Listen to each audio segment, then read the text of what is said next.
I'm like, man, Rollo Tomassi don't get no hoes, man. Who, like, come on, man, like, who gave Rollo Tomassi this God tier status? Like, Rollo Tomassi don't get no hoes, man. Like, show me some hoes Rollo Tomassi pulled, you know what I'm saying? Show, like, really, like, y'all acting like he really popping, pushing P, like, y'all acting like he came out the womb saying P.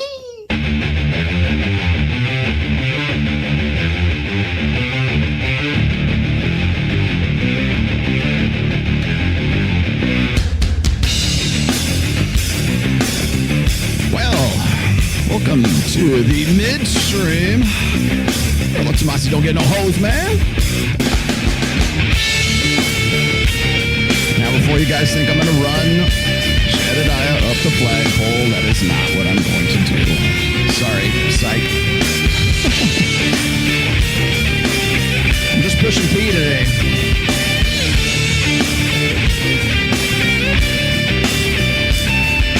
This is your midstream. I promise not to go for 5 hours. I promise I will not go for 5 hours.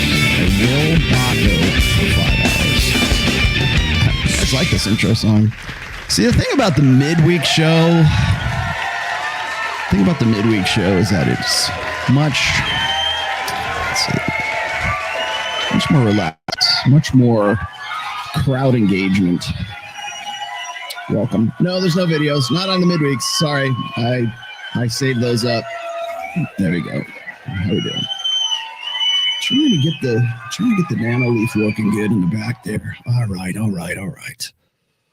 Okay, let me see where we at already. Okay, well, I've got a few things that we're going to touch upon today. Mainly, I want to talk about Jedidiah Bila, my good friend, my sister. She's a sister wife. So we'll go from there. Now, I got a nice text from her saying, "Hey man, what's up? Why are you running me up the flagpole?" Text before the show, and relax. You have to throw out a little bit of red meat so that you can get down to the steak and the sizzle, right? So, no, I'm not. People always, "Oh, you're gonna punch right. You're punching right. What are you doing? Stop talking about Pearl. Stop talking about." Like, that's not what today is about.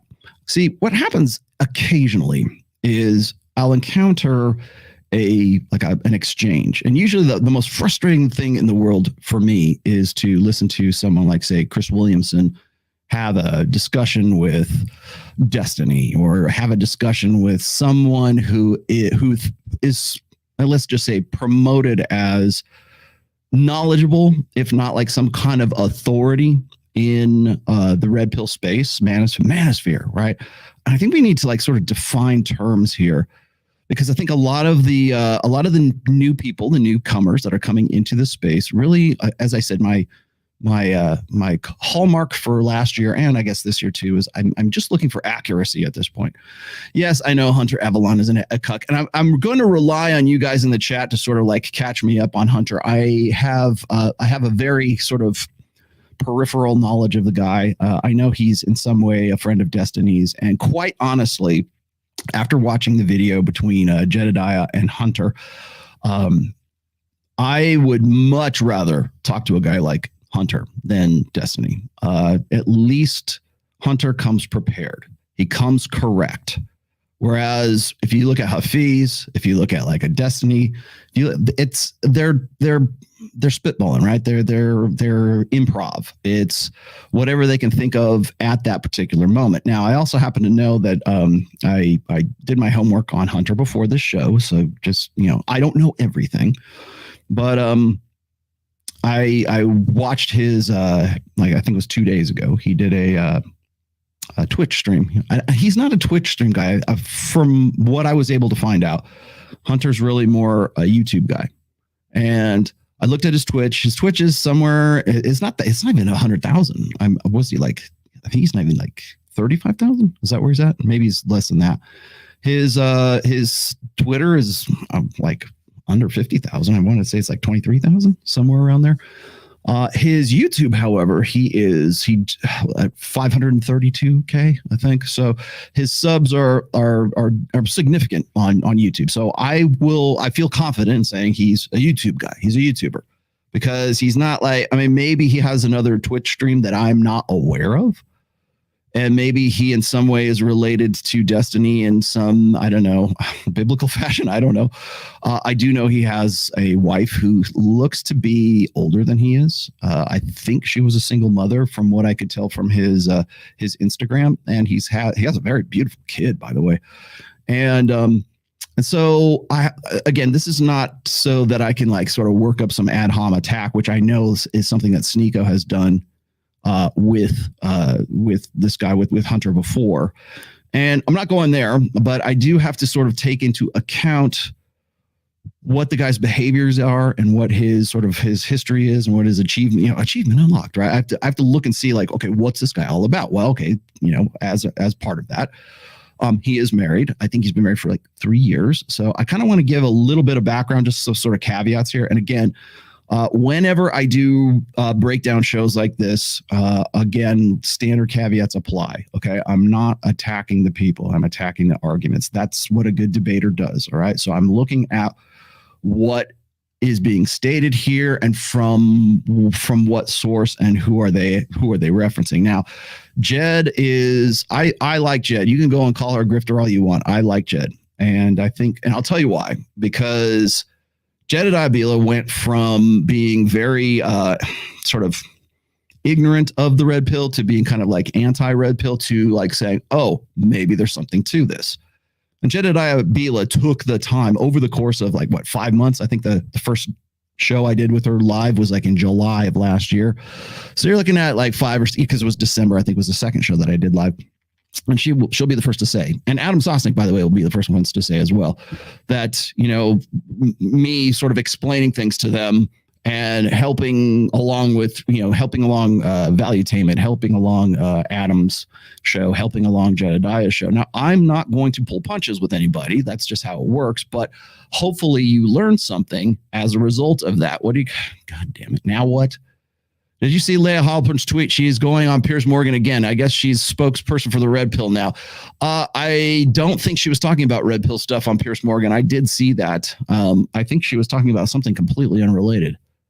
Was it a vaccine thing? Because now she's this vax queen now. I don't know. Well, every week it's something new. I mean, tomorrow she'll I don't know, be on Fox News, and after that she'll be on the Young Turks. Who knows? I don't know. She just blows wherever the wind goes. So I don't think that she is. Maybe she is. Maybe she's not. I'm not sure. But I saw part or the clips anyways of the Piers Morgan thing that she did, because she really wants you to know. I know. How could you not know? But as far as Leia's concerned, I don't know what's the new hotness. That's probably what she's about. Yeah, I got the idea. I got the impression that Hunter is sort of along the lines of like a Destiny or XQC. Okay, all right. I'm not familiar with the stuff he does. Before I came on the show, I watched Jed's show with Hunter before all of this. And I thought, you know what, that would make for a pretty good midweek show. I was supposed to be actually in Fort Lauderdale right now, as a matter of fact. I was supposed to be doing 2 back-to-back shows, but apparently flying me from Reno to Fort Lauderdale and putting me up for 3 days so I can do 3 shows, 2 of them back-to-back, wasn't in the financials or wasn't in the budget for Valuetainment, who, by the way, have quite a bit of money invested in that studio. Just saying. However, I thought, why not? I'll just go and instead of going there, I'll be here. I did invite Jed just prior to the show. I kind of sprung it on her. I said, if you want to come on the show, I'll be happy to give you the StreamYard link. And Jed, if I see you in the chat, if you want to do it, I'll be happy to have you on too. Again, no hate, no nothing. All I'm going to do is break down point by point by point what's going on here. And quite honestly, as I said before, I would much rather have some sort of engagement or some sort of back and forth with a guy like Hunter than a guy like Destiny. Destiny to me seems like he's shuck and jive, where Hunter does his homework. And the reason why I say that is because I watched his Twitch stream prior to him going on with Jed. And if you can go find, it's right on his Twitch right now. And at least he was doing his homework, right? I mean, finally, right? Somebody's doing their homework before they go on a show. That shows at least some sort of interest and some sort of preparation when I went on Dr. Phil, which is, by the way, it's coming up. I'm not sure if it's going to be on the 26th is what they were saying, but we'll see. Of course, now that, Andrew Tate is in hot water, now we're going to go and throw it out there. I also know that the producers from Dr. Phil have been making the rounds in the Manosphere because they see the interest in all of this, the kind of topics that we're talking about. And now I think they are courting like Rich Cooper. And I don't know if they hit up Donovan Sharp again, but they're kind of making the rounds right now because I think they see the potential in this subject matter, these topics. I'm in a dilemma. In the last book, Ryan state the power of a crew of men. I only find this type of cooperation on the internet. I do not know anyone with red pill mentality. Do you promote the lone wolf path? No, I do not. Hang on to that question. I'll come back to you, Camador, because I will have a Q&A like kind of ending to today's show, as promised on Sunday. So, and I don't know if Sammy's in the chat right now. I kind of sprung this one on him. I usually do my midweeks on Wednesday. Okay, so today is, as always, in all of my shows, I like this term. Somebody threw this in the chat and has been using this, and I've been kind of like coming back to it, but this is a pod class. This is not a podcast. This is a pod class. So by that, it's certainly, I want it to be entertaining, but also I want it to be informational. So it's always going to be sizzle with the steak. So if it seems like I'm like lobbing grenades at people or using the flamethrower, just that is an encouragement to actually watch this show.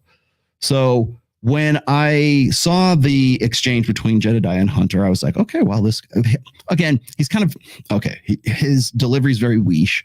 What I would expect from a guy who is maybe an associate of, I don't know for sure, of Destiny's, but he's kind of I think that if I were to be able to talk with this guy Hunter, I would be able to red pill this guy or like turn him, right? I don't know, whatever. Like I would be able to sort of change his mind about a few things, just in the same way that I changed Jedidiah's mind. That's why I'm doing this show.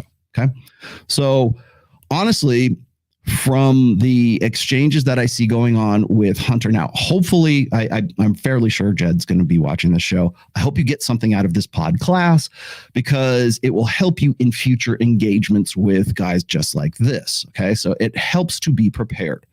Now, when people say, Rolo, why are you attacking Pearl? I'm not attacking Pearl. If anything, I am raising awareness to the fact that when you get into this space, you better come correct. I said the same thing about Brian Atlas on the whatever podcast. I said exactly the same things that I would say about Pearl. Nobody says jack shit about that. They say oh, you're going after Pearl. No, I'm not going after Pearl.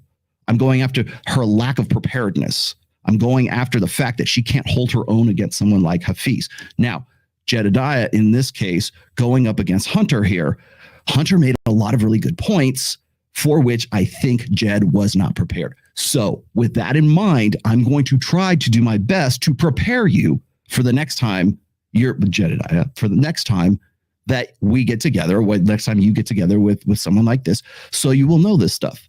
Because what happens with someone like, say, Pearl, is when she is asked something, even on like very like sort of Bush League podcasts, she's asked some basic questions about the red pill or about the principles behind why do you say that? Well, it might be like a red pill maxim, right? What is it? We can throw one out there. It's women break rules for alphas and they make rules for betas, right? Okay, what will happen is you'll get onto a podcast, maybe in neutral territory or unfriendly territory, and they'll bring up stuff like that. Oh, the red pill always says this. Manospherean guys say this all the time. And a lot of that same kind of like confidently ignorant rhetoric that gets tossed back. Hunter, again, to his credit, but maybe not to his credit, engages in exactly the same thing. You have to be prepared to answer those things. So when, for instance, like Pearl's asks some basic question, she'll try to remember something that came from my book, or she heard something from somebody on her podcast and rattle that off. Now, she doesn't know how to back those things up. She can't get into anything comprehensive as to why those maxims or those statements or those principles, or it could be evolutionary biology, evolutionary psychology, it can be anthropology, sociology, whatever. I mean, it's like I said, it's broad field. She's not prepared to defend a position that, by being the representative, for lack of a better one, on that particular show, if you're going to be that representative, you need to be able to back up your points. Even if you didn't make the point, if somebody else made the point, you better know goddamn well why they made that point. You better know the nuts and the bolts of it. That's why Sneeko gets into trouble. That's why Pearl gets into trouble. That's why Brian Atlas, sometimes, maybe less so than the others, gets into trouble. You better know what your material is. There was I don't know if you guys have ever watched, or there's the biography of Steve Jobs. And in that biography, he was asked at one point, why don't you use PowerPoint? and of course he was locking horns with Bill Gates and Microsoft and stuff at the time. Everybody thought it was about that.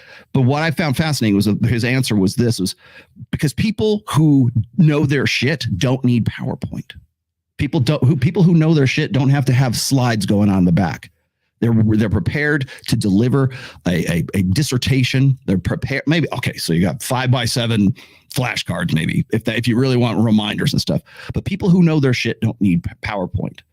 And that principle right there should also apply to people who are in this space, who've decided to make this space their vocation, who have decided to make this material something that their podcast is about. You better goddamn know where that came from so that you can defend those points. Even if you didn't make those points, someone else did. A guy comes on your show and says, why do you guys always say this? And you're like, for someone like Pearl, it's like, I don't know. I just say it. I heard it on my show, right? Or it's rattle something else off that she'd heard somewhere else. And again, I'm picking on Pearl here, but also I'm going to pick a little bit on Jedidiah here. But for Pearl, it's she kind of demurs, right? She does. I just got into the space. It's all about entertainment. I just run a show. But you're running a show where people want to look to you as some sort of authority, and yet you don't know your material. Know your goddamn material. And when I watch what happened between Jed, now Jed above all the other newcomers, all the newbies, I have the most hope for her. I think she has her head screwed on straight. Clearly, she's had this sort of transformation from the Jed I knew in July to the Jedidiah that I know now here in January, but certainly like when I went on with her in December. And I had one of the best interviews with her. I would say it's probably one of the best interviews I've ever done. And I mean that from the point where it's like the exchange was just so fluid, and we're way more comfortable with each other. And I will push on her, and she will push back. And that's good, because that's what you fucking want. You don't grow if you're sitting there and you're just having this echo chamber. I would much rather have a conversation. I'm not going to call it a debate, because I'm going to go with Ryan Stone here. Debate is dead. Debate in the 21st century is dead. There's conversations, there's blood sports, but there's no debate. Real debate is gone. It's been gone really since I would say like 2015, since Trump did a debate with Hillary Clinton. That's when it all went to hell. Oh, by the way, Devil Mountain Coffee, and thank you, Devil Mountain Coffee. I just got my shipment box right like 10 minutes before I came on here. Go check them out. I'll put the link on here in a little bit. So anyways, as far as I would much rather have a conversation with somebody like, say, Hunter than a Destiny, or Hunter than a Hafiz or a Pearl or whatever, because nothing's going to come from those conversations. It's not really even a debate per se, but the conversation, if I am going to talk to someone, I would much rather have I need better enemies, basically, or I need better opponents. Maybe I should put it in those terms. I need better opponents, because I need people who will come correct, who will come with their information and knowledge, and they'll say, okay, well, I've heard you say this, and here's why I disagree with that. Here we're going to talk about this topic, or I got 3 topics of conversation. We can call it a debate, whatever you want. I would much rather talk to someone who is knowledgeable of their side of the story and wants to put and what I've said or what anyone else has said, and understands the principles behind it, Because most guys come into this and they go, well, all I hear is, dumb bitches on Fresh and Fit, right? And even Jedidiah said pretty much the same thing back in July, right? She didn't know very much about Andrew Tate. She hated Tate for saying like, women shouldn't be taking self-defense classes or whatever. She hated on Myron and Fresh for a while there because she just simply wasn't exposed to it and didn't have the education, but she took the initiative and she did, she's Jedidiah Bila. Awesome. But I would much rather talk to someone who is informed and is an opponent who opposes an idea rather than a guy sitting across the table from me who is coming at me from the position of confident ignorance. And that's really when I look at like a Hafiz, or I look at a Destiny, or I look at a Pearl, or I look at whoever you got. You should debate Alex from Playing with Fire. You will get nowhere in that. Like it's pointless. It's purposeless because there's no substance to it. It devolves into ad hominems and who hurt yous and shit like that. There's no substance there, but I would very much be glad to have a discussion with a guy who I think would be very level-headed and would be, you'd have this exchange of ideas, even if those ideas are opposing ideas. Much rather have that conversation than someone who is approaching the manosphere, the red pill, from a position of confident ignorance. And I can, like I said, I can point fingers. I will fucking name names too. Hafiz, for one, very confident ignorance, has no bloody idea what he's talking about. Pearl, for the most part, she rattles off what everybody says, but doesn't know the principles and doesn't know the nuts and bolts and how to do the work behind it. It's like I said, it's like doing a calculus problem or higher algebra or trigonometry. It's like, okay, you got the right answer, Pearl. Show me your work. And it's like, it's the trigonometry answer. It's like, oh, that's the correct answer. But if you say, okay, how did you get there? I don't know. I just got into this space. I'll tell you in a little while. She demurs to something else. And I'm sick and goddamn tired of that. You have to know this material. If you're about it, be about it. That's all I'm saying. So when I looked and watched what was going on with Hunter versus, Hunter versus Jed here, Hunter makes some pretty good points. And so I wanted to address those points because I hate seeing this shit. And I go, oh my God, you don't it's so simple. Let me explain this to you. It's all emotionalism and empiricism. I can, let's go look at brain scans. Let's go look at fMRI studies. Let's go look like that kind of stuff that I have like on tap, which I have on tap for you today too. So I'm going to get into that. I'm going to riff on that a little bit. I'm also, once we get towards the end here, we're going to get primarily into the body count discussion that she was talking about. And we're also going to get into, I can get into the divorce statistics a little bit because I just talked about that recently. And then again, the toxic masculinity side of things. The great thing about when they get into toxic masculinity, it really opens up, I think, a lot of other kind of subtopics that it kind of like shoots off into, but they're all basically premised on one thing, which is emotionalism. And I'm going to talk about that when we get to that point in today's show. And also towards the end, again, today's not going to be like this big 5-hour diatribe, I promise you. However, I will have time for Q&A. I will. So if you want to get super chats in, if you want to do something that's off topic, that's fine. But understand, if it's off topic, I'm going to start and I'm going to come back to it. If it's on topic, I'll probably read it right away because I'm cool like that, right? And then finally, Pornhub. you know Pornhub. It's like the Disney of porn. Pornhub just released, well, actually, I shouldn't say they just released. It was back in December. They released the 2022 stats for their porn use. And every year they do a sort of a year in review. And here's what people are into. And here's the nuts. The great thing. Okay. Pornhub, if you go to the blog, there's no pornography on Pornhub blog. Okay. It will give you the data sets and the trends and things like that. It's absolutely brilliant. I'm so glad that they do what they do.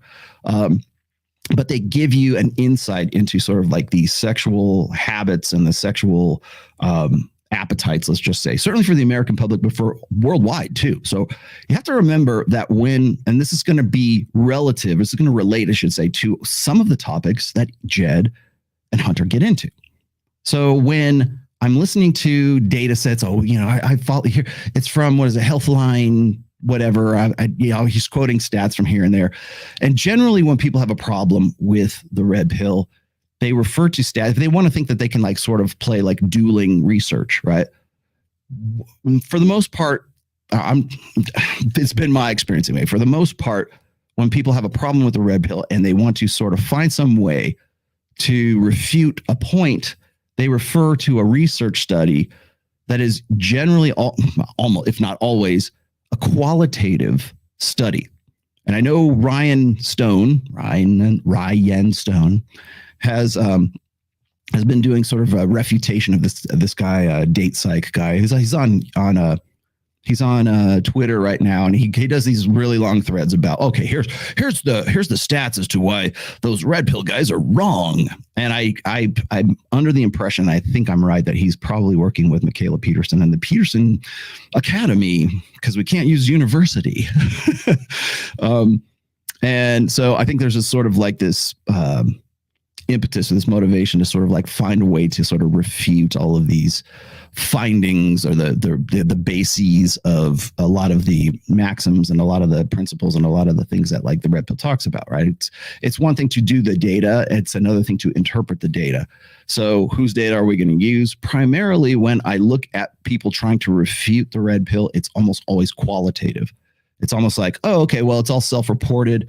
Anytime you see, well, what is it? The average number of sex partners is 7, right? You have to understand that that's a qualitative study. Unless you have researchers, unless you got people like unless you got put something around a guy's dick or you got something around a girl's cooter that says, okay, one pass through. It's like those registers on the highway to see how many cars go by. Unless you can kind of rig something like that, there's no statistical way to really get an idea of how many sex partners a person actually has. We know that women tend to underreport, men tend to overreport. Men tend to overestimate sexual interest from women. Women tend to underestimate sexual interest from men. So we already have that. That's on tap. So we have to, sort of flow that into all these data sets. The other thing is whenever it's self-reported, you're dealing with a qualitative study. The beauty of the Pornhub stats is they are nuts and bolts, man. You cannot fudge those freaking numbers. Unless it's Pornhub like lying to you. But the numbers and the data sets and how people misspell what they're searching for when they want to see a porn movie, like those kind of stats, they have like everything down to the minutes that you're watching. So that is a quantitative study. And we have it there, nuts and bolts. There's numbers. Here it is. We didn't have to ask anybody if they're doing it. We know you're doing it. We can track your usage. So keep that in mind throughout when I'm trying to make points here as we kind of flow through this video. Let me I gotta call it up. I didn't even have it loaded up yet. It's the hot debate. I put the link to this in. There we go. I'm gonna scrub it up so we can get past the intro here. To the 10-minute mark. I wrote down. I do my homework. I wrote down the time keys here so you guys can get an idea. I'm going to push this up. Now this is Hunter Avallone. I hope I'm saying your name right, bro. And again, try to keep your opinions of his appearance. Hey, let me explain something to you. At least he doesn't have blue hair. At least it doesn't look like it's like, drag queen story hour. There's no blue hair here. At least he's on point with that. He seems from what I can glean from his Instagram or everything else, he seems to, he's married, got 2 kids, young. I don't know if he necessarily knocked up the girl and then got married as a result. I don't know what his background is or his religious views are. I do know that there's a few things here that he makes some good points. And then I want to, again, this is sort of like the education of Jed here. So let's start at the GOP establishment didn't. The last couple of years for me, and we'll get to politics at the end of it, but seeing the onslaught on freedom, like when I witnessed the mandates and when I witnessed all of that evolve, and we'll get to your take on that stuff as well, it made me like a firecracker. It really awoke in me a desire, because I have this child, to protect that child's freedom above all else, right. to make decisions for himself, for his own life. And I felt like we were increasingly living in a world where crony capitalism. Let me push this. The gap was quite slim there. But generally speaking, yeah, I think that that's probably the case. But let me just refute that just for 1 second, because that's not what my research shows, and that's not what you hear women saying all the time. If you talk to women out there, women will very often say, and there's a double standard here as far as I'm concerned. It's just a reality. If you ask women all the time, we show panel after panel after panel, and you say to them, do you care if this guy, has a high body count? They'll say no, as long as it's in the past, right? As long as that's not something that's trickling into their present. If you ask guys if you care about a woman's body count, 9.9 out of 10 times they're going to say they do. Well, now, I mean, sorry to cut you off, but obviously the statistics aren't going to speak for everybody. I mean, that's why it's statistical. It's talking more about a broad. But if we made a broad generalization, I don't think you could say that. I think the broad generalization would be that the overwhelming majority of women don't care, and the overwhelming majority of men do care. Now, we can say that's a double standard, but I think that's a reality, and I think there's whether you want to say good reason or not, to me it's good reason. I can understand biologically why that happens. But here's what I want to get to, the why of should they care. Because you often talk about, you'll go after these guys in, the red pill space and say, okay, let me hold it right there right quick. Prior to this, me scrubbing up, sorry, I kind of cut it a little early. Prior to this, you're going to actually, I shouldn't say that. Pretty much throughout this whole thing, the exchange for the body count and promiscuity and stuff, they're going to get into that. It's a very long section on the video, by the way. You have to look at the difference in conversational styles here first, because Jed is approaching this from generalities, which is fine. No, I mean, that's how we do it. That's how science works. We look at the general truths, and then the anecdotes and the outliers. Yes, they're important, but the exceptions prove the rule. Now, what happens here is, because you're dealing with qualitative data sets here, like, oh, women say this, right? Men say this. Men on whole would like to have a woman with a lower body count. Women, on the other hand, don't really care, right? Well, you can say that. And you could even point to studies that back that up. But even those studies are still going to be qualitative. They're not going to be quantitative unless you've got somebody there like watching every guy that comes and like puts his P and V, right? So you're already beginning from a position of, well, I don't want to believe that. I do want to believe that. Right now, I think a lot of the reasoning where Jed comes to her point and Hunter comes to his point is they're coming from sort of this conflicting set of beliefs that says, I want to believe this and I don't want to believe this. And it's based on anecdotes. It's based on lived experience. It's based on listening to Fresh and Fit. It's based on watching Access Vegas, for example, or whatever. It's based on listening to women report this. And that's going to be a very important point throughout the promiscuity section of this. So why are these guys so concerned? And please, if I'm taking you out of context, tell me. But my understanding is that you kind of go after them as like, well, why do you care so much about the female body count? Right. Do you understand why men generally do care about a woman's body count? I think that there are various different reasons why, or things that they will say. Why do you think what do you think they? All right, before we get too dark into here, or hyper dark, yeah. Before I get too deep into this, can somebody confirm that Hunter married a single mother? Like his girlfriend, like that.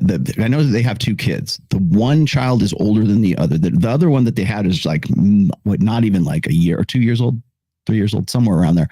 Could someone confirm that for me?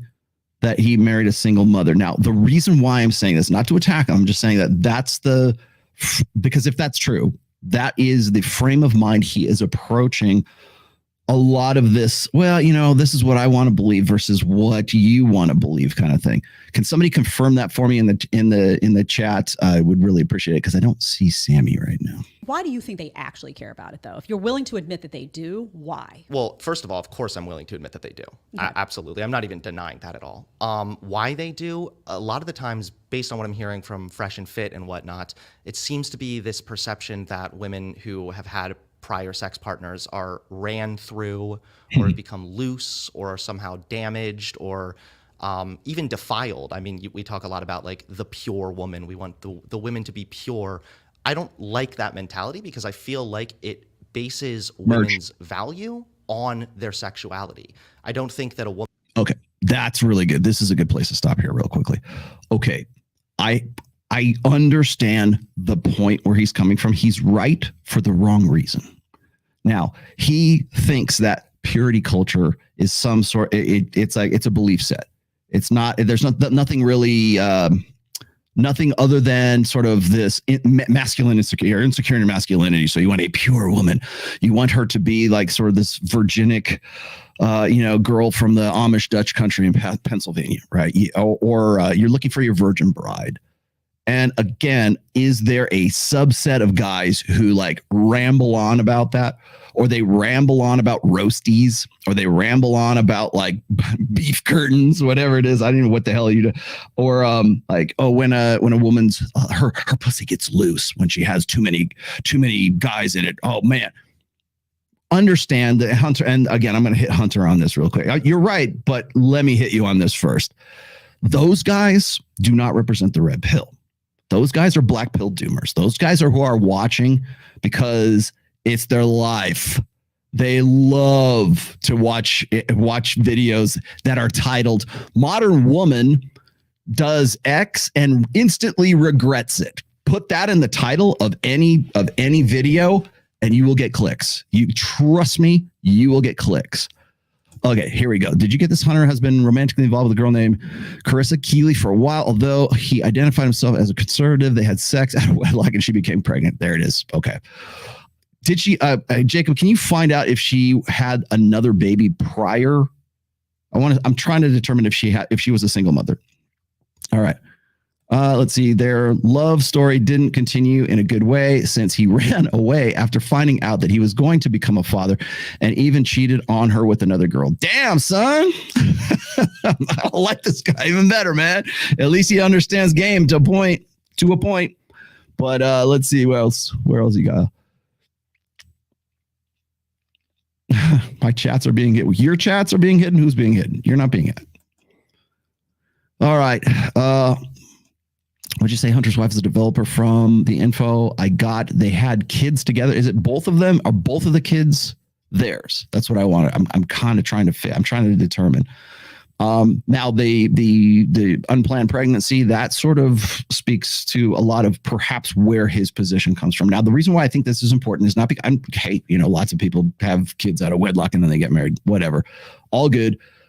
But the reason why I'm bringing this up, or I'm sort of like using this as a preface here, is because that is something that's going to color his understanding of the red pill, of what comes out of Jedidiah's mouth, whatever his interpretation is of the data that other people like in the red pill communities are presenting. What'd you say? He supported the LG. Thanks, Jacob Alley. I appreciate you, brother. Community. Although he was initially a Christian, but later became an atheist. Hunter is an avid animal lover and has a pet dog named Shasta. Nice. What kind of dog? Anyways, so getting back to the point here is I agree with him on the purity culture thing, which I think is bullshit. Like you'll hear feminists and you'll hear like anti-red pill women talk about like there's a purity culture. And of course, once again, remember what we say, kids. Hello there, children. Whenever you put the word culture after any other word, you make it endemic. So the purity culture or the rape culture or the bro culture or whatever, you name the culture, and suddenly it becomes something that everyone is doing. So the idea of selling purity is something I believe I've heard Myron say before. It's like women sell purity. I don't believe that. I should say, I think it needs to be reworded, put it that way. They want to sell this idea that they would be a good bet for a man's reproductive efforts. That would be a better way to put it. I don't think that using the term purity is beneficial. And if anything, it defeats the case. And I'll explain to you why that is. Because most men, when they are when they want a girl that's not ran through, it doesn't necessarily mean that she's actually physically ran through, that she's a roasty, that's, what is it? By the way, ran through, that's cope. Okay. I talked about this, by the way. If you haven't seen the episode yet, go check out Access Vegas from last week, about a week. Thursday last week. We actually talked about that. That was actually a point of discussion. In fact, maybe I can get my clips guys to sort of pick that out of there. When we talked about like, girl's pussy gets loose. This is what it looks like. Looks like, or no, and stop it. Stop it with the Arby's. All Arby's. Okay, roast beef. Got it. Thanks. Those guys, those are the ones the guys who are saying Arby's this and Arby's that and ran through and beef curtains and whatever it is. You're loose, like physically loose, like really loose. Those are the guys who are there just because they just want to watch the world burn. They just want to be there to see a girl get her comeuppance. And physically, normally a woman's cooter does not get any looser, get any tighter or whatever. It's maybe with age it does, but certainly not because of like it's not the age, it's the mileage, right? It's not the mileage, it's the age. He's dealing with his religious guilt. Same thing happened with Demi Lovato, the thing about purity and blah, blah, blah, and now speaks to aliens. Yeah. So there, okay. So we have to toss that in there a little bit. There might be sort of this, I don't say guilt, but there might be sort of like this religious consideration in the back of his mind. If he's no longer like, say, I've renounced my Christianity and now I'm an atheist, to hear someone say purity, that kind of harkens back to his days when he was like, I guess, an evangelical Christian or Catholic. I don't know what he was. However, I'm a cuck. Really? Bring it on, man. Tell me why. Tell me where I'm wrong, dickhead. There's your attention, blood stripe. Tell me why. Tell me how I'm wrong. Tell me how I'm wrong. If you can, I'll be happy to put you back up there. Anyways, getting back to this, the purity side of things, men by and large are looking for youth and fertility. Okay. Primarily the reason why we have terms like slut, the reason we have terms like ran through, the reason why that's disqualification. It is disqualification from the sexual marketplace. And you'll also say, he also mentioned something very interesting there. And Jed, if I would have been there, I would have jumped all over this, is that their worth is their sexuality. And it's like, no, that is chick speak.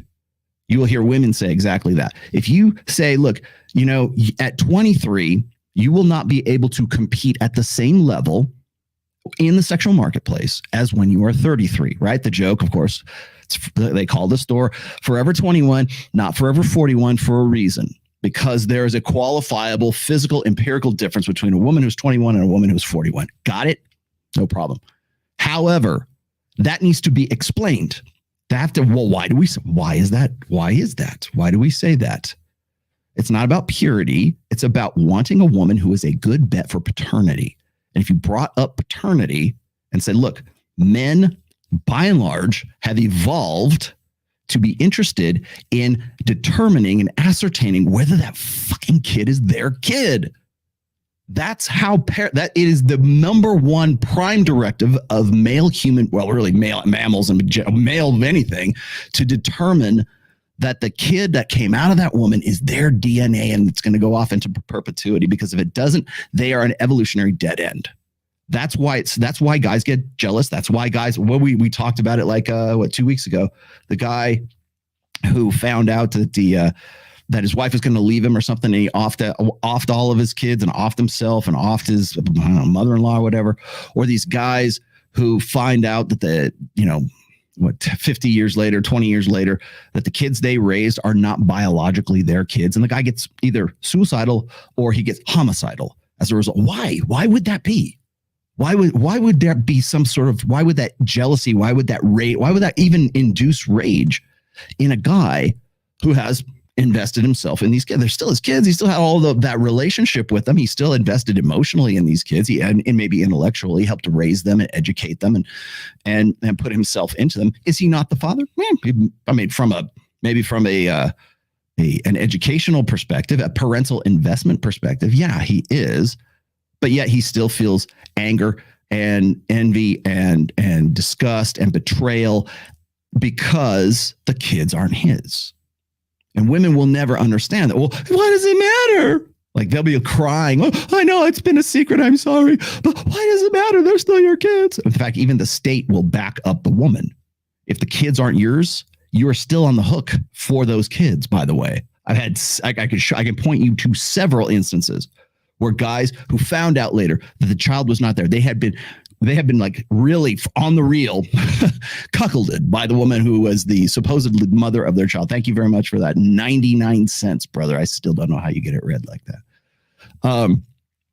That just, they go into fits of rage, sometimes homicidal, sometimes suicidal, just depends. Why do they do that? Why is that even a thing? Because the prime directive for human males is to make sure that the DNA and the kid that comes out of that cooter is his kid. That's why you have marriage. That's why you have that agreement that, okay, I will forsake all others. I will put off my mating strategy, and I will provide, I will protect, and I will be parentally invested in you. I love you to death. I don't care what, till death do us part, in sickness and in health, for richer or for poorer, ride or die. I'm with you. I got one caveat. The fucking kid has to be mine. And if it's not, then I'm probably going to feel rage. I'm probably going to feel jealousy. I'm probably going to feel betrayal and all the other emotions that are triggered by that. And there's a reason why that happens.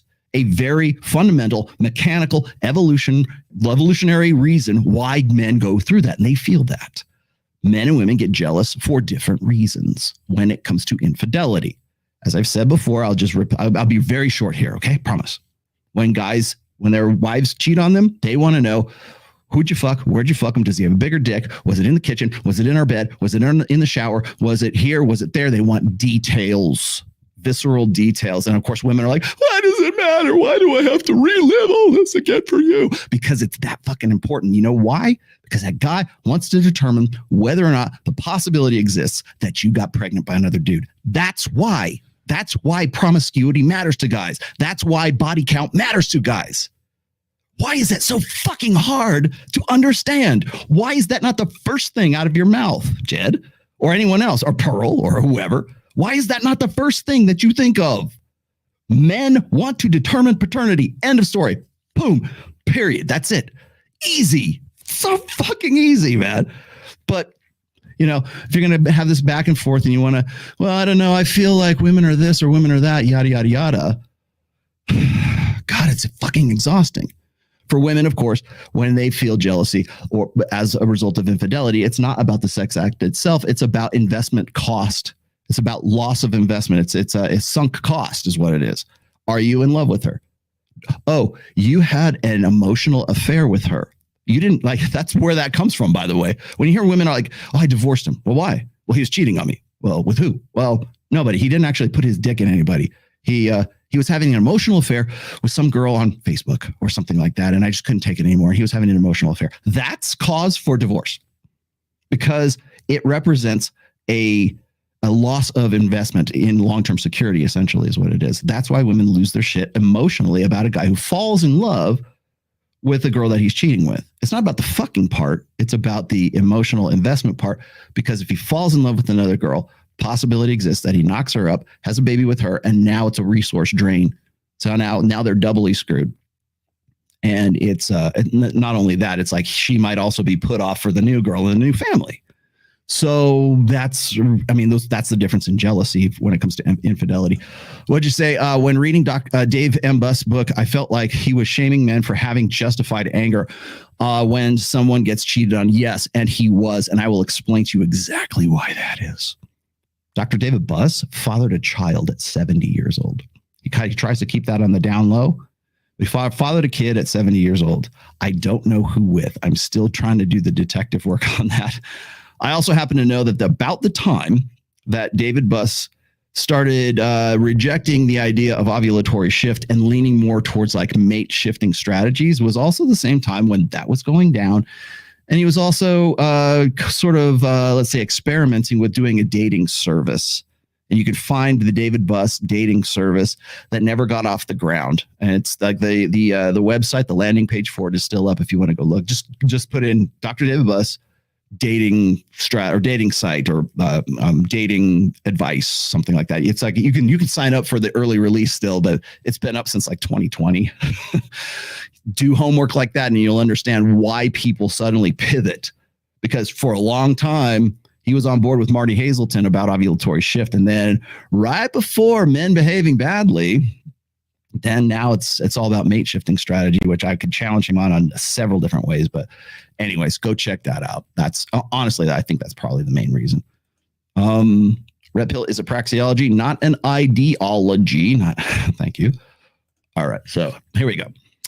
Anyways, so I want to stress this, that when we're talking about issues of promiscuity, which, by the way, I've done at least two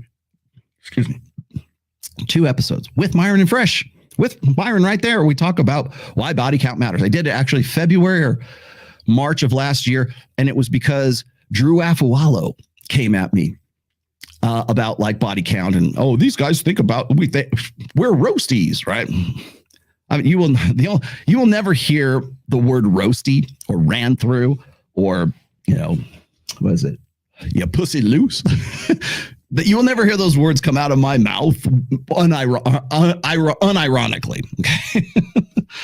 So, but I understand why people get upset about that, because when you attach the word purity to something as mechanical as an investment in your own paternity, then you're applying morality to it. When you say the word purity or you say the word submission, because those are biblical terms. Like, a wife needs to submit to the husband, right? You can find that in what? The Apostle Paul. You can give me the book in the scripture. You can also see, like, when people start using certain terms like purity, it sounds like you're pontificating. It sounds like you're proselytizing. It sounds like it's a moral judgment call rather than the nuts and bolts praxeology that it ought to fucking be. And you're never going to convince a guy like Hunter that he's wrong about that if you stick to purity.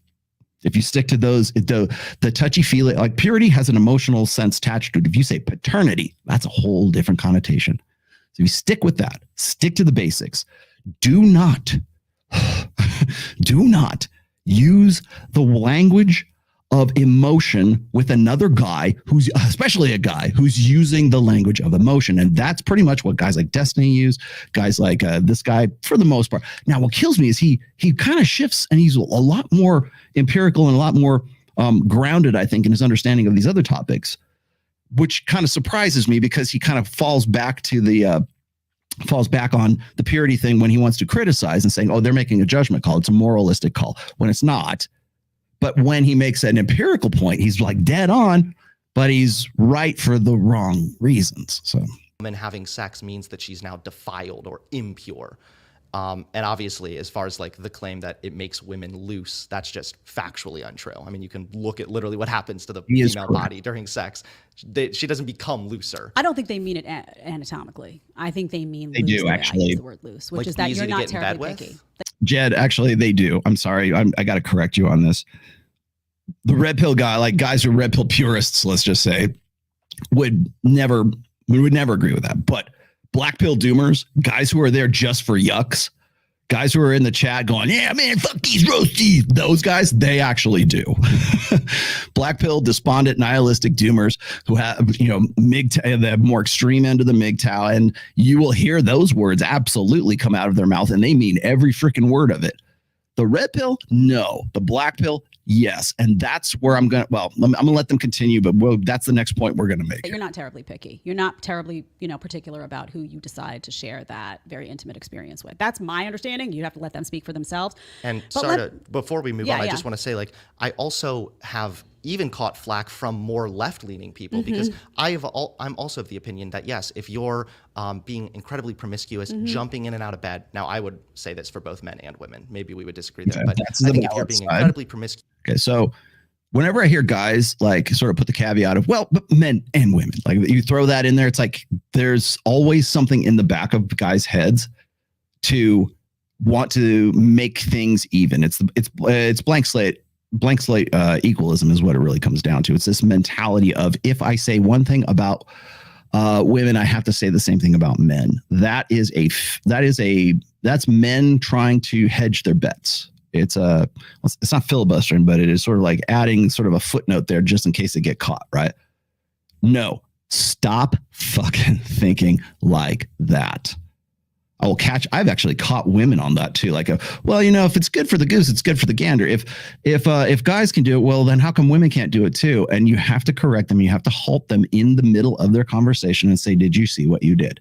That's what I would have said right there. Did you see what you did? You're trying to say, well, men and women are equal, so I have to put both of them together here and sort of give everybody the same heat. No, you don't. You is jumping in and out of bed, treating sex with just complete and total carelessness. I do think that speaks incredibly poorly of your overall character. I think that something like sex, it is a big deal. It should be seen as something that holds value and potential risks as well. And I think that a degree of discretion there is incredibly important. So obviously, yeah, no, I'm not in favor of like women jumping out of bed with everybody or men jumping in and out of bed with everybody. Well, that is what's happening. Okay, so once again, this is, before I let Jed continue here, once again, this is the binary extreme argument. Oh, jumping in and out of bed. Everybody's fucking everybody. This is like big giant gay bathhouse orgy. Everybody's just jumping on it, right? Thank you very much, Derek. Everybody just, I don't know. It's an episode, an orgy episode of Brazzers, right? That's all the world. And how can you not have respect for yourself? Like, first of all, that dude. What's ironic here is like he's going to quote and say like later on, it's like, the average person at least in the US, I believe, is like their average body count is like 7, which I think is actually pretty high. And I looked at where he picked up his stats from. When we get to it, we'll get to it. But that's a judgment call right there. Now, if I say, you know what, and Harold, let me explain to you something. Here's my take on that whole thing, because this is my interpretation of that. Is when I hear that from women, she doesn't have respect for herself, blah, blah. Women very rarely want to be judgmental of other women unless they're trying to degrade them or they're trying to disqualify them from the sexual marketplace. If a woman says a woman is a slut, and women slut shame other women way, like almost exclusively more than men do. And again, you want stats for that? We can find stats for that. Google, of all places, has stats for that. So when we're looking at this sort of intrasexual combat, when it comes down to like disqualifying a person, male or female, from the sexual marketplace, there are tactics that are used to do that. So part of the having a good character, having integrity, having this is not to jump from bed to bed to bed. Like very few women do that. They might be serial monogamists. They might play the field, and very few women can actually do that. So the women that can, maybe that's where they're at. Guys, very few guys can do that. Again, we're getting back to the hookup culture thing. And I even challenged her on this last December. I said, there's no such thing as a hookup culture, or there is, but it's only for women and guys who look like Justin Wallen, the 4.5%. Again, culture, hookup culture, Tinder culture, this culture, that culture. No, it's not like that. What do you got here? Had a clarification question about development and redevelopment reinsurance phases for single women in their 40s. Is it similar to the party years? Okay, that is off topic, my friend. I will come back to you, I promise. Jay Waller. Yeah, I got a little story about Waller that I think is kind of funny. That maybe I'll tell you guys it at the end. So when I hear this sort of like more, that's a judgment call. Everything that he just came out of his mouth is a judgment call. Jedidiah will agree with that too. But, yeah, of course, we don't want people sleeping around. Why? Why not?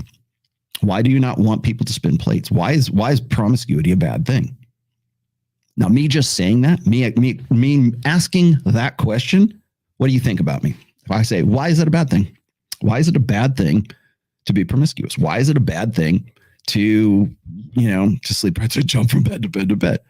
I can't say that without a binary response saying, Rollo Tomasi wants us just to live in an orgy and he's a degenerate immoral.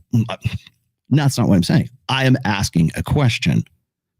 And so, but the problem is like, you can't ask those questions without people thinking it's a thought experiment, and you can never do a thought experiment, right? Get those likes up. Thank you very much. In fact, you get one of these, Jonathan, for your $2 super pep talk for my pod class here. I mean, that panel after panel, and I do a lot of coverage of, the Whatever podcast. I love that show. If they're in the chat today, yay. But I do coverage of this because I like to hear from women in their own words. And you will repeatedly hear women saying, oh, my body count, oh, it's 35. I don't even know. I can't remember. There's so many women, and I'm a little older than you are, so I can remember a time that was a little bit different. And something has happened to women where that is now seen as a badge of honor. So it's not. What age bracket are you talking about? Well, I'm 43. Oh, no, I'm sorry. Okay, so that was funny. He stepped into that. Actually, I laughed when he said that. Okay, so now what he's going to do is he's going to try to qualify it. Well, yeah, of course, younger women, when they're like, loose skanks at 20, 18, 21, like there's going to be a caveat, again, based on either anecdotal evidence or it will be disqualified because, well, yeah, damaged chicks do that. I mean, what age I'm bracket open are about these that. women I have no. who are? Early 20s, mid 20s, talking about 35, 15, 25. Okay, Jed, just for reference sake, I think I've said this once before. I was on Fresh and Fit, and it wasn't. I think it might have been in 2021 actually. I was sitting next to this one girl, and the girl was 19 years old, and she did not look like she was 19. She looked like she might maybe mid 20s. But she had a lot of work done. She had a boob job. She had the implant or the collagen in the lips. She had I remember her specifically because she had like the bedazzled like little jewels over her eyes or whatever. And I looked at her and she's kind of sexy. I looked at her and everything. And then she had mentioned at some point in the show that she was 19 years old and her body count was 15. At 19 years old, her body count was 15. Now, when she was put on the spot right there, she wasn't like, she wasn't like super proud of herself, but she was just kind of like, it is what it is. And so when I saw that and I go, well, she was younger than my daughter. At that time, I believe she was about the same age as my niece. So I'm looking at that. There's a qualifiable difference between the woman who's sitting like to my left or right or wherever she was, and like the women that I know in my life personally, such as around that same age demographic, which is my daughter, my niece, other women who like follow me, whatever I work with as well. And I'm like, there's a qualifiable difference between these two. However, is the mentality and the perception the same and she just acts on it? Or is it something that women are really good at keeping a secret of? What happens is guys like this don't want to believe that. They don't want to believe that the chick sitting next to them could have done, a four-way for OnlyFans, or could have done, formerly did porn, right? Or was ran through by a guy with a yacht. They don't want to believe that is possible. And so they don't want to think the worth, again, it's sort of like the women is wonderful psychological dynamic, but I think that there's sort of this, they have to suspend disbelief and they don't want to, especially when suspending that disbelief is not in the interests of their sexual strategy. I mean, if you're in double digits at that age, there's a problem. So when you say they're saying it, so then maybe they're lying. No. I'm not saying that they're not telling the truth. Individuals are going to have their own experiences, and yes, I'm sure there are. Let me just finish this though, and then you can get back to the stats on this. But I want to say, because you mentioned a few things, I don't want to lose. You talked about, Fresh and Fit talking about how they're run through, they're damaged. That is a reality. They are. A lot of those women are deeply, deeply damaged. Okay, so this is the myth of the damaged girl. This is damage control. I have a post on my blog. This is not in any of my books. Damaged goods. That's what it is. Damage. Whenever you say a woman is damaged, that's cope. That is a cope right there. I'm not saying that they aren't. I'm saying people too readily default to using the say she's damaged. She has daddy issues. That's cope. Okay. You don't know anything about that chick. Maybe she enjoys doing what she's doing. The reason why I say that is because when I go to something like the AVN, or when I'm talking to Sterling Cooper, who knows women who are in the porn industry, they're not all strung out on cocaine. They're not all, being pimped out because they're hooked on heroin or something like that. And that's the only way they can get their fix. Strippers in strip club, they're not there. They're all earning their degrees, right? They're all paying their way through college, right? OnlyFans. Women, when they get on OnlyFans, they're not on there because I hate every minute of it. Are you fucking kidding me? They love it. They would not be, if it was torture, they would not be doing it. They love the attention and they are not quote unquote damaged.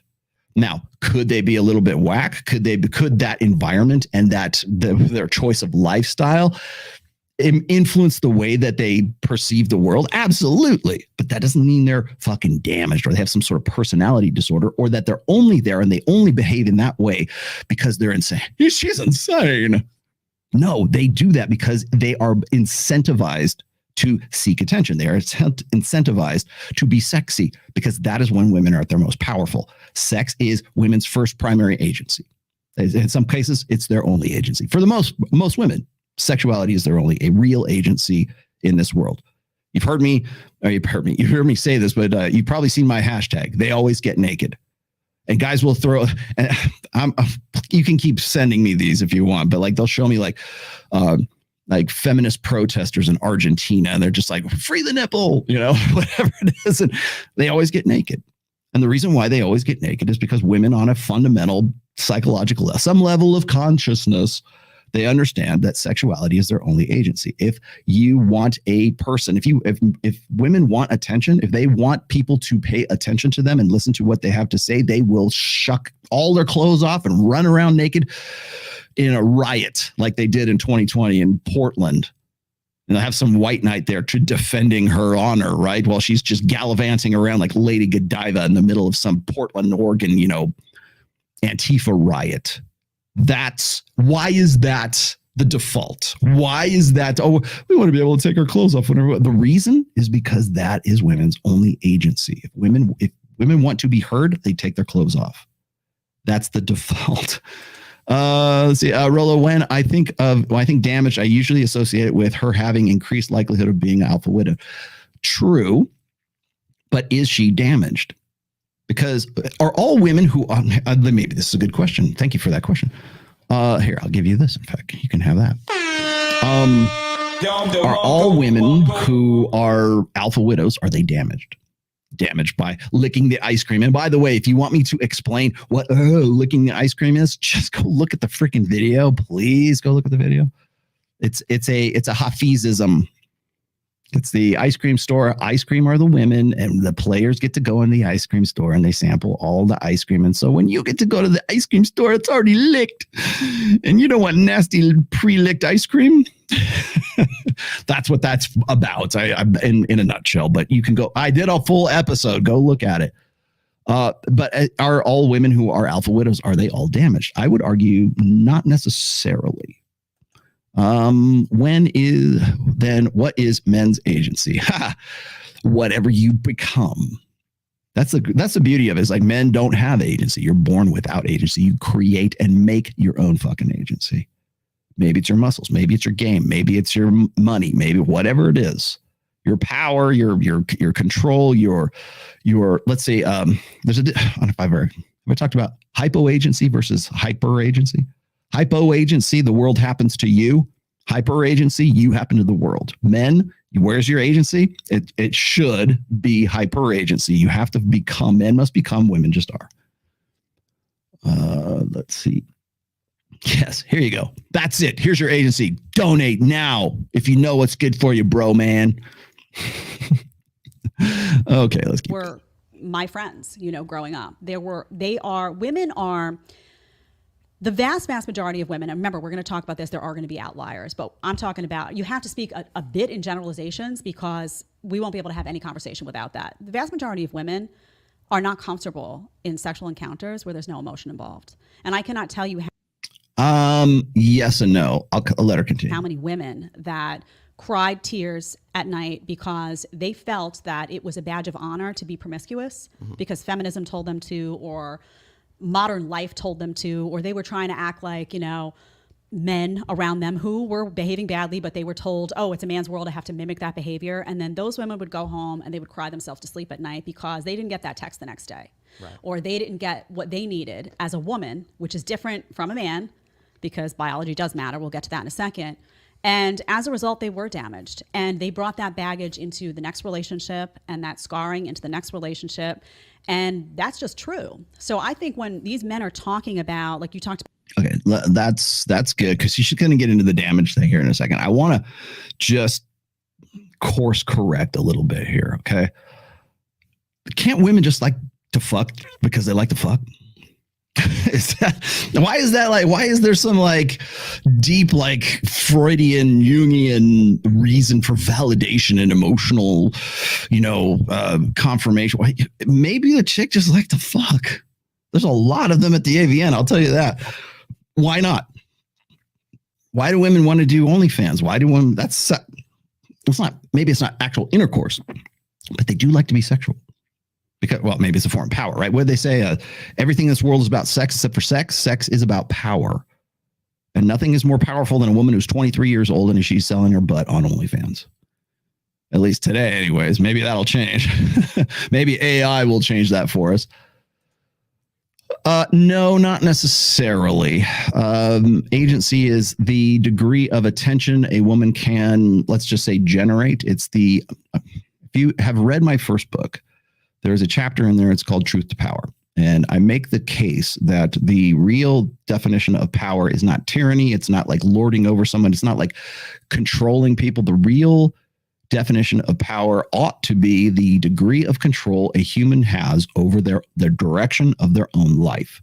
Sometimes that involves lording over people. In other cases, it might just be, I'm going to learn how to do this, and so I have control over my life. Really, that's the basis of power. And sometimes it might be influencing a whole nation. In some cases, it might just be like self-mastery. Right?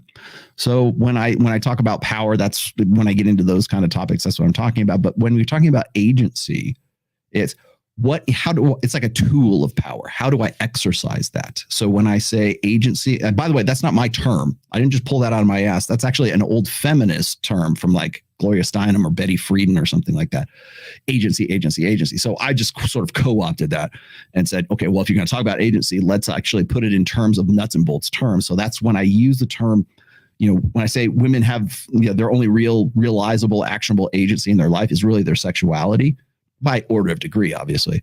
And again, that's why they always get naked. So there's nothing that grabs a man's attention than boobies or a naked chick running down the street or whatever, or squealing or yelling or whatever. That's why they throw off their clothes in the middle of a Catholic church in the middle of mass so they can, make a point, or go to a protest and make a point and just get buck naked. That's the default. They go, how do we get these guys to listen to us? I know. Well, I'll take her clothes off. Like that's what gets guys' attention. I think it's women's attention too, because they go, oh, look at those sluts. Okay. Get your fat ass in there. Thank you very much. Thank you, Derek. You are welcome. Yeah. Thanks for that too. My God.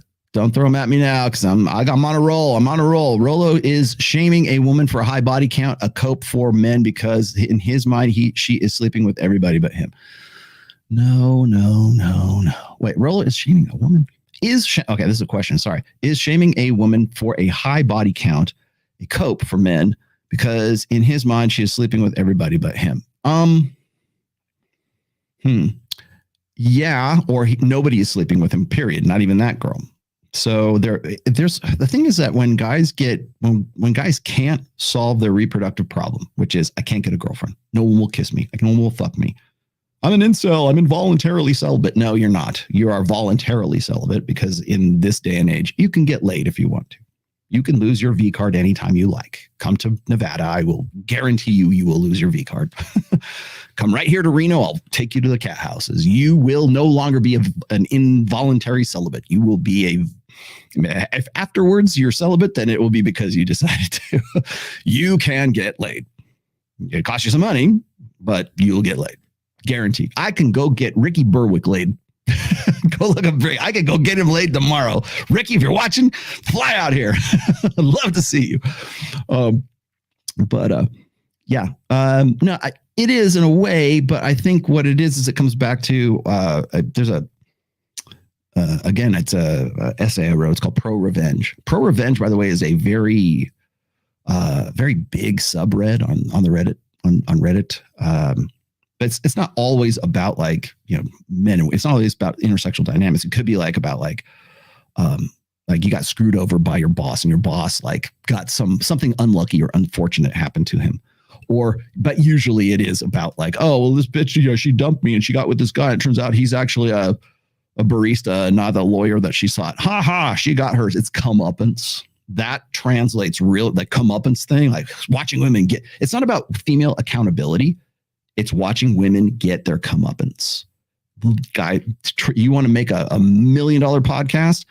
Get girls on there, talk shit about them, and give them the comeuppance that these guys can't give them in real life. That's really what it boils down to. Thank you, Chris. Thank you. Go ahead. You don't have to go all the way back. Hunter is emotionally invested, can't see past his feelings. Yeah, well, he is very much an emotionalist, and that becomes very apparent later on in this.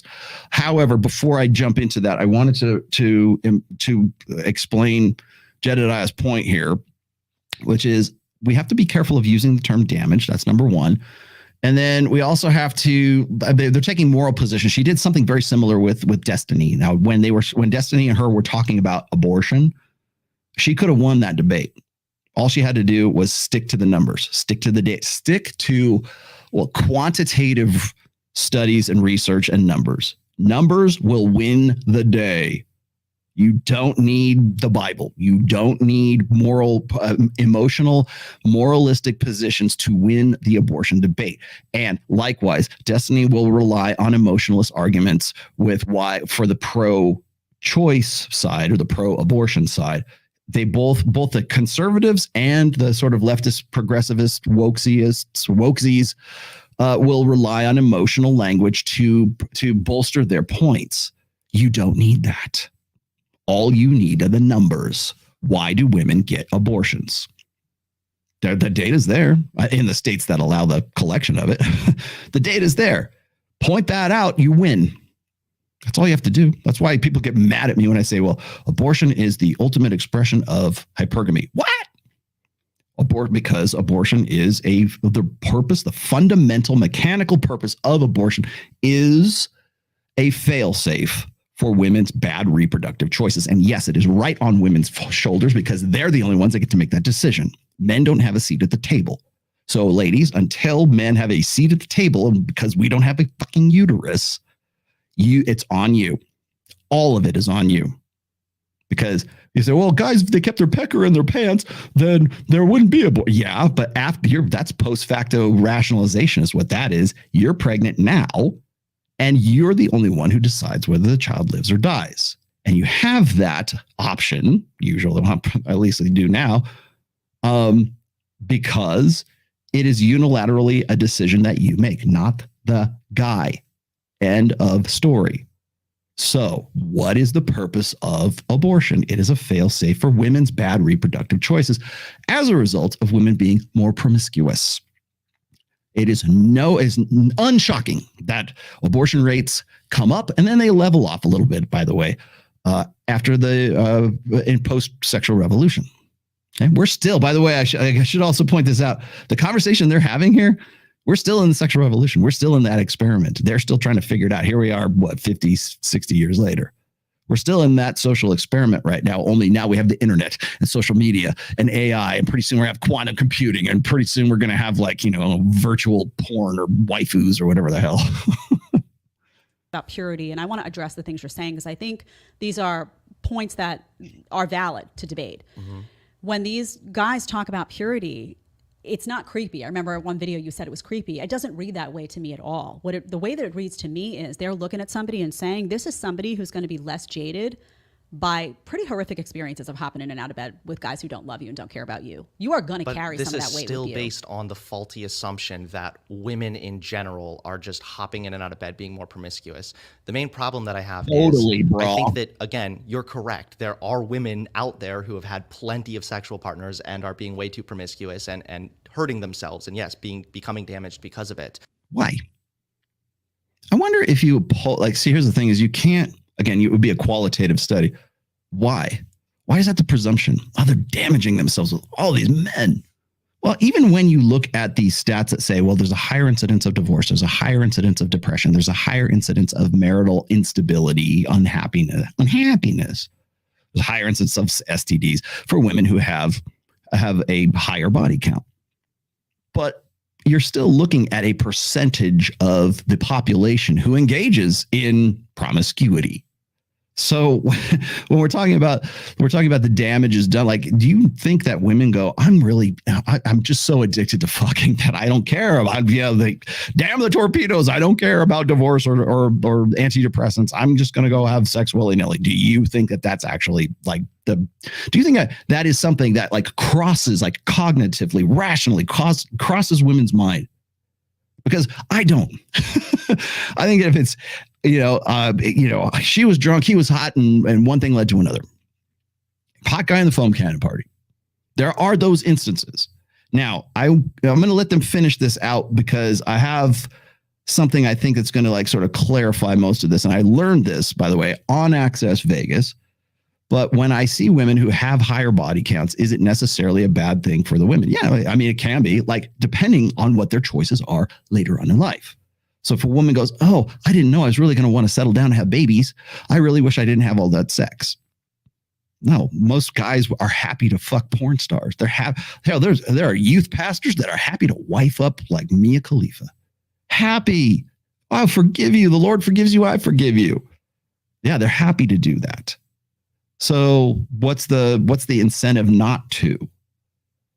And when we talk about purity, it becomes a judgment call. It becomes a moralistic call rather than nuts and bolts. Again, if you want to win the debate on abortion, stick to the numbers. If you want to win the debate on promiscuity, stick to the goddamn numbers. That's who they're talking about. Well, but those are not that's not necessarily the majority of women. So, that depends what you mean by promiscuous. Because I'll explain. So, for example, there was a study that tracked college age men and women from 1990 all the way until 2010, and they found that the average body count of those individuals was around 3 to 4. This idea that women are just jumping in and out of bed, them like just in general as a general rule, I don't agree with that. If you you might not agree with that. And you might think that study has some relevancy to your point here. The point is this, though. You can also look at studies like the GSS study, right? We constantly keep harping on this from 2008 to 2018. What is it? 33% of guys are basically sexless.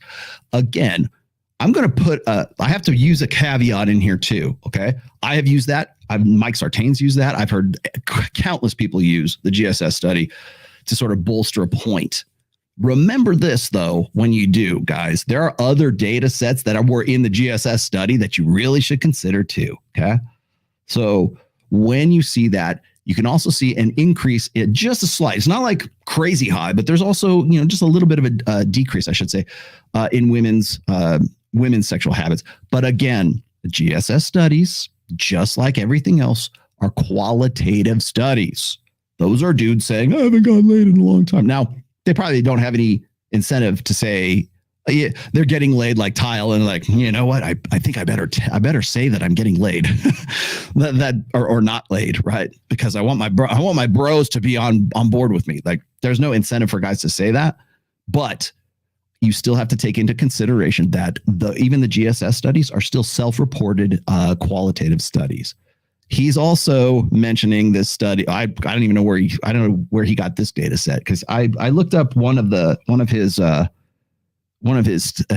I'll show you that one here in a second. But 3 to 4 partners from 1990 to 2010 on average, sure. Because remember, if you and I'm going to go Mike Sartain on you here.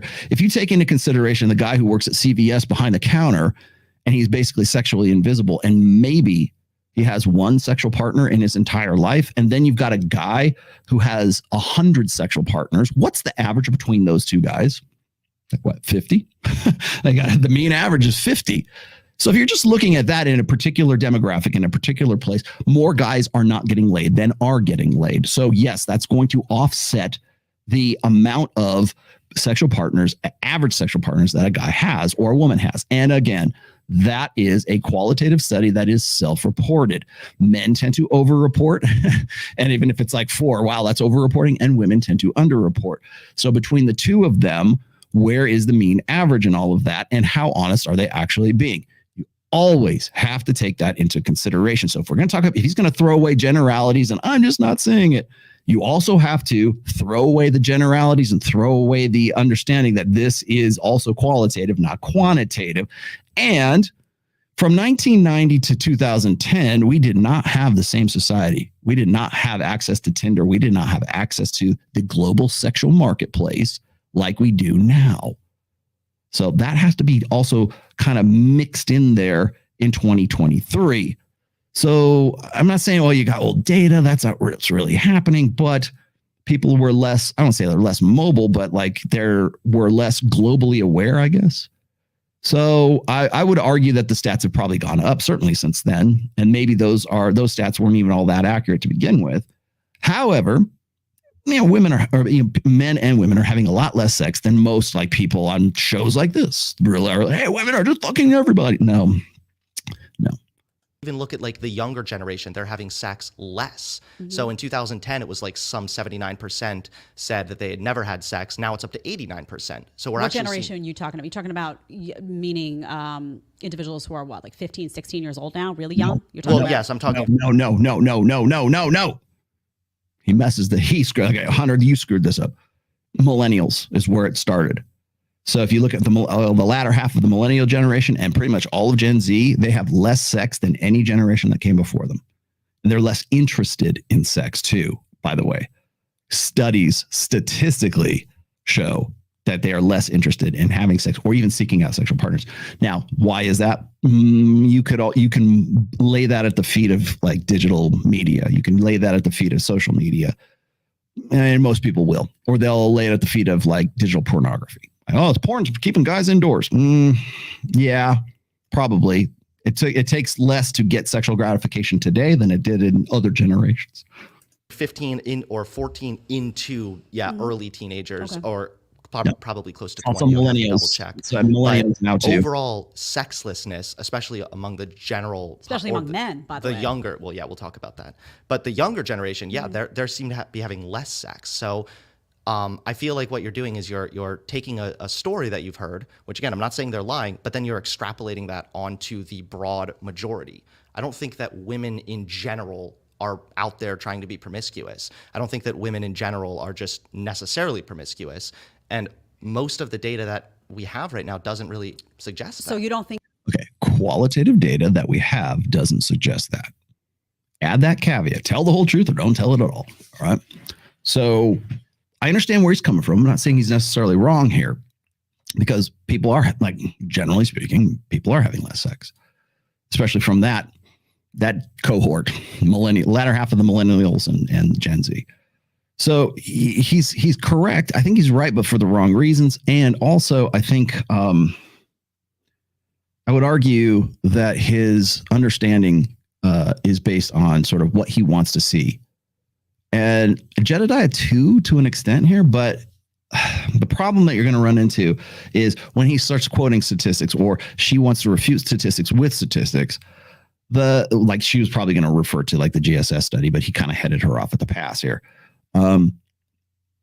Without saying it, he makes I think he's trying to present a case that Jedidiah tried to present with me back in July of last year, which was Fresh and Fit are hand-picking or cherry-picking these girls from Miami, and they're all damaged hoes, and that's who they get on, and they do not represent the greater whole of women, and they're not as promiscuous, and they're not skanks. The whole world is not skanks. These are just the skanks they happen to pick up or scoop up off the street and put in the show, put it in the studio. And we've already debunked that, courtesy of my good friend, this guy right here. Tell these bitches to go to hell. Big Mo did these. Well, he and someone else did the studies online, or did the breakdown, the demographic breakdown of the guests on Fresh and Fit. Most of them are not from Florida. They're from outside. You got to remember, women come to Florida to have spring break and vacations and whatever. I have that data here too, so if you want me to break it down for you again. But the long and the short of it is that their demographics are much broader than just like the Brickell area in Miami. Way, way broader. And they've had, I think they're up to like 1,600, maybe 1,800 women have been on Fresh and Fit now.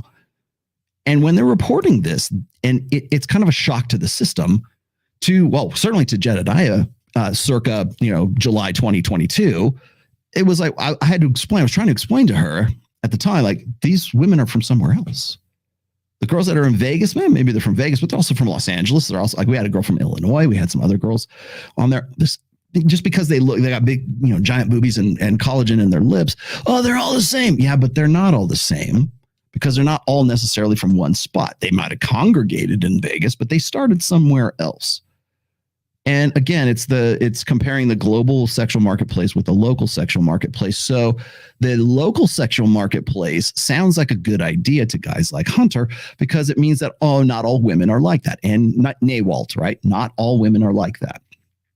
And as long as we stay kind of ambiguous and we're relying on qualitative research, we can sort of, lean back into that belief comfortably and then say those girls that are on Access Vegas, those girls that are on whatever podcast, those girls on Pearly Things, those girls on Fresh and Fit, those girls on whatever, I don't know, Purple Pill podcast. They're all ran through and he's basically making the case that the black pill doomers are making, he just doesn't like from his angle here. Is that they're all ran through, they're not representative of the larger whole. Well, the problem with that idea is that you can't get away from the medium is the message. You can't get away from the tweets. You can't get away from the Instagram. You can't get away from the YouTube. You can't get away from the TikTok forever. You can't get away from that. That is every day. And so when the average guy, I don't know how old he is. Let's just say, what is he, 25? I forget how old he is. Young guy, Gen Z. Let's take a Gen Z, male who's 23, let's just say 23, 24. And that guy for the last 5 years, maybe in, part of high school up through, college has done nothing but look for women on Instagram because Instagram is the number one dating site there is. Maybe he's never even been on Tinder. But he certainly has seen TikTok. He's had women follow him on Instagram because that's how we connect now. He's certainly in some way used digital media to facilitate his understanding of how women are and how men are. So if that is this ever-present thing that you're constantly looking at all the time, and you're seeing a behavior that in some way women enjoy being sexual, or OnlyFans. I think people started to wake up to just how comfortable women were with sexualizing themselves in 2020, because that's when women, in droves, and I mean in the millions, decided to start an OnlyFans profile because they saw it as a means to easy money. And I'm not saying remember, OnlyFans is not just, here's the demographic shift. OnlyFans is not just 23-year-olds. It's women who are old as 70. It is women who are having sex with their husbands and they're in their 40s. And now it's okay. Sex work is okay. Mike Sartain made this observation. I think I'm going to co-sign it. Okay. There's an Overton window for OnlyFans. And the Overton window in this sense is at some point, OnlyFans and sex work will be ubiquitous. It'll be accepted even by the people who are rejecting it now. So if you have someone who says, oh, I can't believe they're nasty, those women are damaged. Any girl that's going to go and sell her asshole on OnlyFans, she must be damaged. That's how it is right now.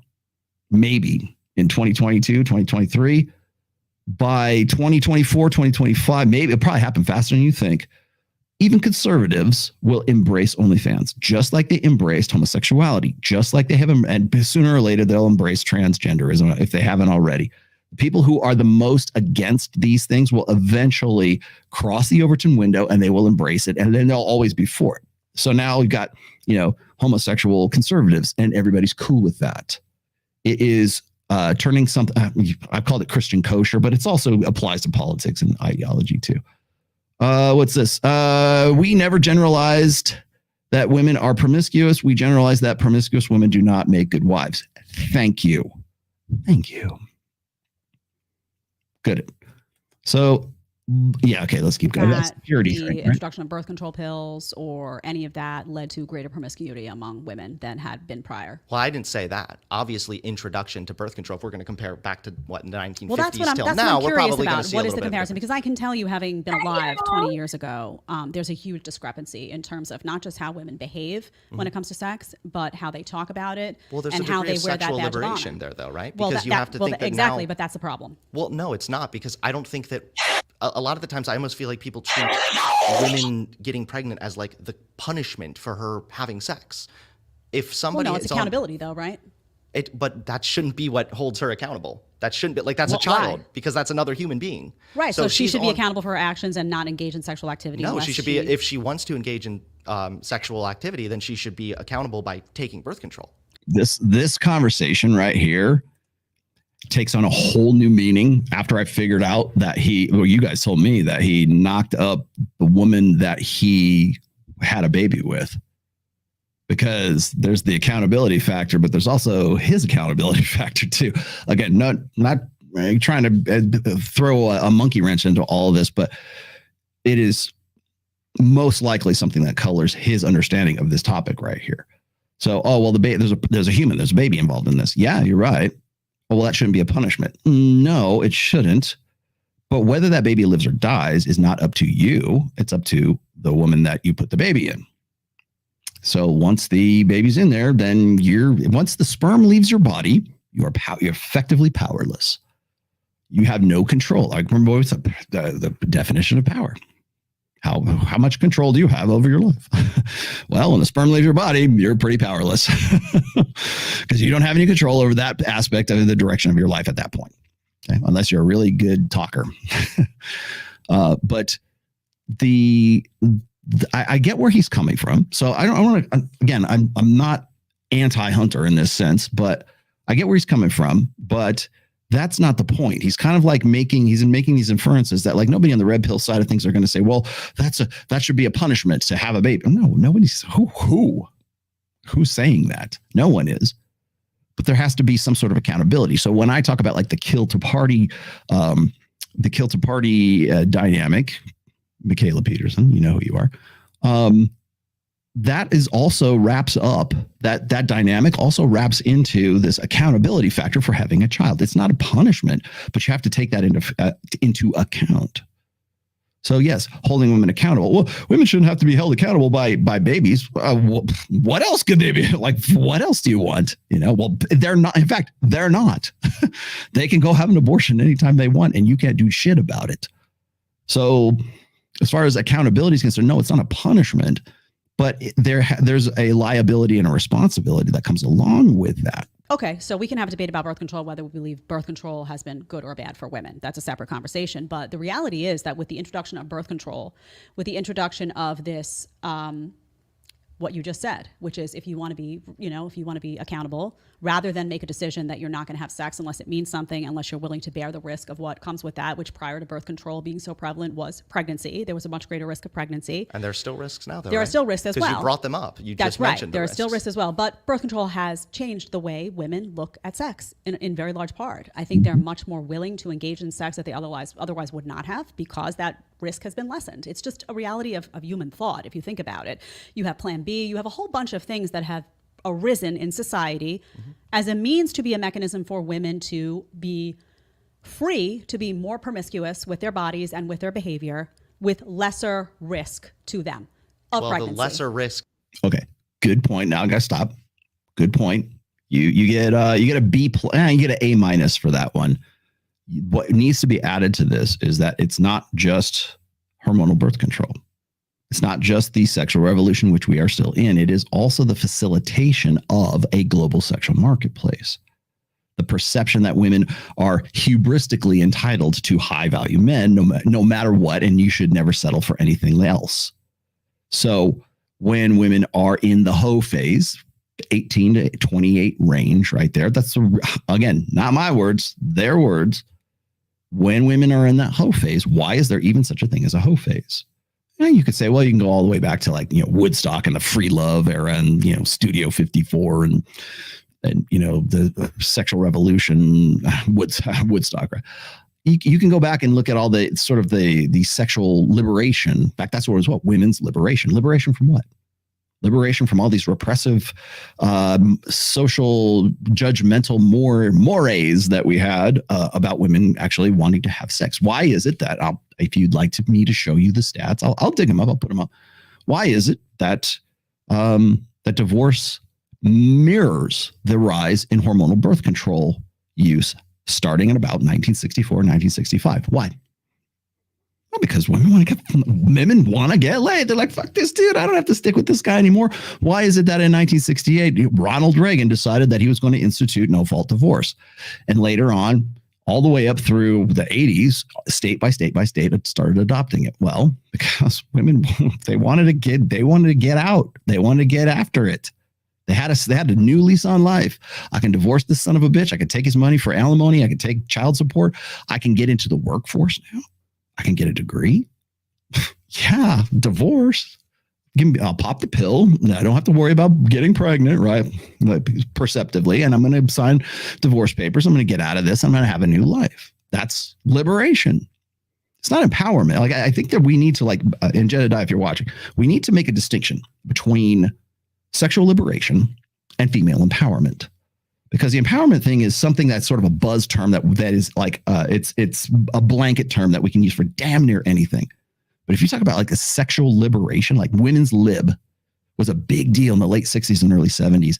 If you start calling it that and you get a better understanding of like women's liberation, it was really liberating women so that they could be more promiscuous, or they could actually exercise control over their hypergamous natures in a way that they have never been able to in the history of mankind. Because now we have a little pill that says, if you have sex with that guy and it doesn't work out, there's very small risk, like minuscule risk, that you're going to get pregnant by him. So you're good. And even if you do, 1973, 4. Roe v. Wade pops around, and now even if that slight chance happens that you're on the pill and you do get pregnant, well, guess what? You have on-demand, safe and effective abortion as a fail-safe. So you go do you, girl. And now you're liberated from this patriarchy. You're liberated from all of those old repressive regime prior to that was pre-sexual revolution. And again, we're still in that right now. So look at it in terms of not so much empowerment, but look at it at like you can go back and read Betty Friedan and Gloria Steinem, and I suggest you do. Oh, why would I want to read that? That's horrible stuff. It's all bullshit. No, but you can get a better understanding of the mentality that was going on there and see how it has morphed and evolved into what it is today. Yes, again, of pregnancy, but also, it's not just women using birth control to be promiscuous. There are plenty of married people or women in relationships who they don't want to have a baby at the time. Yeah, but the vast majority of women taking birth control are taking it for two reasons. They're taking it, one, because of what medicine is today. So if you go to a doctor and you have anything from acne as a woman, I can tell you from, your irregular cycle, it's like, here's a pill for that. It's birth control that's disseminated. That's one reason they take it. That's medical, not related to pregnancy. And another one is because in college, out of college, there is a period of life where women tend to, be a little bit more fluid with their just say hoe phase. It works better if you just say hoe phase. Thinking, and they want that protection of that birth control.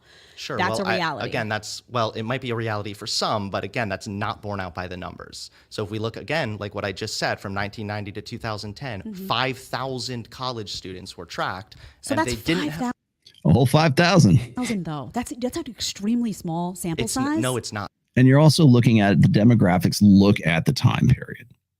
You're going to tell me that we're going to look at the Pornhub stats for 2022.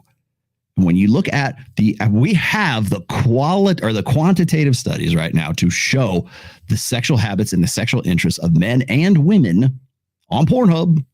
At least the most popular porn site in planet Earth that's free and 4K, and get after it. Snap that radish. Even the ladies, flick that bean. We know we have the stats now. So if you're going to tell me that 5,000 college students between 1990 and 2010 are indicative of the sexual mores of today, I would first off, the sample size is one thing, and it's a sample size. Got it. But things have changed, man. And I would say that probably even back then, those qualitative studies are probably not as accurate. Put it this way. They're not accurate enough to develop a predictive framework by. So you need more. You need more data sets. You need to see what are the variables. Can we connect dots between that? He just presented this. Why would my generation, Gen X, want to fuck more than the millennials? Why would the boomers want to get after it more than, the greatest generation before them, right? Why? Well, because we can. We have a new invention. We can do it. Now we can finally indulge ourselves in our sexual natures. And I think the problem that guys like this have, where they're still thinking in terms of old order thinking, well, it ought to be this way, or women aren't as bad. It's not as bad as you think. Because if it is as bad as you think, then I'm going to have to fundamentally rearrange the way I think about myself. That's hard. That's why I have way more respect for Jedidiah, because she had to do that in the space of 5 months. She had to get to where she's at right now. Like we had a lot of pushback in July. Now we're on the, for more or less, we're on the same page. That's why I love her. I love Jedidiah. I'll go back on her show anytime. But the idea of like having the insight to say, you know what, maybe I should rethink that. Maybe these guys have a point. Maybe Myron and Fresh, I don't really like the delivery, but maybe they have a point. I remember when people would talk about Tom Leykis. Yes, I will talk about Tom Leykis. Here you go. Dump that bitch. Yes, I love me some Tom, at least when he was on terrestrial radio. I love listening to Tom Leykis. I thought he was great. I thought he was very much an entertainer. And I can remember, you want to know where I got the term spinning plates? It was from Tom Leykis. He said, you need to spin more plates. I'm like, that's a brilliant idea. It's basically dating, not exclusively. I thought that was great because it was something I had done in the past, right? But when you listen to Tom Leykis and you listen to his delivery, it's very sensational. And it's very, it's meant to provoke, at least the old stuff. I don't know if I know he still has his own, I know he's online right now. The Tom Leykis of today is not the Tom Leykis of 2001. But the delivery is very sensational. And I see a lot of that happening right now in the Manosphere. So when you get these spicy clips from Myron saying, men should cheat, that's the same as Tom Leykis saying, dump that bitch, right? Dump that bitch. Now there's probably a good reason why that's a thing, but it sounds like people, I can repeat it. It's like this buzz clip. That's why 12-year-old boys are running around saying, what color is your Bugatti? That's easy to remember. They don't understand why he would say something like that, but nobody cares. But when you are basing your estimate of the Manosphere, of the red pill, of these positions that you think are correct, if all you're listening to is a sensational dump that bitch, then, what can I tell you? And you're looking at 2010. We're talking about 2023. Okay, 2010 to 2023 is not that different. Oh, come now. I mean, you when can look at... do you want to talk about when women are being promiscuous? You want to go 20... Would you like me to show you the data for the 178% rise in autism rates between 2000 and 2020? I have that stat. Would you like me to show you the ungodly spike in SSRIs, antidepressants, prescribed to women from 2010 to where we're at right now? I can prove you that is statistical right there. No guesswork involved. No self-reporting. That's what it is. The fundamental rapid change that has happened really, well, I could say within the 20 years, but certainly within the last 10, yes, it is very significant. 2010 back to, the 1990s and talking about the difference? No. Yeah, from the 1950s to 2010, of course it's going to be different. I was young in the 1990s. It was drastically different. I mean, Bro, how old do you think she is? Women in my school that were promiscuous, don't get me wrong, but they were very few and far between. They were looked upon. She's not from Back to the Future, bro. I mean, she's 43. Upon by men as, okay, I'm not going to take this girl seriously because she doesn't care about her body. She doesn't take her own body seriously. Why should I? It was marginalized. It was not thought of highly. Those women were shamed in some ways. We can talk about shaming. We're going to get to that. But that behavior was not nearly as prevalent or worn with a badge of honor as it is today. There is no contest that today women are told repeatedly that promiscuity is their, rite of passage, that it's a man's world. And if you want to compete with a man, you should behave like a man. And men have that stage they go through in life. So why not you? That they are told to take birth control, that it will be liberating for them and it will enable them to make different types of decisions. That is a reality. So you can talk about a sample size of 5,000. I don't know anything about the specifics of that study. Well, I can give you another one if you'd like to, because... Okay, hold on. Before you do that, my friend, I want to point out one more thing here that she's getting into. The difference between what she's saying and what Hunter is saying right now is a difference of perception. So he's going to like quote some like study about like, oh, well, you know, women only have 7 sexual partners. That's on average. That's still a lot more than like prior to the sexual revolution, but you can try to dilute the perception that this is going on. But once again, it is in your face all the time. Now, before I dig, thank you very much. Yes, Tom Likas is one of my favorites. He's actually one of the, I do actually quote him and as a inspiration for the first book. So the problem here is it's a problem of perception here. So if you don't want to see something, you'll find studies that show that why you don't want to look at it. People generally, again, it's just like confirmation bias. Yes. Okay. I got it. However, the problem is you have all these guys who are watching Fresh and Fit. And they don't even have to be guys who are fans of like this kind of media. Average people know who Andrew Tate is, but that, you know, still it's not, I mean, has been a household name for a while, but there's still a broad swath or whatever of humanity that's never heard of Tate and will never, ever hear of Tate. So you could say, well, you know, his stuff is not representative, or what he's saying is not representative of the whole. Okay, if you're going to dilute the point, that's fine. But guys see this every day. We are the media now. If anyone with a cell phone can report the news. Anyone with a YouTube account can be an influencer. Anyone with an Instagram can be an influencer. Anyone with a TikTok can be an influencer. So and again, it all depends on how loud your voice is and how flamboyant you are and what the hell you're saying. But the problem here is a problem of perception. So the idea is that he doesn't want to see who are you going to believe, me or your lying eyes? So you can give me qualitative study after qualitative study. And if I am online, and I'm not even looking at like Myron and Fresh or my channel or whatever. I'm not even like looking at the Manosphere, but I see my girlfriends who are in high school, who are in college, who are just maybe I've known for a while. If I see them and that is the attitude that they have, the attitude that Jedidiah is describing there, that's what matters. That's all it's about, right? Why do hot women from Paducah, Kentucky relocate to Miami? I love that there's at one point, I know Destiny called out Fresh on this, and Fresh kind of dropped the ball. Statistically, numbers wise, Fresh dropped the ball.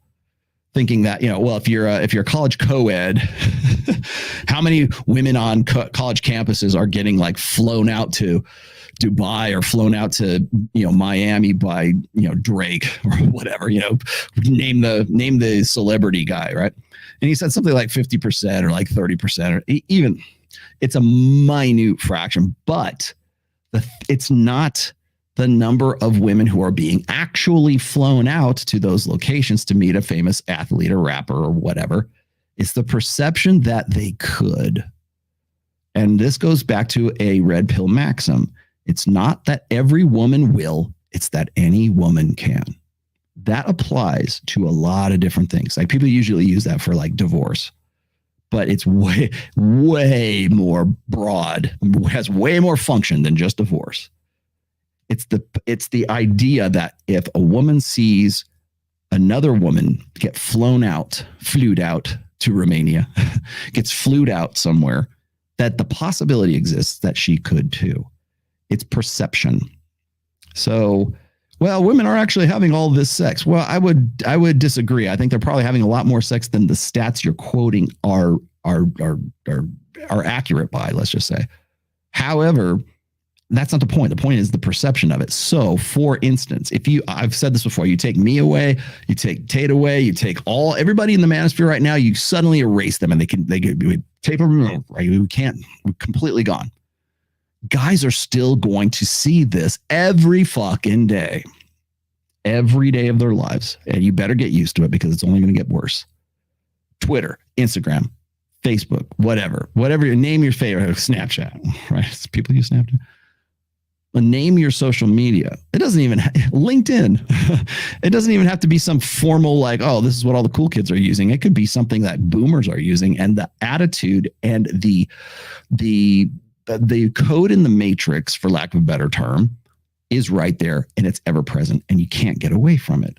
So you can tell me, oh, well, on average, women only have like 7 sexual partners. Well, that might even be true, but the perception is that they don't. They have way more than they do. Or perhaps they do, and they're just underreporting it. And guys like this will use the example of like Myron and Fresh just getting like damaged hose on the show, or we, like me and Mike, get like nothing. I would like to think our girls are very good looking, but we'll get like, jet screaming hootie queens from Vegas on our show, and they'll say, well, they're trying to present that as if that's the norm. Even Jedidiah said the same thing in July.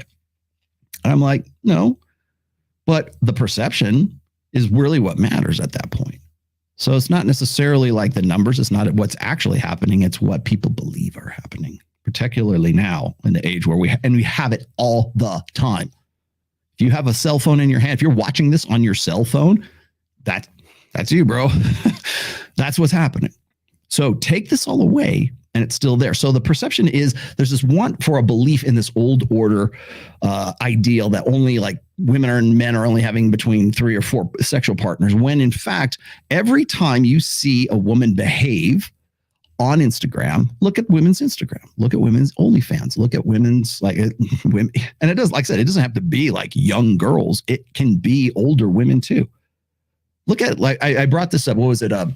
Was the soccer players? I should go dig that up. I saved it this time. The soccer players who, Ronaldo and I don't know, Messi or whatever. You see their Instagram, and it's the soccer player and his wife or his girlfriend on the beach somewhere, and she's looking sexy, and he's, they're soccer players are in good shape, right? They have that on there, and then on the girls' wives' Instagram, same place, no soccer player. You're with like the apex alpha, and you're still not putting it on there. That's what I'm talking about. That's the perception. The perception is everybody's fucking. So it could be that they are actually all fucking, or it could be that they want to present that perception. The fact of the matter is that the idea, the operative here is people want to get laid. Everybody wants some. People are way more sexual than the old order ideals will accept. And the more we get concrete empirical data, the more we see it in our face every single day, the more guys like this sound like idiots. Because or I shouldn't say that. They sound like they're clinging to an ideal that's dead. It's like they believe in a meme that is gone. It sounds quaint. It's like, oh, wouldn't it be great if that were the case? But every time I turn on Instagram, every time I go and I look at, Rollo's channel or Myron's channel or whatever, every time I see that, these women want to get laid. They're sexual. They want to get laid. So anyway, let's keep going here. There's another one done by the Institution of Family Studies, which looked at the male sexlessness being on the rise, like what we were. That's true. I will attest to that. And they that's not from the IFS. That's from the GSS, bro. Found that the women were not actually becoming more promiscuous. Women's average amount of sexual encounters and sexual engagement has been incredibly steady since the early 2000s. It has not changed. And so if you're seeing any kind of increase in what appears to be promiscuity, a lot of the times we're going to it's have to challenge that to the same group of women or in the same area where some women are more promiscuous and those same women are being more promiscuous. So what do you This isn't spreading to all of women. What do you say to women? I'm not saying every woman's promiscuous, and I'm not even saying that the vast majority of women are hopping into. But you're saying that they're all being told to be promiscuous. That's exactly right. I am saying they are getting the message that promiscuity is something that they should own, that it's a sign of female empowerment, that they would be able to make the same decisions as a man would. Everybody talks about guys, how they go through that stage of like post-college, guys are going to be guys. We've heard that. I'm sure you heard that. Yeah. Women are now hearing that, and because we live in a society where it's always like compete with a man, be like a man, even though you're not wired like a man, you're not, no matter what you do, there is an increasing, growing number of women, is what I'm saying, that is feeling like that message is positive for them in some way. Not that they're necessarily even acting on it, but that where is this happening? So all obviously, over the place. Raw, Instagram, use it, learn it, Love it. Live it. Dude. OnlyFans. Like, do you live in a freaking plastic bubble? Do you like not have an account? Do you like own a TV? Everywhere. That's what I am saying. That's what she is saying. Thank you, Jed. Very good. You get an A+ for that one. Yes, the perception is there. It's not that every woman is, it's any woman can. That's the perception. Well, where are they doing? They're not actually having the sex. Doesn't matter. It's still informing their decisions. See? So where is this happening? Instagram? Like you tell me, man. Anybody Everywhere. saying being promiscuous is empowering or whatever, anybody saying that's an idiot. That's not true. It's not empowering to sleep around and let it, like I said, jumping in and out of bed. That is what's being said. If it And people, again, that's a judgment call. That's a moral qualifier right there. being said, then that's bad advice. But the thing that I just mentioned tracked up to the early 2000s, now up to 2017. So we're past 2010 now. Nope. And yeah, they found that since the 2000s, women's rate of sexual activity, sexual encounters has completely stayed steady. It is not this increase Not of female really, promiscuity. bro. So I'd have to look at that study. Obviously, I don't have it. That I There's can two sit different and ones read it. now, I would though, love right? There's to. the I would one love from to. the college, Anyone and there's from one in any women study on looking general. at women. Listen, if you're looking at a study of women, Okay, full stop. That's not the IFS studies. That's the GSS study, the General Social Survey studies. Okay, that's where this comes from. Okay. Share of men and women between the ages of 18 and 30 report, men and women, by the way, reporting no sex in the past year. Okay, it has climbed a bit for women, but it has gone astronomically high for men from the date that 2008 to 2018. Let's get our numbers right. If we're gonna start quoting numbers, this is where it's from. This is from the General Social Survey. Comes out right around the same time as the census. So we're gonna have to wait a little bit longer for the next one. Now we can extrapolate from that. Now here we go. The lack of sex is driven mainly by the young. So now we can look at it in demographic cohorts here. These are quantitative studies in this place. This is what they're now assuming that what they're reporting is true. This one, like, okay, so here, this is self-reported. So this is qualitative. This is quantitative, okay? Driven mainly by the young. So the people who are in this cohort, 23%, 18 to 29. You know, it's also get swept under the rug is the 30 to 39 section right there is 7%. Why do you suppose that is? Because the average age of first marriage is, of course, 29 for men, or excuse me, 29 for women and 30 for men. That's why that drops. See how precipitously that drops off right there. However, single men between 18 and 29, they're spiked. If you go and you look at, let's see, 50 to 59, you look at that. You'll notice how that it goes up past the age of 39. Yeah, I would love to point this particular stat out to Hafiz next time we start talking about like the benefits of marriage and divorce and all that good stuff. Now, here's the best. This is the one he's talking about. Share of men under the age of 30 who report zero female sex partners since they turned 18. Since they turned 18. Never got laid. 27%. Now, you can extrapolate. That was 2018. That was 5 years, soon to be 5 years ago. So could be higher. Could be higher. Could be lower. You don't know. But I would, if I had to guess, I would say probably higher. That's the study that you're referring to. It is not the IFS. The IFS uses the GSS for their articles. The IFS is just an aggregate blog.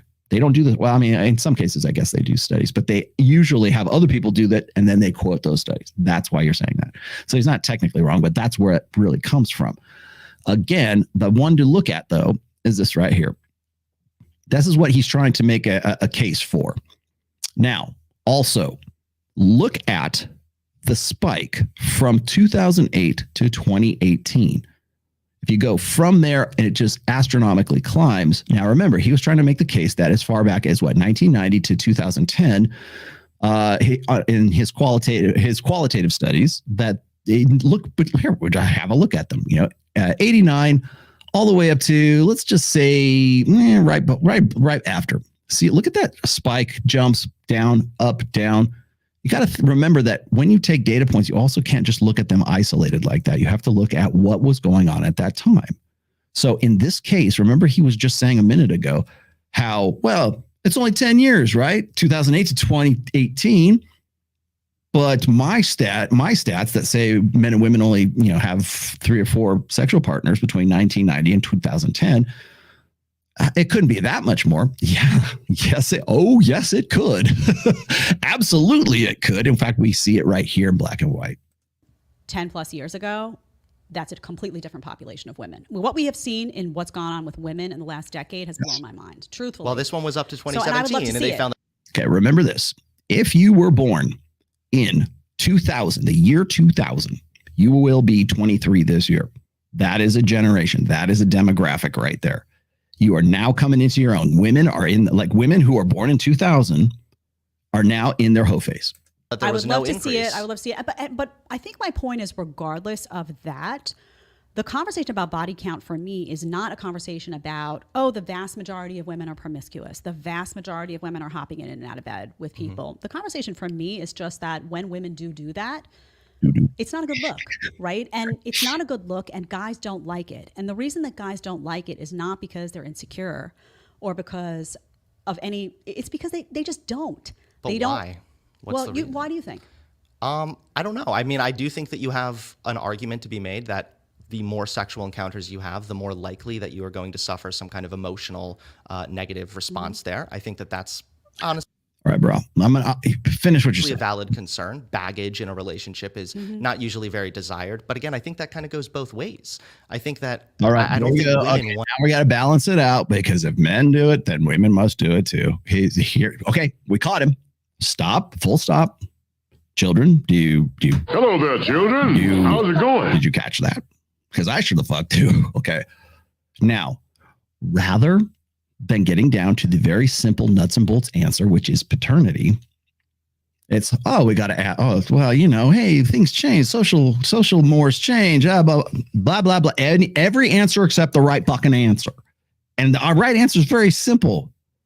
Men want to ascertain paternity. That's why promiscuous women throughout history, over the course of time, have been not necessarily shunned, but there is a sense of sexual hesitation. There is a sexual revulsion. Human females have a higher sense, or have a higher sensitivity, let's say, to sexual revulsion, as you would imagine, because they bear a higher reproductive cost. That's not to say that men don't. Men do. They certainly have a hesitation. Like, men will fuck anything, right? But now, especially now, there's a sense of hesitancy, particularly if that guy gets involved with a woman that he has to have some sort of like lifelong bond with. He wants to know that the baby is his. That's the difference. It's the difference in mating strategies. What the cardinal, Jedidiah, if you were reading my book, you would understand what I'm about to say. This is the cardinal rule of sexual strategies. For one sexual strategy to prevail or to succeed, the other one must either be compromised or abandoned. And in a gynocentric social order, it's usually abandoned. However, in days gone by, prior to the sexual revolution and hormonal birth control, there was a compromise between sexual strategies. Men say, you know what? My sexual strategy is unlimited sex, or unlimited access to unlimited sexuality. I want to fuck anything on 2 legs. I want to have opportunities. Sow my wild oats. Your great-great-grandfather wanted to sow old Grandpa Jed wanted Grandpa Jedidiah, I guess it's a guy name, wanted to sow his wild oats. And now he's settling down because he's already done his business, and now he wants to settle down and had his fun. We hear the same thing about women right now, of course. But the idea that a woman would do that is like antithetical to the guy who would compromise having access to many women, assuming he could, because back then, the patriarchy, right? The idea was that men at least had the option to, sow their oats if they wanted to. Now, of course, didn't happen in the way that I think a lot of people would think of today. But the option is, I will forsake. It's in the marriage vows. Like, was it in sickness and in health till death do us part, richer or poor? Who do you think that benefit? Who do you think those vows benefit? In sickness and in health, maybe both. For richer or poor, who do you think that benefits? Especially from when they, back in the days of old, right? Forsaking all others. Who do you think that benefits? Till death do us part, whatever. What marriage, and by the way, Christians don't have a monopoly on marriage, but marriage, of course, is a compromise between sexual strategies. I promise not to fuck anybody else but you. Got it? Forsaking all others. Okay, great. I promise to stay with you no matter what, even if you go from being rich as hell to having nothing and you get zeroed out. Of course, that doesn't fly today, but essentially that's women are more interested in long-term security. Men are more interested in sexual purity, but at least when we say sexual purity, what's the purpose of that? What's the function? Like, we can look at it in moralistic terms, but the real function is it has to be paternity. You have to be a pure woman is a woman who is a good bet that the kid that comes out of her uterus is going to be yours because she's pure. You're the one that got her. She was a virgin. And you're the one that put the baby in her, so you know damn well it's your kid. That's where it comes down to. I keep hearing all these people saying that, oh, there's no such thing as virginity. We need to really erase that word from the English dictionary or whatever else. It's like, no, it has a purpose and has a function. You're just uncomfortable with it. Why would, if women weren't promiscuous, if women weren't more promiscuous than Hunter is alluding to right now, why would there be pushes to eliminate words like virginity? I'll wait. Why would there be efforts to call prostitution sex work if women didn't want to be more promiscuous? Therapists, right? Why? Why would there be social incentives for certain things to sort of redefine the way we think about sex if women didn't want to get after it? If men didn't want to get out, do you think it's men that are trying to erase the word virginity? No, it's women who are, because they want to get away from their sexual past. Why would it be a big deal for women to be regretting their sexual past if they weren't more promiscuous? Why would we even have the conversation? Why would women want to avoid why would we imply that men who have a problem with women's sexual past, those guys, they're insecure in their masculinity? Why would that be the popular opinion if women weren't fucking more than they are right now? Why? We can go and you just follow the dots here. Ask the right questions. Stats. No, look at what else is happening.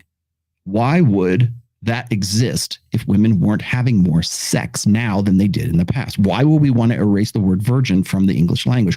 Why would there be, we would want to change prostitution to sex work? Why would those things be a thing in 2023 if women weren't having more sex now than they did in 1990 or 2010? Why?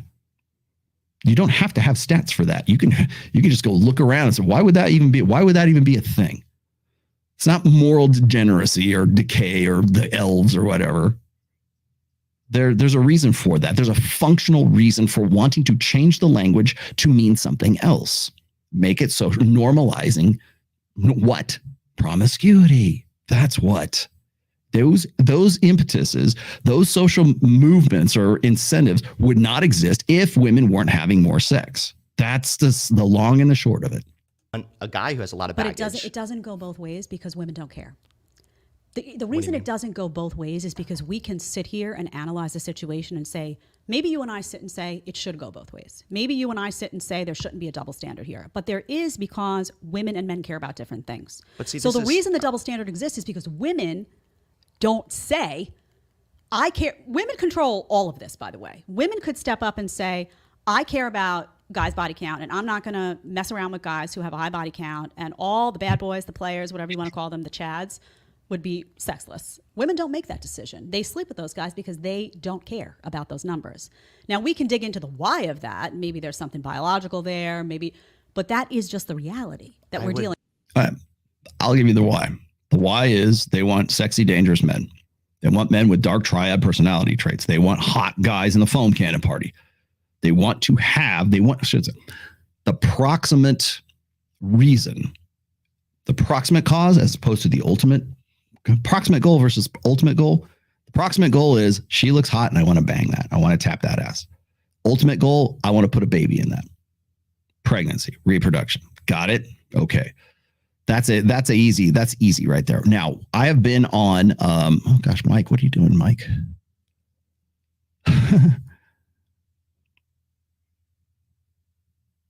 Oh, cool. Anyways, by the way, I'm being reminded here. If you want to get into MOA, you can actually click the link. Please click my link down here and don't click anybody else's. I want to make sure that I'm getting the commission for that, I guess. But I'm actually doing MOA on the regular now with Mike, at least in the Zoom calls and stuff. So getting back to this, as far as the reasoning for promiscuity, I was on. I think it was 2 episodes ago. I was on Access Vegas and we asked this question. I think we've asked it twice, but the first time we asked the girls, does a guy's body count matter to you? In fact, I think we worded it this way. Would you rather get with a guy who's a virgin, and he loves you to death and whatever, or would you rather get with a guy who has a 100 body count, right? Would you rather have a virgin guy or a guy who has like a lot of bodies, right? Has triple digits, let's just say.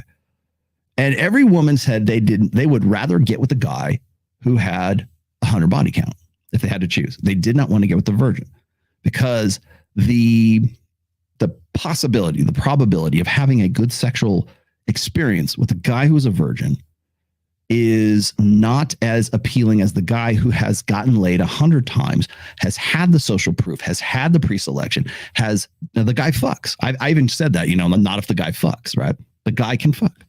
If the guy, Sterling said this, there's nothing like more of a compliment to a woman than a guy. Well, if a guy knows how to please a woman, he ends up becoming high value because clearly he learned his skills from having sex with a lot of women. Therefore, pre-selection, pre-approval, yada, yada. Now, when we asked women this, we said, does a guy's body count matter to you? I think probably all of them, but maybe one said, no, it doesn't. But they added this caveat there. They said, as long as I don't have to meet any of his bitches in the club, as long as I don't have to be face to face with them, I don't want to see the chick that he banged. And I don't want to have to run into her at the gym or whatever. It was a social thing rather than this like a sexual thing or worrying about whether or not he had a disease or he had something else going on with him. So what is this? Thank you very much, Jimena. When Candace Owens speaks against thoughts, huge numbers of famous men and women attack her. It's as if they wanted to destroy women. Yeah, well, Candace is mentioning these things because she knows it's the new hotness right now. Thoughtness. Same thing, by the way. Same thing happens with Tommy Lahren right now. She knows where the gravy is. So does Candace. By the way, still available. Still waiting for that fucking call. That ain't gonna happen. I understand that for some women that's the reality, but I feel like you keep on doing the extrapolating certain qualities onto the vast majority of women. When you say women are doing this thing, that's not true. Women, on average, are not becoming more promiscuous. Forget about some that. women No, we're not talking about that though. We're talking about whether women care about male body count and some whether women do, some women don't. You don't think that it can be said that more women...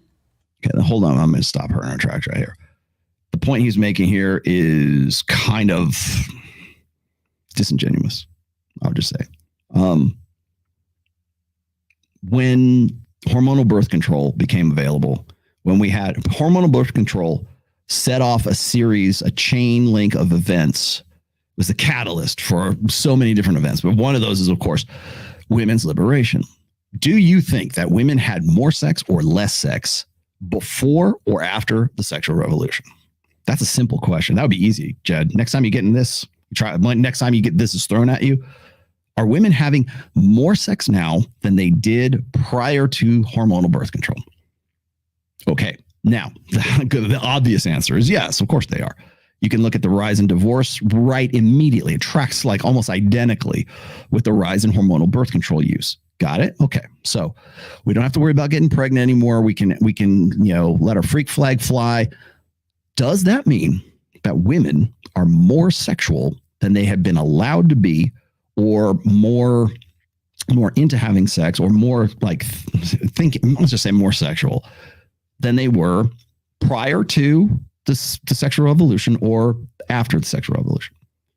And were they not always like that, or did they have to learn to be like that? because I would argue they were always like that. They just didn't have the opportunity and they didn't have the invention of not worrying about birth control and not worrying about abortions or anything like that. And of course, the empowerment side of that ends up becoming putting women in the workforce and no-fault divorce and all the things that happen in the wake of all that. However, are they more sexual now than they were in let's say 1965? No, they're the same. It's still the same machinery, dude. They still women want to fuck. Why can't women just want to fuck? Why can't guys just want to fuck? Why does it have to be like, oh, well, it's got to be this meaningful cosmic energies? And no, do you want to fucking get off? And she wants to get off too. That's why I get it with like when I used to, and I still do, by the way. I hate it when guys tell me like, oh, women are just as sexual as men. No, that's a chemical, biological impossibility.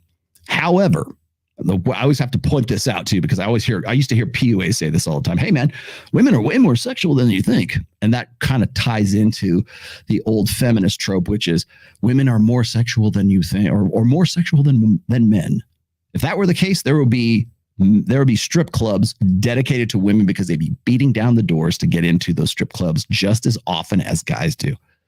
That's blank slate equalism and it's horseshit. It is a biological impossibility for women to be as into sex or as sexual as men are, period. Full stop. However, women are way more sexual than most people, and most men in particular, really understand. And that's where this revelation is coming to Hunter right now. No, they're not really all that sexual. No, dude, they are. Hypergamy used to be something that was a secret. It was women's sexual strategy. And if a woman's called another woman a gold digger, it was because she was giving away the game. She was too upfront about it. She's a gold digger. Oh, are all women like that? Are all women prostitutes? Well, we can't have every guy thinking that, because if they did, no women would get married, especially in a post-sexual revolution world. So a gold digger prior to, like, say, 2014 was a woman who was just a little too overt in what was really going on anyways, right? Now they embrace it. Now it's a commercial. Now we yuck it up on a sitcom. But before it was secret. Did that mean that the machine was different? No. It just means that women are more sexual, and now they can express it because they've got a fail-safe. They've got a mechanical, chemical means to do what they want to. That's why. And right now, again, I'm not like Jedidiah, I think actually did a really good job of this, but the frustration she's having in conversations like this is she is dealing with an old order ideal, and a guy who's very young, by the way, younger than she is. Old order, clinging to this old order ideal about, oh, women should be this way. They're not. And we have countless evidence, whether it's anecdotal or statistical, that show that they're not the way that you think they are, but you want to think that they are because it serves your interests. It serves your mating interests, your mating strategy, whatever it is. It serves your interest to think the way that you do. So that's I mentioned this in the introduction of religion in my fourth book. We are now at a stage in humanity where we have easy access to information that we never had before in the history of humanity. It's right here. It's right all of my fingertips right here. If I want to go find out stats on, like why women have abortions in Florida, there it is. I can easily go find that right now. You can too. Use Google. It's your friend. But imagine me going back in time to even just to the mid 90s and going, I have access to all of humanity's knowledge on this device right here. People would look at you like you're fucking nuts. And that's the other thing that kind of pisses me off right now too. Cause like when I listen to guys like Hafiz say, well, you need to go to the source, go look at David Buss, or go to the real guys, right, who've been doing this forever. And then they'll quote something like, why women have, the evolution of desire. Evolution of desire was researched in the 80s, and the book was published in 1994. Since then, do you think maybe we have more data and we have a better understanding since 1994? Or are we going to just stick with what he was saying, like 1990 all the way up to 2010, right? Then that's it. No. things have changed. We have more access to it, and we have better data now. And we have better understanding of human nature, women's sexual nature, men's sexual nature. And we have a better understanding of like sort of the blending of the two, right?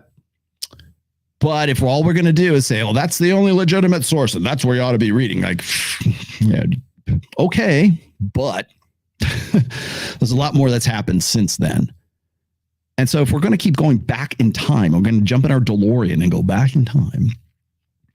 We have to take everything with a grain of salt of what has happened in the past. I'm not saying that the contributions were worthless. They were. They're great because they had to be built upon.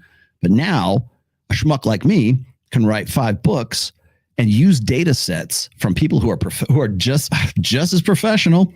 I've used cited countless sources. But David Buss, even him, Marty Hazelton, Gad Saad, Steve Stewart Williams, Hector Garcia. Was Schmidt, David Schmidt, partner with David Buss, if you knew that. Steven Pinker, blah, blah, blah. That doesn't make any difference. But here's the thing is, I have the access to that data. I can go and say, okay, let's connect some dots that these guys, very smart guys, didn't connect because probably they didn't have the information in 2006, 2003, 1994 that we do now. And those dots that came afterwards that I can connect might dovetail very nicely with that old data, or it might completely contradict it entirely. But what pisses them off is that a guy like me, who's only got a bachelor's degree in psychology, right? Behavioral psychology, can go and piece all that together. You don't have to specialize. You don't have to go and you don't have to stick to one fucking thing. You can, I'm all over the place. Hell, I can show you brain scan where he's going to talk about like emotions and stuff. The data that I draw upon for that, the difference between men and women's brains. I'm not a neuroscientist, a neurological science. I'm not a brain surgeon. I'm not an endocrinologist. But I get run up the flagpole for not being one or having a doctorate in it. Meanwhile, everybody wants to listen to, Jocko Willink talk about dopamine. He's not a fucking endocrinologist either, but you're going to listen to him and you don't care about what I have to say. It's like, it's just who's connecting the dots and who you agree with and who you align with. That's where really the long and the short of this conversation is. But it's the contradiction of old order beliefs that are contradicted by new order data. All the data he cited up to this point is old order data.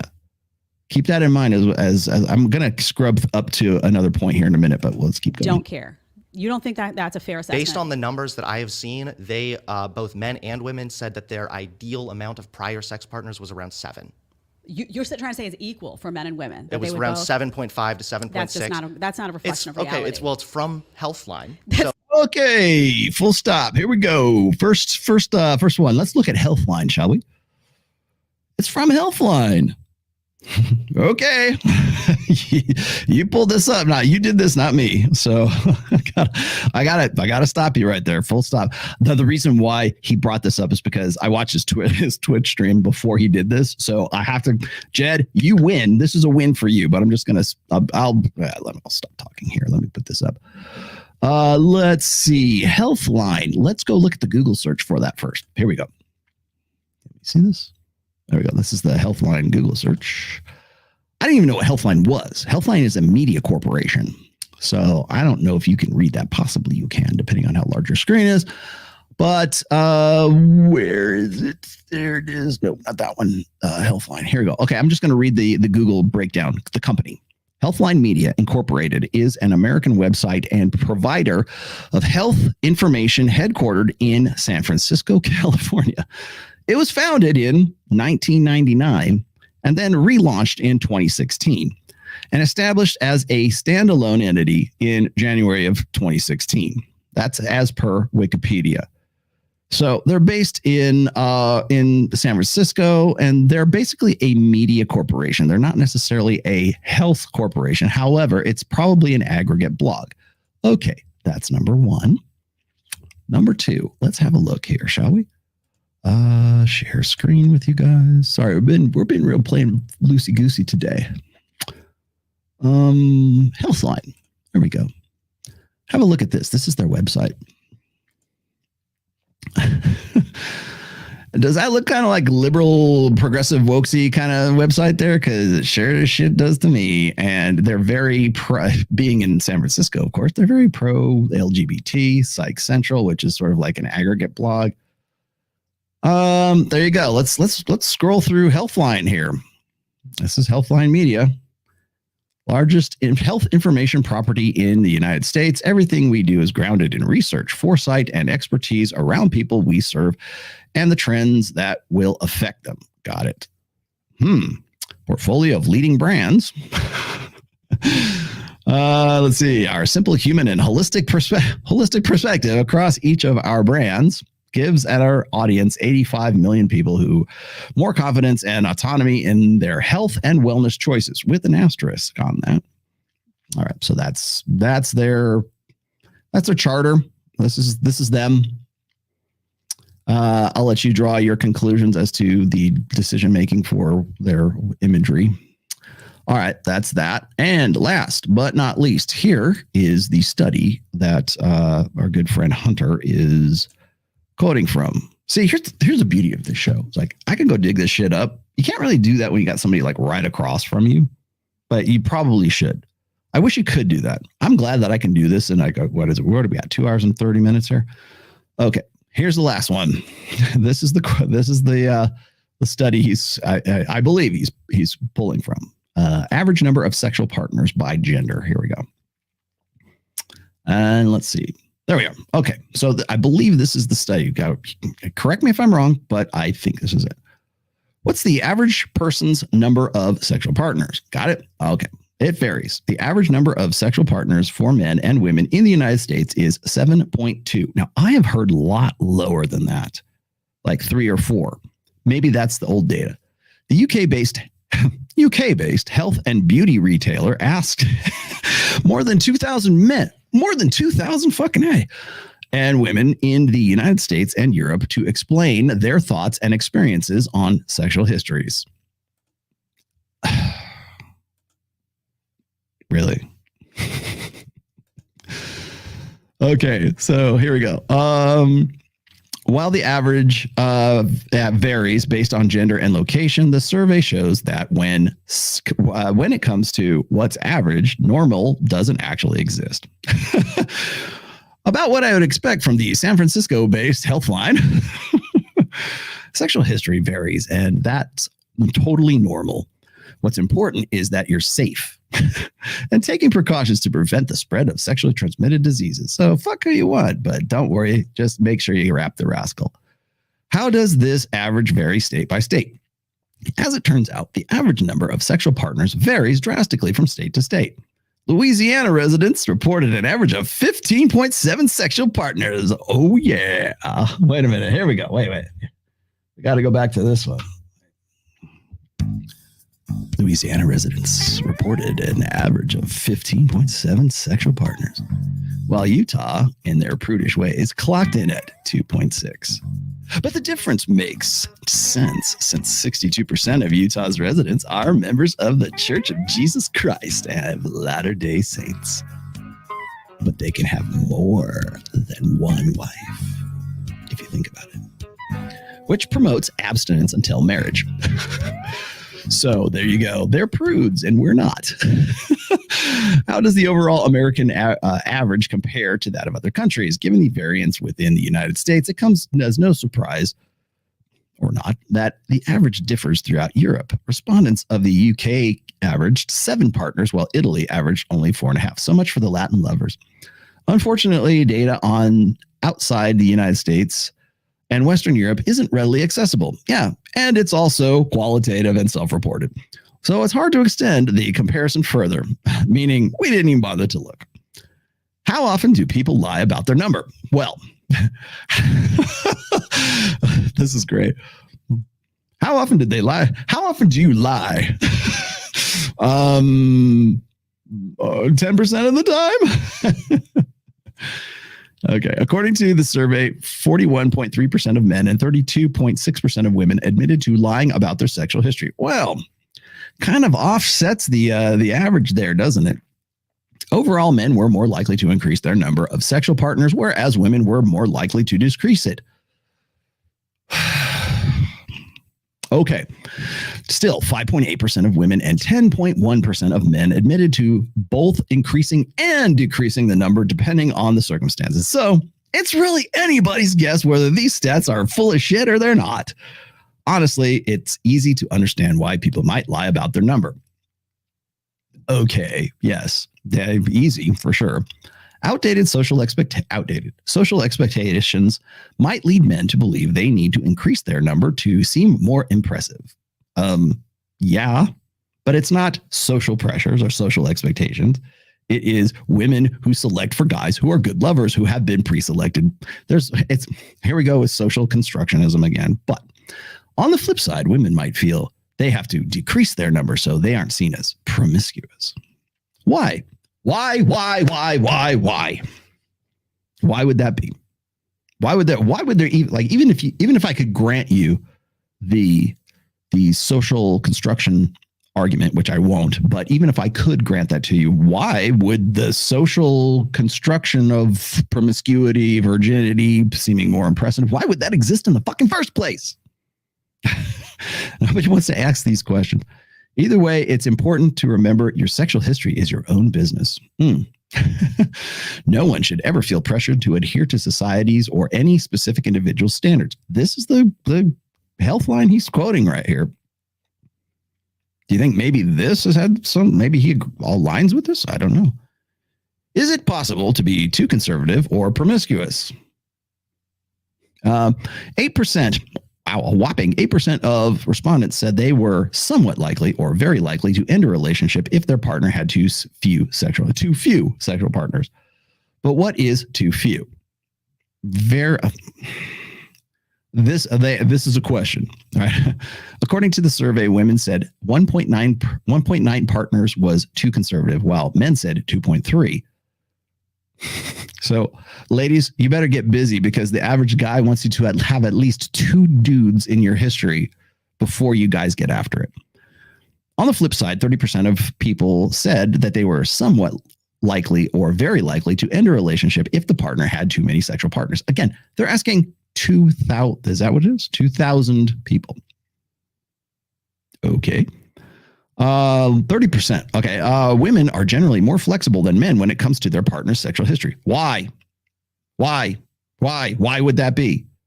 Viewing 15.2% of partners for two partners as too promiscuous. So dudes, you have a tolerance of 15. Don't get to 16 because then you're done. You're too promiscuous. But if you're 15 or lower, you're A-okay. As too promiscuous, men said they prefer partners with 14 or less. So ladies, you better limit it to 14 guys. Just saying. Clearly, the ideal number varies from person to person, and although some may have a preferred number in mind, others may not want to know about their partner's sexual history. That's okay too, because you wouldn't want to be seen as insecure in your masculinity. Remember, there's no real average. If that's the case, then why the fuck are you citing this source? It varies based on gender and location and background. So who cares? Who knows? Not me. Your number of past sexual partners doesn't define your value. Well, who defines it? How is it defined? What makes you valuable? What doesn't make you valuable? Is it the sexual market value? Is it your personal worth? Is it your integrity? What are the criteria for value? Sharing your number is less important than being honest about your STI status. Yeah. And taking precautions to keep yourself and your partner safe. So really what this is all about is Rap the Rascal.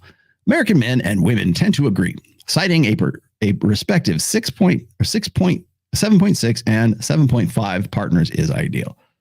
What did we say? By the way, if you happen to catch the promiscuity episode that Myron and I did in, I want to say it was February or March of last year. Thanks, Drew Affawalo. We did this. We said, okay, because we got this on the super chats. Like people were saying, so what's the ideal number? We were looking at the stats between say, what was it? Depression, instance of divorce, marital stability / happiness, and STIs, which they're talking about. And so we look at these and after 6, that's the tipping point. We even said, we still joke about it today. Well, what's the ideal number? 6. Lo and behold, here we have, they're a little bit above, right? 7.6 or 7.5 is ideal. Like ideal. I want a guy who's got 7, almost 8 chicks under his belt before he's like ideal. It's almost laughable because the actual study here contradicts what he was saying. So at what point, oh, wait a minute here. But the survey found that what's perceived as ideal varies based on location. Europeans were more likely to give a higher ideal number. The ideal number of past sexual partners in France is, for example, is 10. Do you think that if you got in the DeLorean and you went back in time prior to the sexual revolution, prior to hormonal birth control, do you think these numbers would be lower? Or would they be the same? Because if they were the same, then that would mean that there's something, or if they were different, that would mean something took place that allowed us to change our minds about what the ideal partner, our ideal body count is. Curiouser and curiouser, huh? At what point should you discuss your sexual history with your partner? Okay. Sex, how to practice safe sex. Here you go. Okay. Yeah. Okay. We get them the nuts and bolts. You guys get that. You get the point. You understand what I'm saying here? So that's the study. That's it. That's where he just said seven partners, right? Ideal. That's what they want. Really? Well, funny thing is if anything, me and Myron were a point below that. We were a little bit more conservative than that. So where do you go from now? Obviously, a medical institution here that's tracking this kind of thing. That's like saying that Pfizer did the studies on the COVID. All right. That is not a medical institution. That is an aggregate. I just read it to you. Now, I can't fault Jedidiah because she can't look at everything like right there live on the fly. I got it. But you could go back and you could see what the fuck he was talking about, just like I did right now. So, yes, it is not a medical establishment. It is a media company that is an aggregate for that shit. And we already looked at their methodology. We know it's bullshit. So, throw that back in here. Jedidiah, feel free to clip anything out of this that you would like. And feel free to clip anything out of this that you would like and do the homework. This is why I say accuracy is something. It matters. Be accurate. Get on top of it. He's not actually wrecking you. He's not actually schooling you. I have to step in here and sort of be the guy, the voice of reason here and say, okay, this is inaccurate. Please, for fuck's sake, be accurate. Know the material. See where he goes from here. So, but we'll get to that. Well, no, but this is the problem is I don't think it's fair to just write off the numbers because the numbers are inaccurate. You are in error, Hunter. We see a lot of extreme examples. You turn on TikTok and you see a dumb feminist screaming about how she fucked 35 guys and that's actually super empowering. But those extreme examples, the loudest voices, right? Those don't necessarily speak for the majority. But they do. They create the perception for the majority. That's the point. We're not talking Women about that. in general. We're talking about the why. So if we say that guys do care, let's just say guys care about body count. You hear guys. All right, I'm going to halt it there because I got to move up to the next section here, which is later on. The whole thing about promiscuity, they really belabor this. It's a good watch this whole thing. It goes for like 2 hours and like 20 minutes. I know that's a long time for most of you guys, but you've been watching 2 hours and 42 minutes right now. I wanted to get to this part right here. This is pretty good. Here for sure. There are so many idiots on Twitter who abuse the term toxic masculinity that I do not fault you at all for having that perception of what toxic masculinity is getting at. I've seen so many like blue-haired, crazy lefty types who are just reeing that, Stop talking about Destiny. He's not here. It's toxic. I'm just kidding, Destiny. I love it. Like, it's oh shit, I forgot where I was going with that. No, so many people distorting toxic masculinity. Yes. Thank you. You threw me off at the Destiny show. Sorry. Had to say you blue hair. I mean, come on. True. But yeah, a lot of the times. Go ahead and say drag queen story hour. It is. It's here's a guy who's doing something. He's strong or being a little bit aggressive or dominant if he needs to be. And it's toxic masculinity, and it does literally come across as if they are out to just shit on men for being masculine. And I do think that there's a problem there. However, when I myself talk about toxic masculinity, I'm referring to something very specific, and it's Okay, I'm going to stop him right there.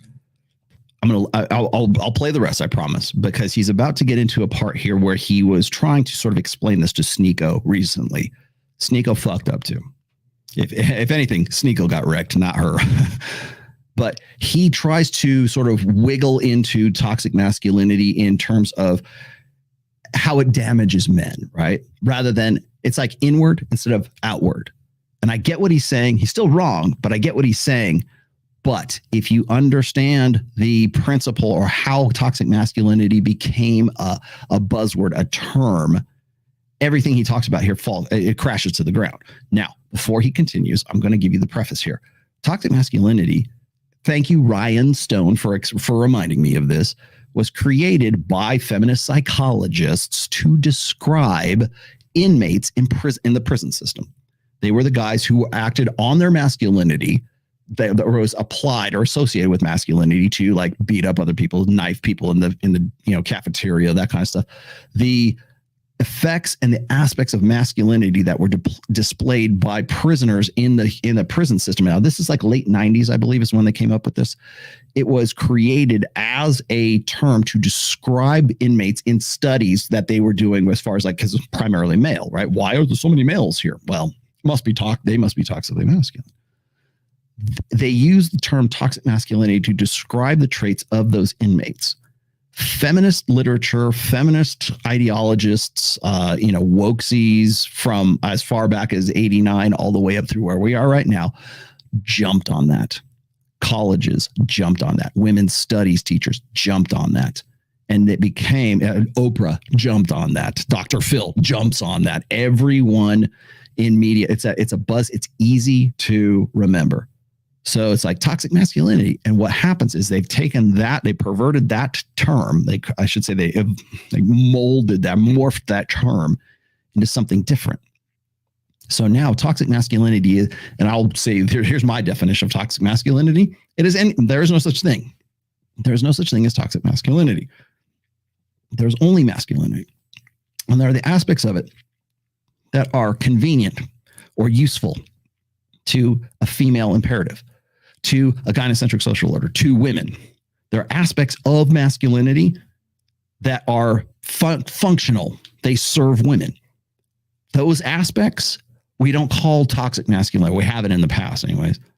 The aspects that aren't, the aspects that are self-serving, the aspects that are survival instincts for guys, the aspects that are that don't serve a direct function to either the protection, provisioning, parental investment of women, or getting on board with the social initiatives that would benefit women.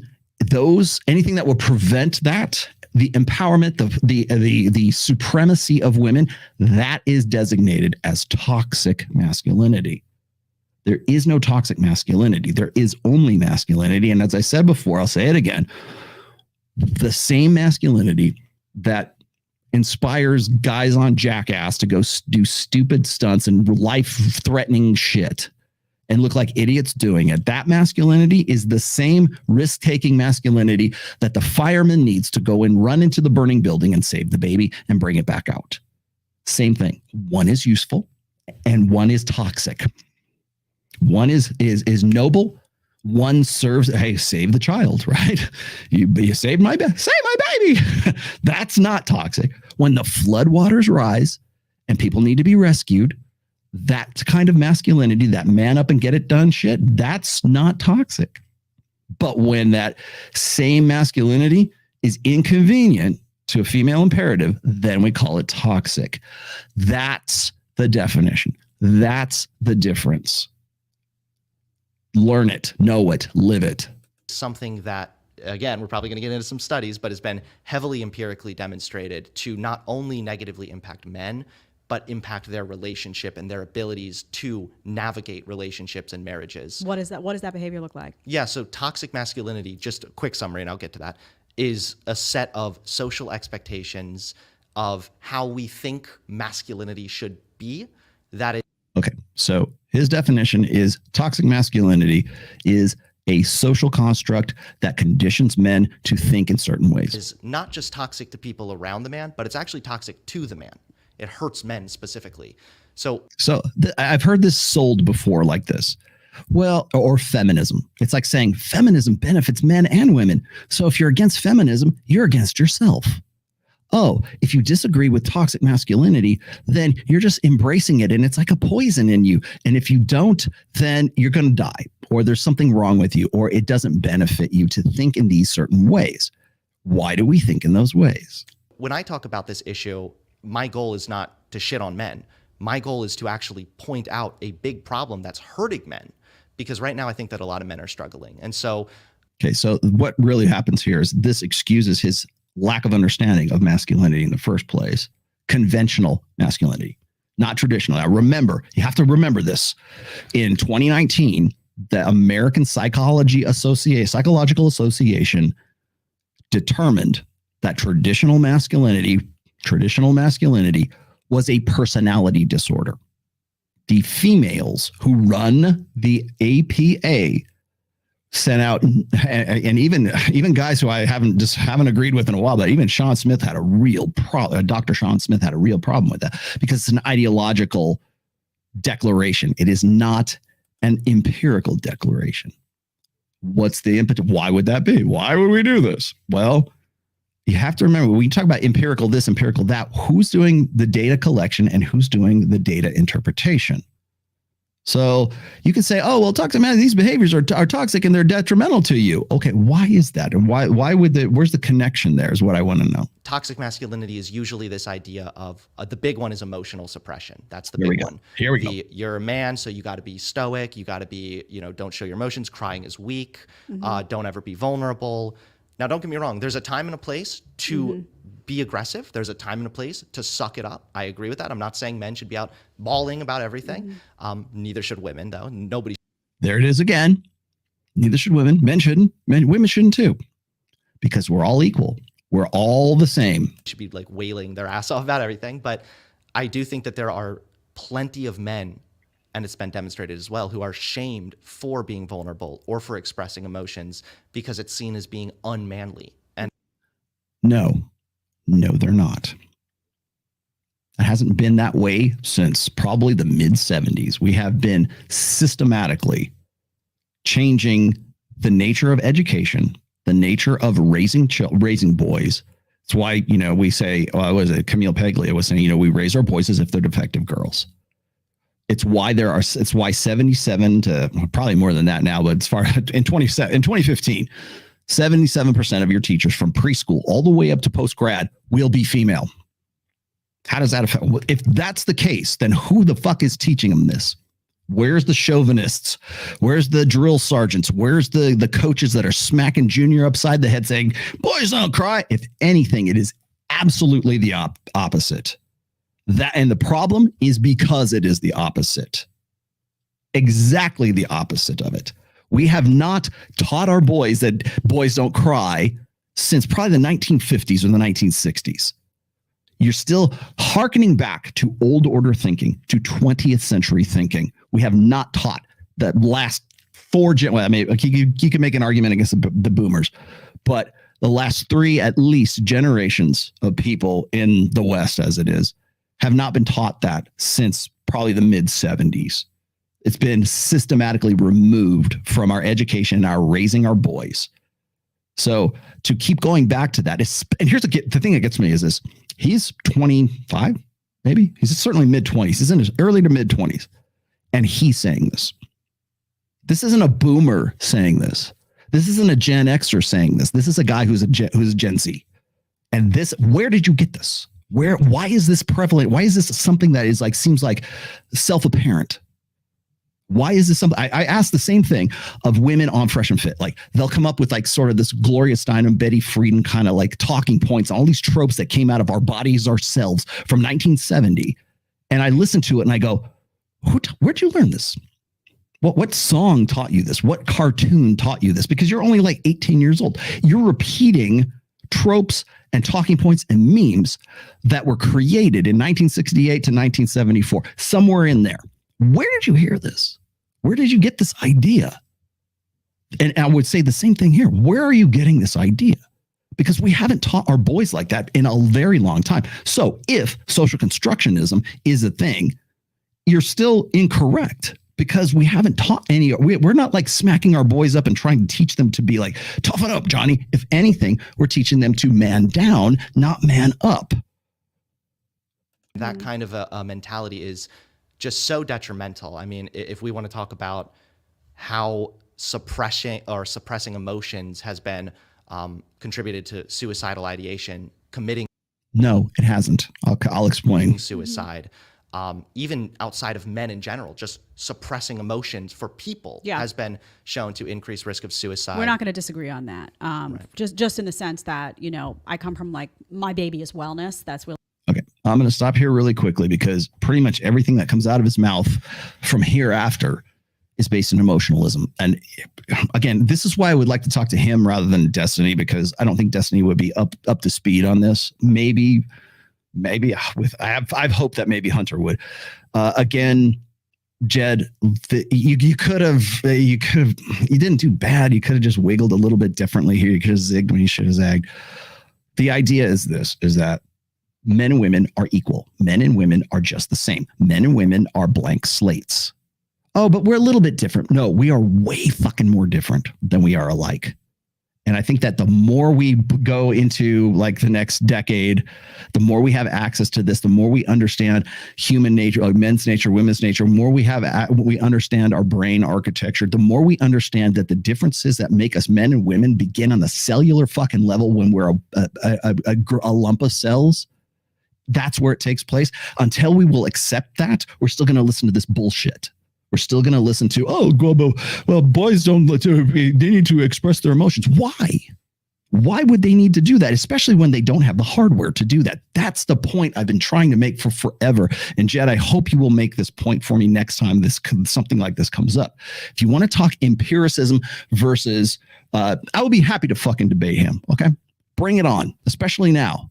But here's what would happen. I'm going to explain to you, Barack Obama. Okay, here's what would happen. It will be me speaking the language of empiricism and Destiny defaulting to social constructionism, emotionalism, and the blank slate. That's exactly where Hunter is as well. At least Hunter is well educated and does his homework. That's the difference between the two of them, I would think. I think I could probably have a conversation with Hunter and say, look, here's the real points here. You have bad data on all the people that you think are like in some way important. But it's emotionalism. If you kick out the legs of emotionalism, social constructionism, and the blank slate, and society or whatever, if you kick out those legs of the stool, anything that is a wokesy talking point crumbles, because they are all founded on those pillars. And emotionalism being probably the biggest one. Men, if they would just talk and go to therapy, you'll hear women right now saying that, well, my ideal guy is the guy who's going to therapy and he's working on himself. No, he's not. He's the fucking criminal in prison that you want to fuck. He's Christian Grey. He's the bad boy. He's the guy with the dark. He's the guy who has no fucking emotional control because his emotions are about himself. That's the guy you want to get with. That's the guy who's sexy and attractive and dark and brooding. The guy who isn't emotionally available, and you're cool with that because he presents, at the very least, some sense of security and strength and a capacity for violence. That guy, that's who you want to get with. And empirical study after empirical study, hell, you don't have to have that. Look at the sales numbers for 50 Shades of Grey. Look at the popularity of shows like fucking MILF Island. Look at the popularity of shows like Sex Life, is that what it is on Netflix? Look at the shows that are intended to provoke that in women, and look how they just gobble that shit up. That's where this is at. It's not the reason why I get really kind of worked up about the emotionalism side of things is, well, men would be more perfected men if they could be more like women, if they could emote like women. And that's what we've been trying to do for the past 4 generations. That's why I think that it's ridiculous when we say, oh, we're teaching our boys that it's not okay to cry. We're teaching them to repress their emotions. We're teaching them not to be vulnerable. No, men and women do not process emotion the same way. We do not have the hardware. Men process emotion after they process things reasonably. So you have instinct, reason, and then emotion. Men try to figure, we're deductive problem solvers. We try to figure shit out. And then we figure out how we felt about it. Women are instinct, emotion, and then reason. So they get to the instinct. What should I do? How do I feel about this? And then, oh, what could I have done about this? Or what should I do in this case? How do I solve the problem? That comes last in the chain. For men, it's instinct, reason. How should I solve the problem? How am I going to deal with this? I'm going to interpret this data. And then how do I feel about it? Emotion comes at the end of the chain instead of in the beginning of the chain, like it does with women. We are not the same. We do not have the same hardware. I have the fMRI studies. I'm not a neurologist, but I feel like I fucking have to be, because that's the point. You go and look at the 4 laws of behavioral genetics. Nature versus nurture, that discussion is dead. It's over. You just don't know it yet because you're still mired in old order 20th century thinking. You think that it's social constructionism. You think that men are fucked up, toxically masculine, because someone somewhere along the chain taught them to be. No, they process motion, especially negative emotions, differently than women. That's what our default is. We have proclivities for the way that we do things, the way we behave, the way that we think. For instance, like I brought this up before, like when men see a half-naked woman, it triggers a part of our brain that is associated with tool use. Yes, men sexually objectify women. Sorry, not sorry. That's just how it is. Oh, that's terrible. It's only terrible in the context that women ought to be something more than that. That's why you think it's terrible. Oh, well, what about as far as like social conditioning, they're definitely conditioning, right? That's why we condition our boys to try to be like girls. We condition them and raise them as if they're defective girls. So can you turn a boy who would have otherwise been an alpha male, much more conventionally masculine, can you turn him into a simpering cuttlefish male feminist? Yeah, you can. You can do that too. You can teach, you can make anything can become normal. You can condition people. Go watch A Clockwork Orange. You can condition people to accept and get off on atrocities. Go against your nature. You can, but you have to condition them to do so. You can absolutely do that, but it doesn't change the innate operative state, the state of revulsion. You can get people to really get off on things that would be absolutely disgustingly revolting if you do it enough. You want to know why cuckold porn is such a big deal? That's why, because it's a social conditioning situation. Why do guys have fetishes? Because they get off on it. You do it often enough, and that's going to be the thing that gets you off. That's conditioning. Food, dieting. Martial arts. People tend to not want to get into conflicts. They don't want to be violent. But if they get into that situation, they need to be conditioned so that they can save their own lives. So you don't want to put your face in front of a fist, but sometimes you might have to, and you better damn well be trained and conditioned to be able to deal with that situation should it arise. There you have it. But everything that's going to be said at this point here is all about emotion. And this, I've heard Destiny say this. I even get this from Hafiz. I get this from anybody who simply doesn't know the praxeology of the red pill. But it's always, especially woke sees more than anything, always rely on emotion. Well, it depends on how we feel. That right there says to me that you are properly conditioned female. To be human is to be female. The correct way to think, the correct way to experience life, the correct way to emote is the female way of doing it. Not the male, not your innate mechanically masculine, conventionally masculine way of thinking about that. It doesn't matter whether, you're flawed and you're poisoned by testosterone and your toxic masculinity because you're not more like a chick. In a gynocentric social order, that's how things work. So when we teach our boys to be defective girls, that's what I'm talking about. We don't teach them not to cry. We teach them to cry on demand. You fucking kidding me? My main topic that I love. And, there's been a lot of studies on crying and how release is really important in terms of how it affects anxiety, depression, and also how it affects not only your mental health, but your physical health, your body. It's actually like a portal of release. We actually had a doctor on here, Dr. Gonzalez, who talked about emotional release therapy and why, if you have buried trauma, it's really important to get that out because it can be a cause of disease. So I'm not. Okay. So Jed, I'm going to head you off at the pass here, just so for future reference. I'm seeing a lot of women on TikTok, a lot of women on Instagram, a lot of reels, a lot of popular media trying to popularize this idea that men are more sexy when they're in therapy. Stop it. Stop that shit right now. They are not. In fact, if anything, they are not sexy and they wouldn't be selected against. Oh, they're doing the work. Doing the work for what? To be a better boyfriend later? Because while you're fucking the guy fucking the criminal, you're expecting the guy who will be your future husband to be in therapy. That's sex. Therapy is sexy. No, it's not. Because men do not emote like women. We do not have the hardware. Our brains are wired differently.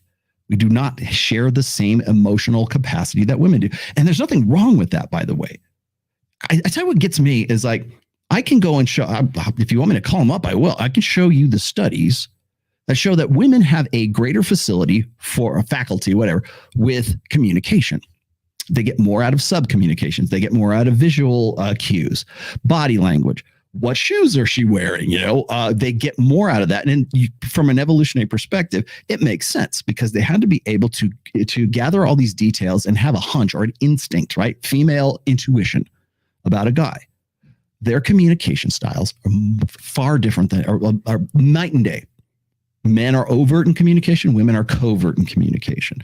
They have a greater facility, particularly when it comes to when it comes to literature, when it comes to language, they tweet more, they write more, they speak more words. They get off on the act of communicating with other women. They communicate face to face, whereas men communicate out to the world, kind of thing. There's a difference there, and the reason that there is because our brains are wired differently. The emotional state that learning about this, that's why women are more interested in people and men are more interested in things. That also translates to like majors and career choices and having kids or not having kids. It's the fundamental proclivities, natural, innate, evolutionary firmware that prompts men and prompts women to do different things and to speak in different ways, to communicate in different ways. If I go and I show you all these studies about how women communicate, and they're much more sensitive to, sub communications and vocal intonations and even ear smell, right? That they get more information out of that. If I go and I quote those, yes, of course it is. Of course, that's yeah, so women we're empowered. Yeah, that nature made us forces of nature, right? But if I go and I say men are more rational, men are better at math, men are better at working with things, men are better with their hands, men actually have a better sense of direction than women do. Men can have a better spatial acuity, I think is what it is. You throw a ball right more accurately. They understand things in 3 dimensions. If I go and I say that, it's like, that's misogyny. That's toxically masculine, right? Now, if I say men and women emote differently, that's high treason to a gynocentric social order, because if I take that away and I say men cannot emote the same way that women do, unless they're like specifically over the course of a lifetime conditioned to do so, which a lot of guys have been, they would naturally not opt for that. They would be much more practical, much more rational, much more empirical as a result. That would set off a chain of events that would destroy the world. Somebody that's going to sit here and say, men shouldn't cry. That's just not my MO. But I am somebody who's going to sit here and say that I do value that men are able to, I don't want to see a guy with the level of fragility that I have. Mm-hmm. And what that means is that when a storm hits my house, I'm going to be the one who has the nervous breakdown. I'm going to throw myself on the floor. I'm telling you straight up, that is going to be me. And I'm really happy that I have a guy there who is more of a rock for me. Sure. And is going to say, let me figure out how to get us out of this. And there's not that same focus on panic for him, because he's already analyzing what to do and what to get out. That doesn't mean that there's a death in the family or something happens, that he doesn't have emotions and he doesn't show them. But again, I think there is a big difference between the way men and women manifest emotion and what's healthy for a woman and what's healthy for a man. And I feel like there's this blanket approach sometimes of like, oh, in the same way that you're saying there's a suppression of emotion for men, there's also this call in society for always at men like, oh, don't you need to cry? Don't you feel that? Don't you? And sometimes guys are just like, no. Yeah, like, sometimes I don't, they're like, can you stop? I don't have that. That's not me. You know, that's not my experience. And some of that I firmly believe is related to hormones and related to biology.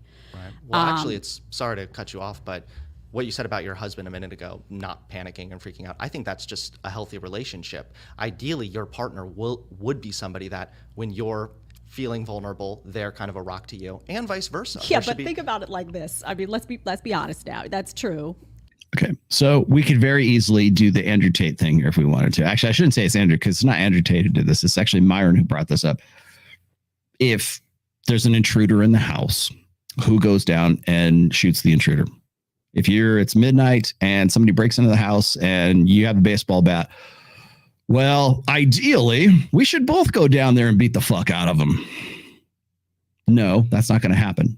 There's a gender difference between those two things. And again, women will find that guy who will go down there and defend her and the house and the dogs and the baby and everything else. That guy is more sexy than the guy who says, oh, it's your turn to go attack here's a baseball bat, honey. Good luck. Thanks. I'll call the cops while you're down there, whacking him. That doesn't happen.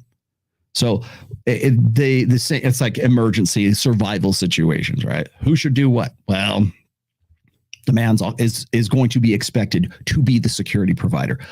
Now then, I will give you the reason why this is. I'm going to try to give you the big head baby speech here, just in a nutshell.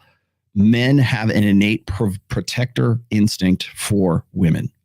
And women, on the other hand, because women are the vulnerable sex because they're incubators of the next generation. We have in our evolutionary firmware the instinct to protect women.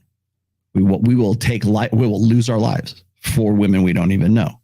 On a instinct, an impulse, we will do this. And the reason for that, and by the way, I had another, somebody sent me a study about this, like how it is. They've actually isolated the area of the brain where this happens. But so my hunch is a little bit backed up by this, but it's also, you could look at the behavioral evidence of this, but you're also looking at the fact that men have had to historically protect women from physical harm because they are vulnerable.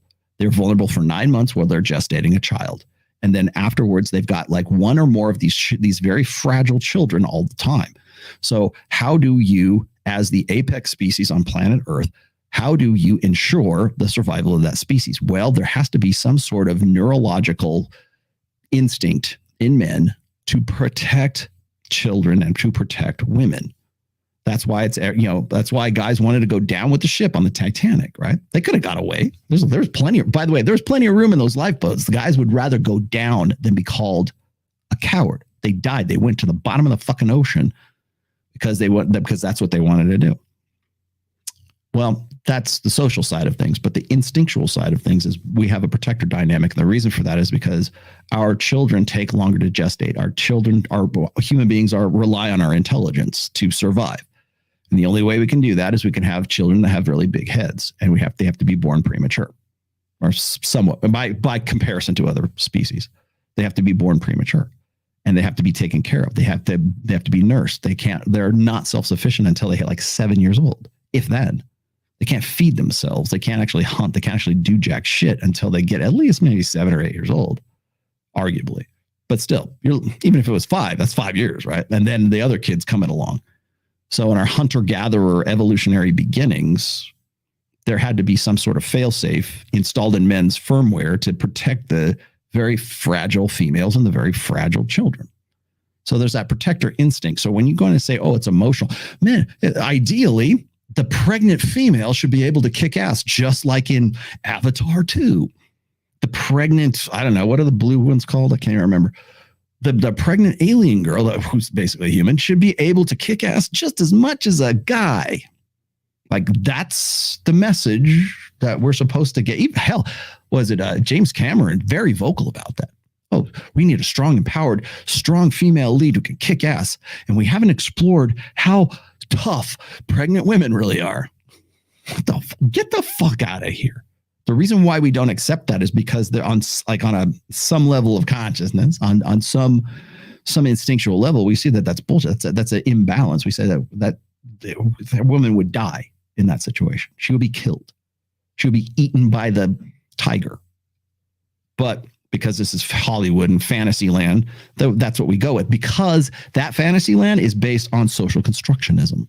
It's based on, this is the way we wish it were, not how it actually is.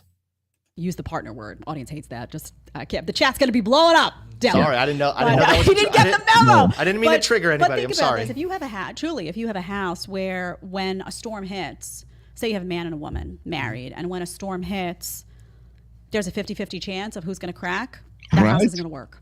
It's not, because women by nature really need to feel that guy is a rock, and they will get very nervous and very uncomfortable if they don't have that security in a man. That's not to say that he's supposed to be stoicism. To me, sometimes I don't really understand what that means. You can never cry, you can never have that just doesn't seem healthy to me. Yeah. But I think that a healthy household is one where the man in that house, the man of that house, has a certain sturdiness to him that absolutely, I would agree with that. Having a backbone is a very important quality. Yeah, so we agree on that. And women should too, even if they're pregnant. That in terms of, so I think that is a component of the toxic masculinity debate that is so more then you nuanced. agree that there is some level of toxic masculinity? No, I don't think that's toxic masculinity, actually. I think that's not about masculinity. That's just toxic. Wait, but like, the in other words, notion that's not, that men specifically shouldn't cry or suppress emotions. Well, that's not toxic masculinity, though. That's just absurd. That's an absurd. What does that have to do with? What does that have to do with? Okay, so she's floundering here. This is where. Sorry, that's a bad cut. Let me push. That's a really bad expectation. All right. See, I told you I wouldn't do you dirty. This is where, I hate to say it, I'm going to use the term, Jed gets into a little bit of a kernel panic because he kind of backed her into a corner. Oh, so I am right about toxic masculinity. No, if you would have just stuck to your guns and stuck to the empirical side of things, you could have got out of this. Men and women do not process emotion the same. Period. End of story. Men are providers and protectors because we are evolutionarily programmed, firmware-wise, to do. Our psyche is programmed to do that. We have expectations of that. You can say, oh, well, you need a backbone, blah, blah, blah. Yeah, you do. However, I'm going to pull this real quick. There we go. All right. However, I am sick to fuck. Here, I pulled that out because I want to emphasize a point here. I'm sick to death of hearing Destiny and some of these, and I'm really Hafiz as well, but like from the TradCon side, but like I'm sick to death of having the Manosphere, the red pill, even the black pill doomers get a bad rap on this. Okay. I'm sick to death of all these guys who have criticisms of the red pill, saying that I say that Myron says that everybody says that we should be taught not to cry. Like Myron will say, bullying is a good idea. Bullying has a function and a purpose. And I agree that it has a purpose. I agree that, is it a good thing? I don't know. It like, depending on how bullying goes, sure. But I do think that guys need to be kicked in the ass. We learn through pain. We have to have some sort of adversity to overcome. So, when Myron says, oh, bullying is a good thing, I'm not necessarily going to say yes or no. I just kind of depends on what the context is. Are you growing from it, or are you having psychological issues because you've been bullied, right? But the thing is like, we've gotten to the point right now where the last, certainly the last two generations, the millennials and Gen Z can't distinguish between getting ribbed and tough love and getting kicked in the ass because somebody cares about you with bullying or with hazing or something like that. Whenever I talk about this, I talk about that movie Whiplash, when Mr. Fitch, who, by the way, a brilliant movie, go check it out. That movie is, so the plot is, it's this kid who wants to be the next Buddy Rich. He wants to be the best jazz drummer on planet Earth. And Mr. Fitch is the most toughest teacher and has a jazz quartet, and he has to it's an elite school, and he had to bust his ass to get in there. He had to like beat out the guy who already had the drum spot because there's only one drum spot. And Mr. Fitch just destroys him. I mean, absolutely at psychologically, physically, he gets, I don't want to give away the movie, but like there's a point where the kid gets in an auto accident and he doesn't want to disappoint Mr. Fitch or doesn't want to blow him off. So he actually walks away from the auto accident so he can go to the performance, right? That's the level of dedication. And it seems like psychological abuse. It seems like hazing. It seems like over the top. I can't believe it. But it's not about jazz, and it's not about, I mean, ostensibly it is, but it's not about the drumming. It's not about any of that. It's about the fact that kids today, people today, men today, don't understand the difference between a guy who's kicking your ass because he wants the best out of you. You want to be that level, I can give it to you, but I got to kick your ass to do it. Are you going to give up? Are you going to quit? Are you going to cry? Not my tempo. Like, is that what you're going to do? Because it's not about jazz. It's about dedication. It's about a commitment to excellence. Most guys today don't understand the level of commitment, the level of energy, the level of effort, the level of, if they want to be better, most guys today do not understand the sacrifice and the investment they have to put into it to go from ordinary to extraordinary. It is like so far beyond what you think. That like when you see a movie like that, everybody says, oh, they're hazing. Oh my God, I can't believe it. It's because the past two generations do not understand that level of, I need the best out of you. And this is what I have to do it. So that's number one. Number two is I think that when we're talking about emotions, like I've said this before, like just because I say like men's natural proclivity is instinct, reason, and then emotion, I didn't say just instinct and reason. I didn't say like men should be Mr. Spock. Fuck, I'm an artist. You guys see me on my playing guitar. You see me on my art. You see the thumbnails I do. I've got a whole art studio that's right over there. I just don't I don't broadcast that on Instagram. I don't see any reason to. I could, if you'd like to see some of my art, I'd be happy to do it. You've actually have seen some of it on my thumbnails, but I'm not saying kill your artistic, emotional souls. I'm just saying we overemphasize that right now because we're trying to make men into women. We try to condition them and teach them and raise them as if they're defective girls. So when I hear guys say like, oh, the Manosphere, they teach you not to be vulnerable. No, we teach you to understand fucking vulnerability, and that's bullshit. Vulnerability is not a strength. The reason we say that is because too many guys think that it's game. If I'm vulnerable, she'll want to fuck me. No, she won't. She'll think you're a whimpering, simpering pussy. So what guys do is they lead with the emotionality stuff. They lead with vulnerability. They think that vulnerability is a game. It's not. Vulnerability is only appreciated in a man if it's rare. If your second nature, if your natural disposition, right? If your personality, your dominant character is alpha, dominant, let's say stoic, but like just like not unemotional, but like reserved, emotionally reserved. How's that? And for the most part, men are usually like that because that's just how our brains work. Simple as that. We don't have the same machinery. We don't have the same wiring that you do. And there's nothing fucking wrong with that. There's only something wrong with that in a social order that says you should be more like a woman and then you'll be a perfect human being. That's where destiny fails. That's where this guy fails. That's where Hafiz fails. That's where everybody fucking fails because they cannot understand that men simply don't have the same architecture in our brain to emote like a woman. We don't cry at the end of fucking Titanic. We cry at the end of Saving Private Ryan. We don't have that same structure, and women think we're emotionally stunted because we can't be like a chick. And the minute you are like a chick, they don't have anything to do with you. The minute that you're not in control of your emotions, then they don't have anything. Or if you're so fucking whiny and pissy, like we were saying before, that's over the top, right? But if you listen to like somebody like Justin Baldini, and you look at these guys, and even I hear this message from tough guys.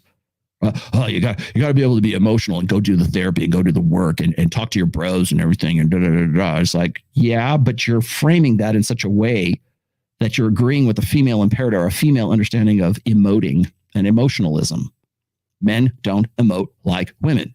We can be taught to, But it's like, again, it's like teaching a crab to walk straight instead of sideways. Even is it an Aristotle said that? Wise of the wise will not try to teach a crab to walk straight. Can you? Yes. But should you? No. You can teach a monkey to use an ATM. But is it a good idea? Probably not. We say to give a woman vote is like to let a monkey fly a plane. Very dangerous.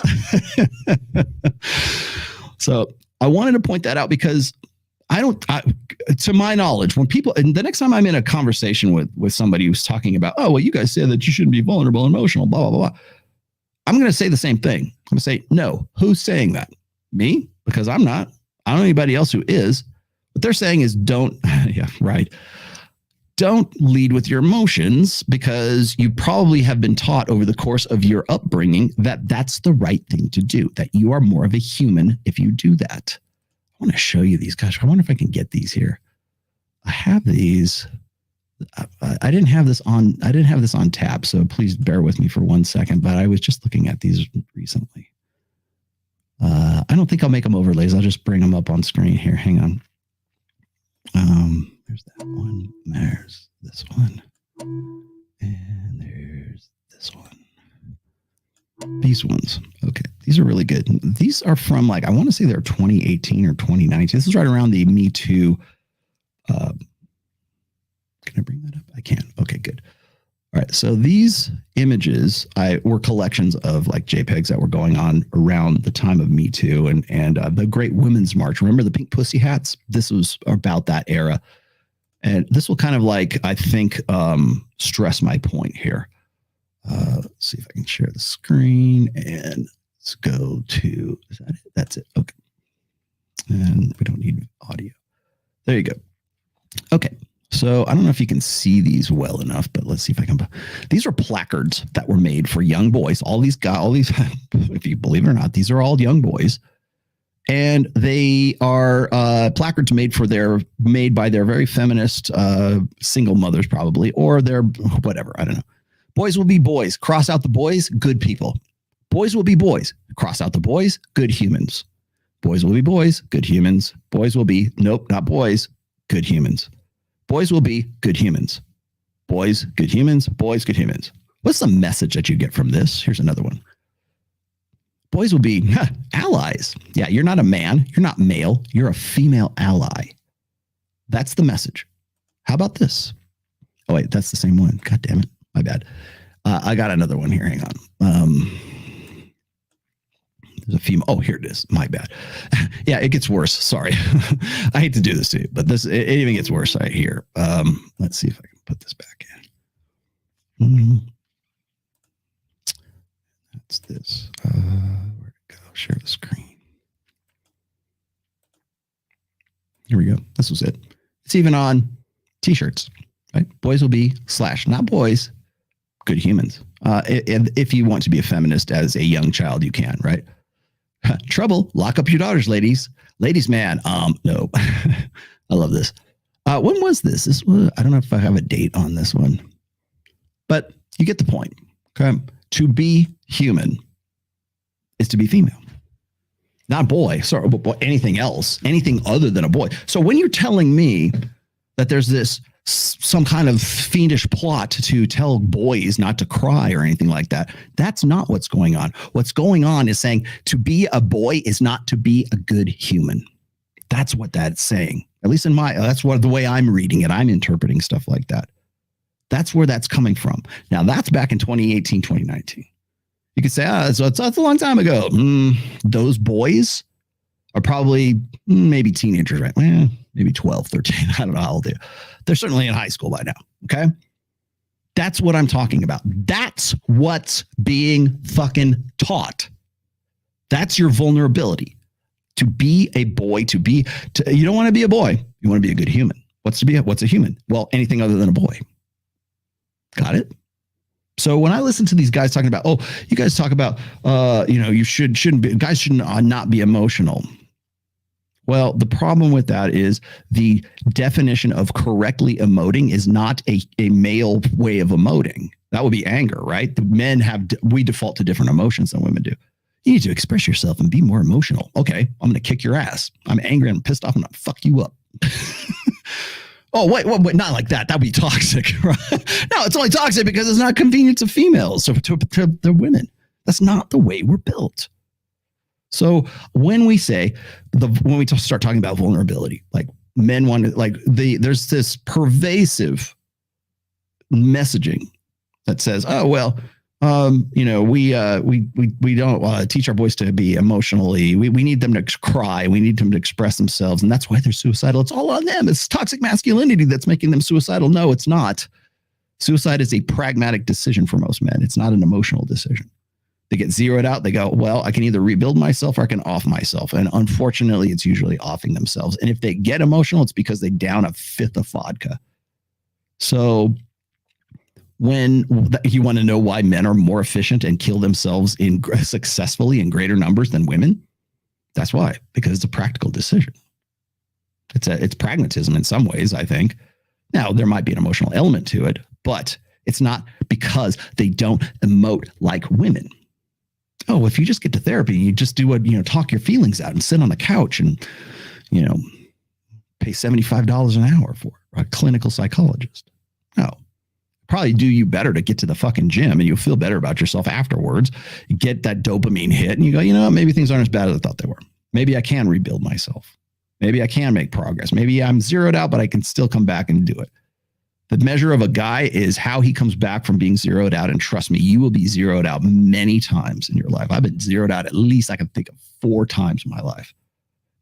And I will probably be zeroed out again before I die. I'm ready for it. I've come back from it. I will do it again. That's the problem. If all you ever understand about like vulnerability and emotionalism and everything else is based on like a female context, a female way of doing it. If you're only a good human, if you emote like a woman, yeah, you're probably going to kill yourself. You're probably going to off yourself because you fundamentally lack the emotional hardware to do that. So yeah, it's to me anyways, it's not surprising. But do we say be unemotional? Don't be an artist. Don't talk about anything emotional. Don't talk about your feel. Don't write bad poetry. Don't pick flowers. No. We're just saying prioritize rationality, reason, and empiricism before you get to deciding and sorting out how you feel about things, which is what we would be doing if we weren't preoccupied with thinking about how we ought to be emoting and going to therapy and being more like a woman. That's why. Vulnerability is not strength. It is weakness. The empirical definition of it is it's a vulnerability. It's a weakness. That's it. Sorry, that's how it is. Well, what about when you are vulnerable and your wife really likes it because you're vulnerable? Women say they love vulnerability. They only love vulnerability when you're an asshole and you're a little bit vulnerable at certain times. And they're the only ones that think that they can draw it out of you. Yeah, they're really hot for that.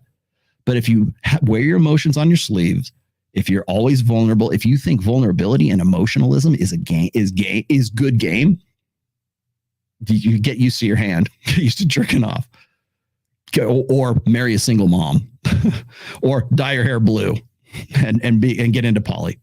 Simple as that. All right, I got one last thing here, and then I'm gonna get out of here. I'm gonna get to these super chats here real quick. I hate doing that at the end, but I got to get to these.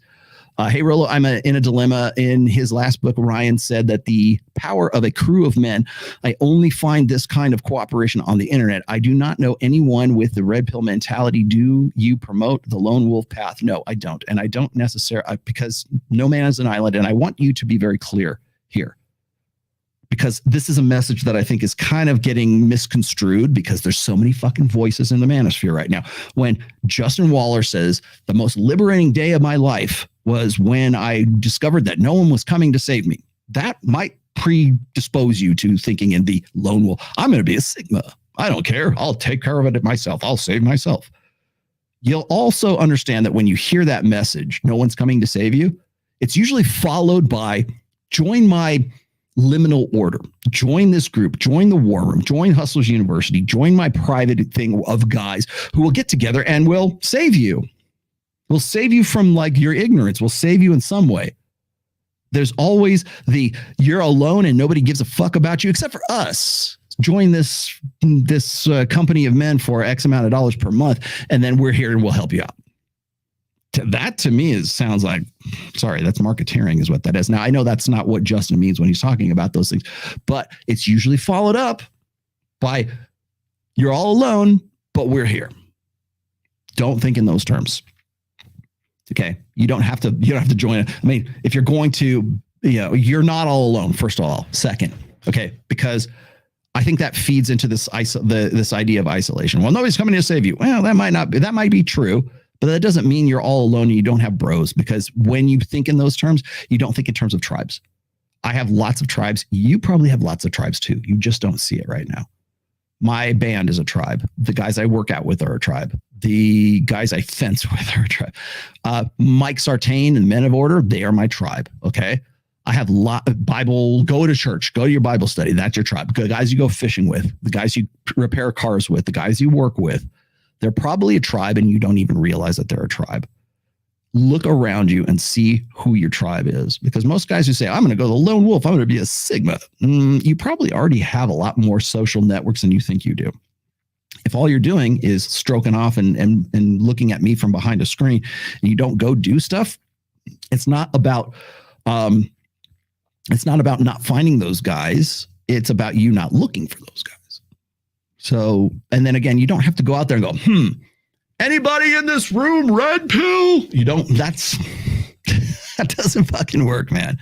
You have to go out there, be able to read people and understand. You probably have more guys that that are in your immediate sort of like your social groups, but you don't know because it's kind of, you're going to keep it on the down low.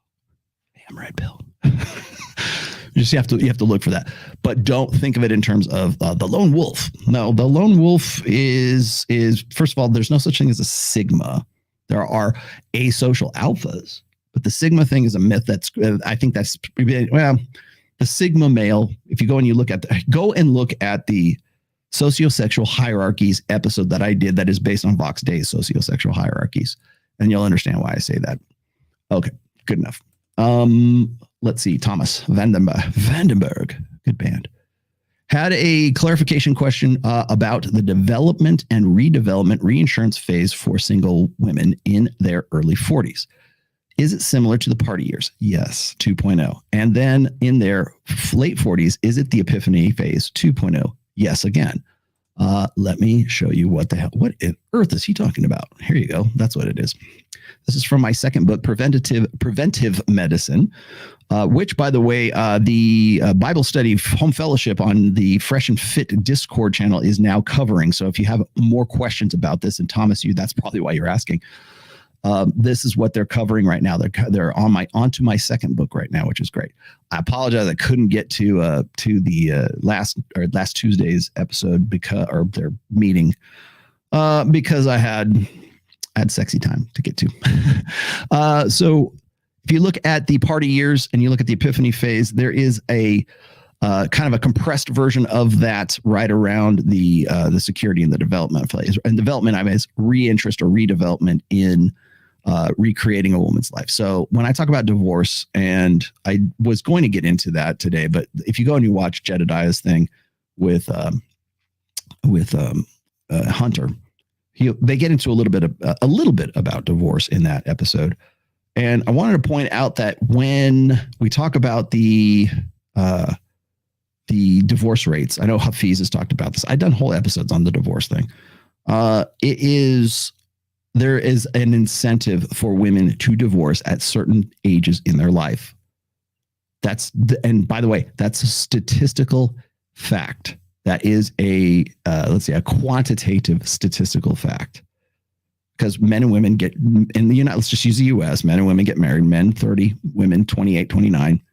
And the average marriage that gets a divorce that doesn't go the distance, the average length of that divorce is 5 to 9 years. So an average of 7. Just enough time to do what? To get into that security/development phase right at 37 right there. Dump the guy, have the babies, get the alimony, get the child support. Is it this fiendish plot? Is it this malice or forethought? No, it's not. You can't really prove that. However, there are incentives for women to get divorced clearly at those particular ages in their lives. Do they want to do that because they want to stick it to the guy? Maybe, maybe not. But all I'm doing is reporting those statistics. You guys can interpret the data. The way I interpret it is that there are incentives for women to divorce at those times of their lives. Let's see. No, that's not that one. There we go. There you go. Okay, so hopefully that answers your question. Beaten cheeks. Oh yeah. Wait a minute. Beaten cheeks. Hey Rolo, started reading your books. Great guidance. Wish I'd learned about you in my late 20s. Keep it up. Keep it real, and we'll update you in a few months. Clapping cheeks, beaten cheeks. My results path to being more successful than I am now. Congratulations. Thank you very much. Zomboy, wow, you're back. Off topic. What do you think about Steven Crowder putting the Daily Wire on blast? I think it's fucking great. Two horns up for Steven Crowder. Absolutely. Oh boy, would you? Oh boy, here we go. On blast for an offer that was made in good faith seemed immature to me. It would seem so, but wait till you see the interview with him on Tim Pool tonight.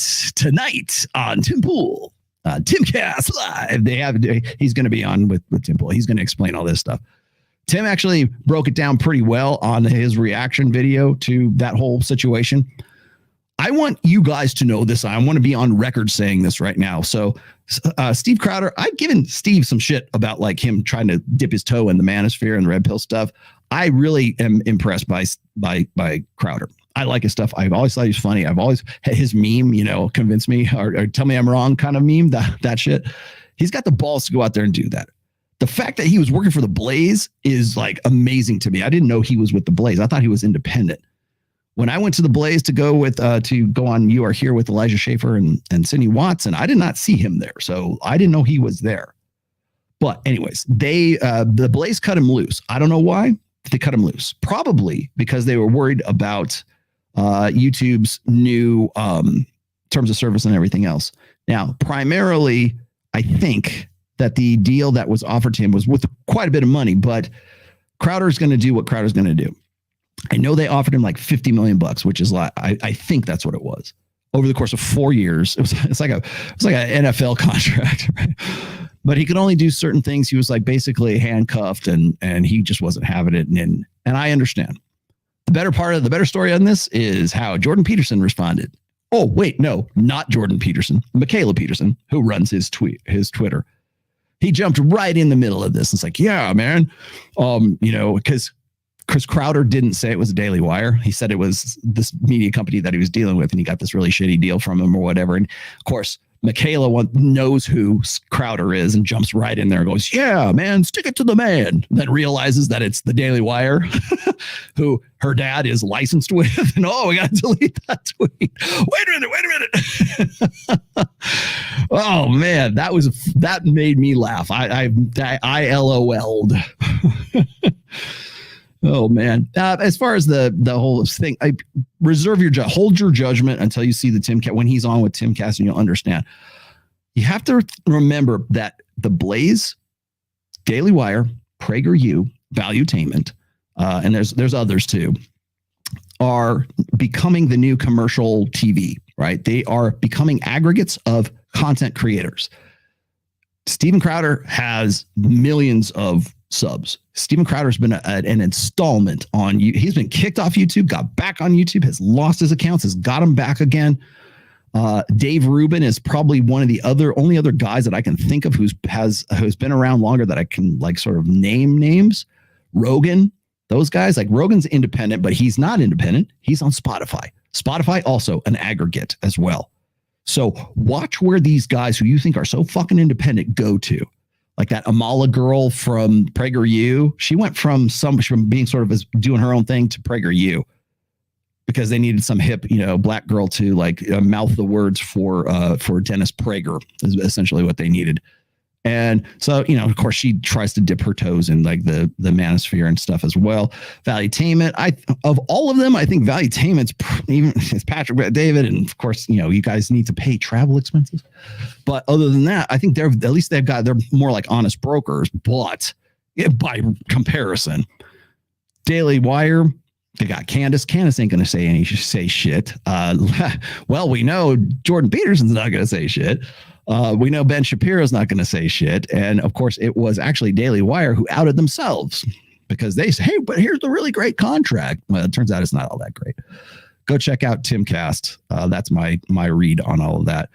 Rolo, do you think Myron will ever go at Pearl for essentially stealing the FNF format? No, because everybody can see it plain as fucking day. Why would he need to?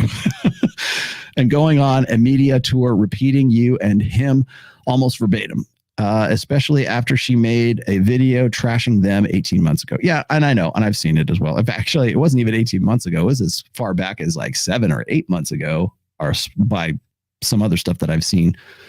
Yeah, she is a facilitator. I don't know. Like, everybody keeps thinking I'm not attacking. I'm just telling you the fucking truth. Okay. She doesn't know what she's talking about. She's not a student of the red pill. She doesn't care about the red pill. If it was something else, she'd be doing that. She's an entertainer. She says as much several times. She said that. Oh, Rolo, isn't she doing the Lord's work? Yeah, she's a hack. No, she's not. She's not doing the Lord's work, because when she goes on shows, when she goes on Vice with Sydney Watson and Sydney Watson shows her up, Sydney Watson is more red pill than Pearl, period. All you have to do is watch her exchanges with Hafiz on Adam Sosnick's show.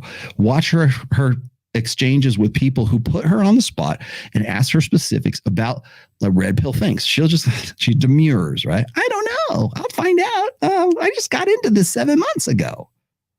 I've heard people on my show say this. That's her answer when people press her on red pill topics.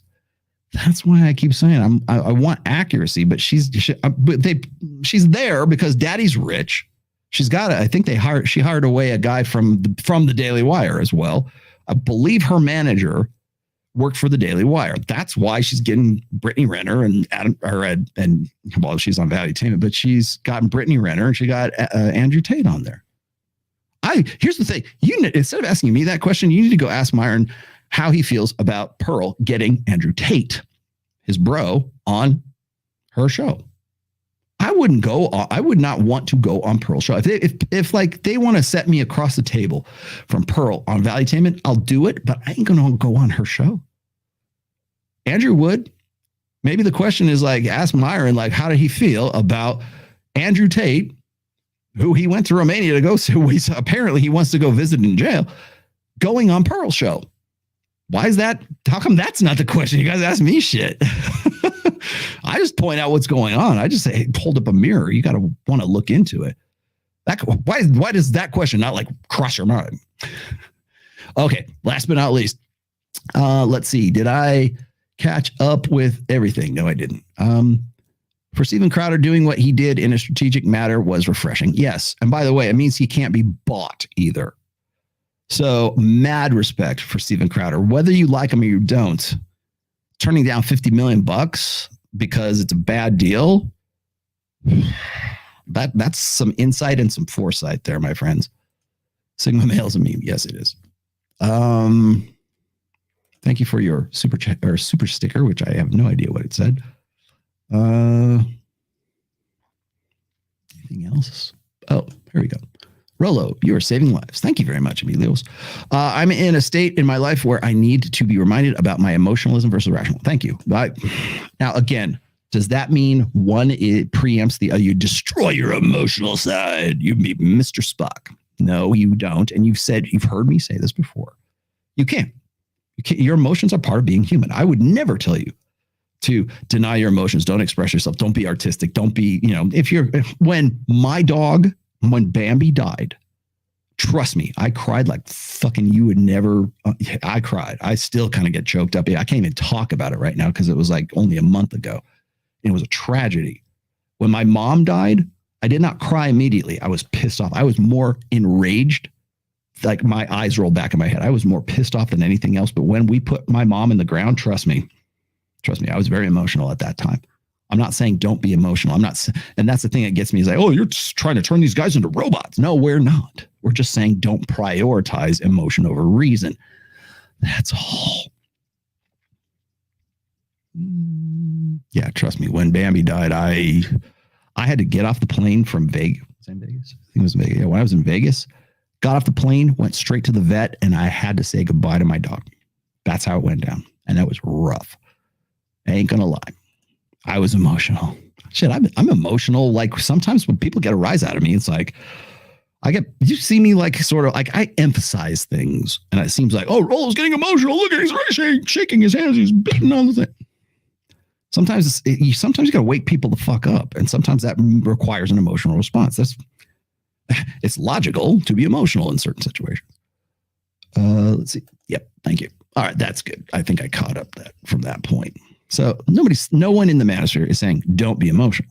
They're just saying understand that men and women do not process emotions the same. Do not wear your emotions on your sleeve. You don't have to necessarily repress them, but understand that emotions and men and women do emotions differently, particularly negative emotions. And I can show you here's the proof, right? Because what they do is they go to this binary extreme and say, oh, Rollo was saying be Mr. Spock. No, I'm not. All right, that's it. All right, here we go. I have one last great thing for you. Where'd it go? Here we go. Oh boy, here we go.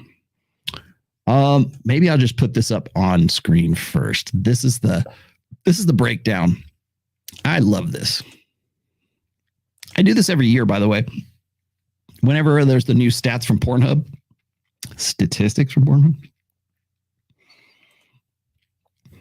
Too good not to share. Here we go. These are the searches that defined 2022. Reality. The reality category grew by 169%, while real homemade searches grew by 179% worldwide and plus 310% in the US. Could it possibly be as a result of women being more sexual and creating OnlyFans accounts? I don't know. I just work here. Gender. Transgender category grew by plus 75% to become the 7th most popular worldwide category and the #1 category in Brazil.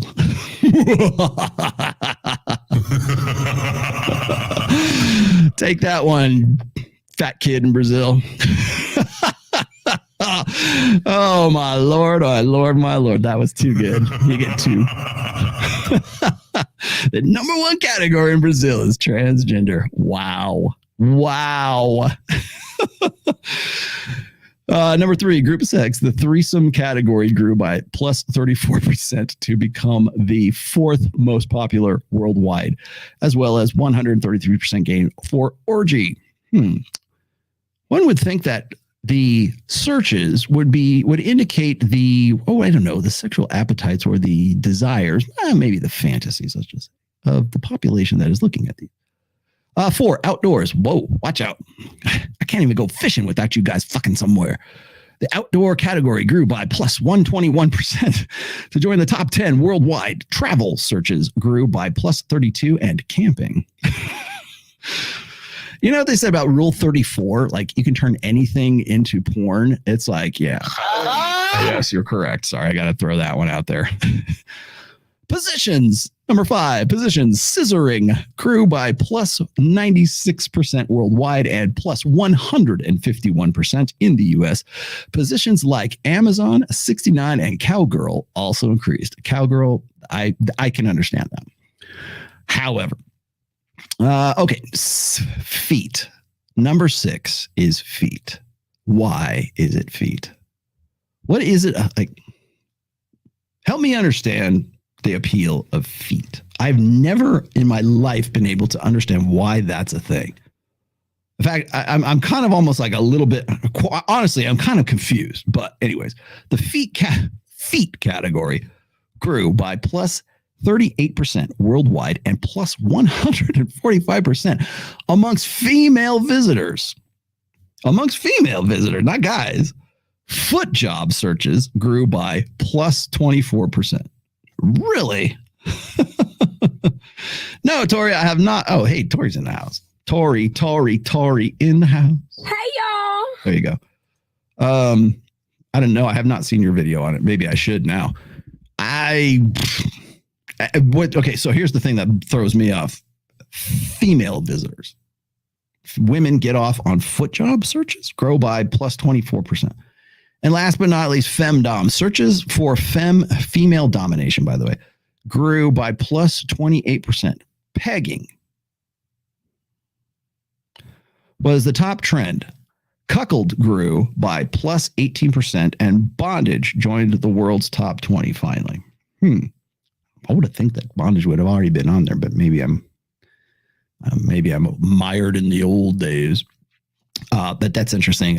Pegging was a top trend. Cuckold grew by plus 18% too. So that's usually on the top. These were, by the way, these were like the largest growing categories, I should say. Doesn't necessarily mean those are the largest categories. They saw the most growth in searches anyways. Again, statistical, quantitative studies here. That's what you get. Yeah, imagine that, my friend. Imagine that. Yeah, well, you never know. You might have 4 of them in your notch count, in your 1,500 notch count. 4 of them might be lady boys, right? All right. That's that. Let me give you one more thing. So where is this coming from, Rolo? My goodness. Well, let's have a look. This is so fun. Oops, no, I need to get your video. I need to do this. Share my screen real quickly here. And there it is. This is Pornhub year in review. Again, there is no nudity on this, so don't think you're going to get me on a strike or anything like that. This is the statistical blog for Pornhub, okay? This is not actually Pornhub. All right, so welcome to Pornhub's 9th year in review. We bring you the 2022 hottest trends, terms, blah, blah, blah. Got it? Okay, here we go. I won't go all through all of these, but these are really good. The searches that defined 2022. Okay, I already went through this. Reality porn, we got to that. In fact, searches for real amateur homemade grew by plus 310%. Women view reality porn plus 37% more than men. How does that track with what the presumptions that our good friend Hunter was making with our good friend Jedidiah? How does that track? What's the mechanics behind that? Okay. It's not safe for work. I am not. Will you stop it? Stop. I will do it by state. Hang on. Give me a sec. Gender, we got to that. Most of this is what I was just reading you the summary of this. You can read the breakdowns. I thought the list was actually pretty funny. Okay, here we go. Most searched for terms. John from Modern Life Dating is going to love this. Hentai, Japanese, top of the list once again, by the way. People in Japan really love their porn. MILF. Imagine that. MILF is number 3. Lesbian. Pinay. I don't know what Pinay is. Somebody can tell me. Don't tell me what Pinay is. I'll figure it out myself. Asian. Stepmom. Anal. Big ass threesomes. Some of these I can't even say. Threesomes. Latina. Ebony. And you can see where they like this is the +1. MILF, by the way, pushed up from lesbian. So last year these were opposite. As you can see the rest of this, I'm not going to read some of these because I can't actually do that. What is Joy? J-O-Y? I don't know what that is. Scissoring. +65. Wow. It seems to me, Hunter, that women are certainly, at least at the very least, they're very interested in sex, right? Maybe their ideal number of partners is 7.5, but statistics here show the empirical quantitative statistics are showing something in the direction that women really like these things. Okay. Our searches that saw growth in the 2022 include BJs, cosplay, and trans. Terms that remained in the top 20 but saw a decrease in popularity: anime, BBC, squirt, and joy. Oh, really? Is that a thing? I didn't even know that was a thing. Okay, these are the searched for P stars. Hopefully, I can show you these. Maybe you know who these are. I don't know. Quite honestly, I'm serious. I do not know who these are. Most viewed amateur models. Wow, here we go. This is actually pretty good. So it's funny how the most viewed amateur models are all female. There is no dude. Is there a dude in here? Maybe Hansel Gretel? Is that a dude? I don't know. Sounds like a dude. None of these are dudes.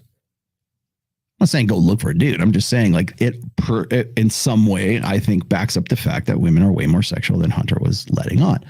State of the Union. Okay, we can keep going. Okay, here we go. Most searched for terms in the United States. Okay, we already looked at this. Wow. So this is the first one we saw was worldwide. This is the United States. Lesbian hentai again at the top. So even in the United States, Japanese tentacle porn is how it goes. Ebony, Latina, Asian, threesome. Okay, so those are like the top 1, 2, 3, 4, 5. Top 5 are specific to a type of chick, or a hentai, unfortunately, is not. All right, so that's interesting to me that these are the most searched for terms right here. They seem very kind of open, let's just say, whereas like this, like threesome, is very specific. Stepmom, very specific. BBC, very specific. Japanese, all the rest of these are very specific, whereas these are much more general, I would say. So again, the habits, we have the numbers. We have the numbers. Here we go. Okay, here you go, Tori. This is your thing. United States top relative searches. Oh boy. If you live in Washington State, what are you doing? Fleshlight is your number 1 search. Oh God. In Oregon, it's furry. Do you know what a furry is? Fuck, Nevada. F my life. Cartoon in Nevada, Asian in California, Mormon in Utah. Imagine that. Really? There, I thought they only had like 2.6 partners in Utah. Goth for Colorado, big booty in, was that Nebraska? Yeah. No, sorry, that's Wyoming. Let's see. Latinas, New Mexico. Well, that follows. Shower in Arizona. It's funny how all of these like are more or less the same. So Louisiana, black. New Orleans, black. Alabama, BBW. Oh boy. And for that, of course, Florida, BBC. You're in good company, Fresh. You're in very good company. You can have a look at some of these other ones. Some of them I'm not going to say because I don't want to lose my channel. Top 20 countries by traffic. The number 1 most trafficked porn hub country, United States. Bravo, bravo. United Kingdom, once again. France. The only one that's at the low end of the stick here is Belgium, and I guess the other countries don't rate. Philippines, wow. Mexico, Italy, Germany, Canada. Oh, Canada. Canada's down on the list. Imagine that. So if you go to France and you go to the UK, people want to get off. Maybe they're all more into it than you are. Who knows? Top 20 countries, 79.3% of daily traffic from these 20 countries. Damn, almost 80% of the traffic comes from all these countries. A time for reflection. 2022 saw Pornhub's average visit duration decrease by -1 second. Oh, wow. To 9 minutes and 54 seconds. That's how long it takes the average guy to rub one out. Most of the top 20 countries, however, saw an increase in duration, including a nearly half a minute longer in Japan. Well, at least you're taking your time. Germany and Sweden. Canadians came and went. I see what you did there. At -27 seconds faster, as did the Filipinos by -32. Yeah. Okay. You got some rookie numbers, man. You got to get those numbers compared to 2021. The top 20 countries with the longest. Oh man, here we go. The top 20 countries with the longest visit times is Egypt at 11 minutes and 12 seconds. They take their time. The quickest was Mexico at 8 minutes. Andale. 8 minutes for 45 seconds. A decrease in -31 seconds compared to 21. Man, you understand how detailed this is? This is how much time was spent. So the average, maybe 10 minutes. Are you a 2-pump chump? You can fix that with Sterling Cooper's sex education. Let's see. Good enough. Worldwide. Okay. Let's see. Favorite times to watch. Okay. Let's see. Midnight. Wow. Imagine that. 11. That's when you're probably going to catch your husband or your boyfriend or your roommate torquing one out. Below average. 5 a.m. I would hope so. Jeez. Let's see. What else? Most viewed categories of 2022. Okay. See, these are the most viewed. Again, no surprise. Lesbian, ebony, Japanese, threesome, and booty. MILF. Got it. Can't say some of these other things. Okay, good enough. But you get the idea. It's interesting to see that threesome came up by +6. That would have been like down towards number 10 last year. That ebony is still the number 1 category in the United States and much of the African continent. Surprise, surprise, surprise. Other Western countries, Canada, also prefer lesbian videos. Got it. World's most viewed categories. So the US, we like ebonies. And Brazil, imagine that. In Brazil, transgender. Oh, why am I not surprised? God, that is the gift that keeps on giving. Russian. Well, the Russians want to see Russians. Japanese in India. They like the Japanese people there. Lesbian in Australia. That kind of follows. Ebony in Africa. That definitely follows. You can see the rest of these if you'd like to. Now, Ukraine, Belarus, Kazakhstan, and Kyrgyzstan. Reality was the top category in only 4 countries. Ukraine, Belarus. Really? Can you watch porn in Ukraine still? I don't know. And remember, this is Pornhub stats, so this isn't like other porn places. Top gaining categories, you can see that. Babysitter, plus 18 plus. Wow. Look at that. Any other shocking things here? No. Mature. So, ladies, this is actually kind of half the reason I wanted to talk about this. You'll notice that MILF and mature were high, certainly within the top 5 for most all of these, okay? So when I hear somebody say, "Oh, well, they have unrealistic body image thing," or guys want this, well, look at the stats, look at the empirical quantitative stats. There it is.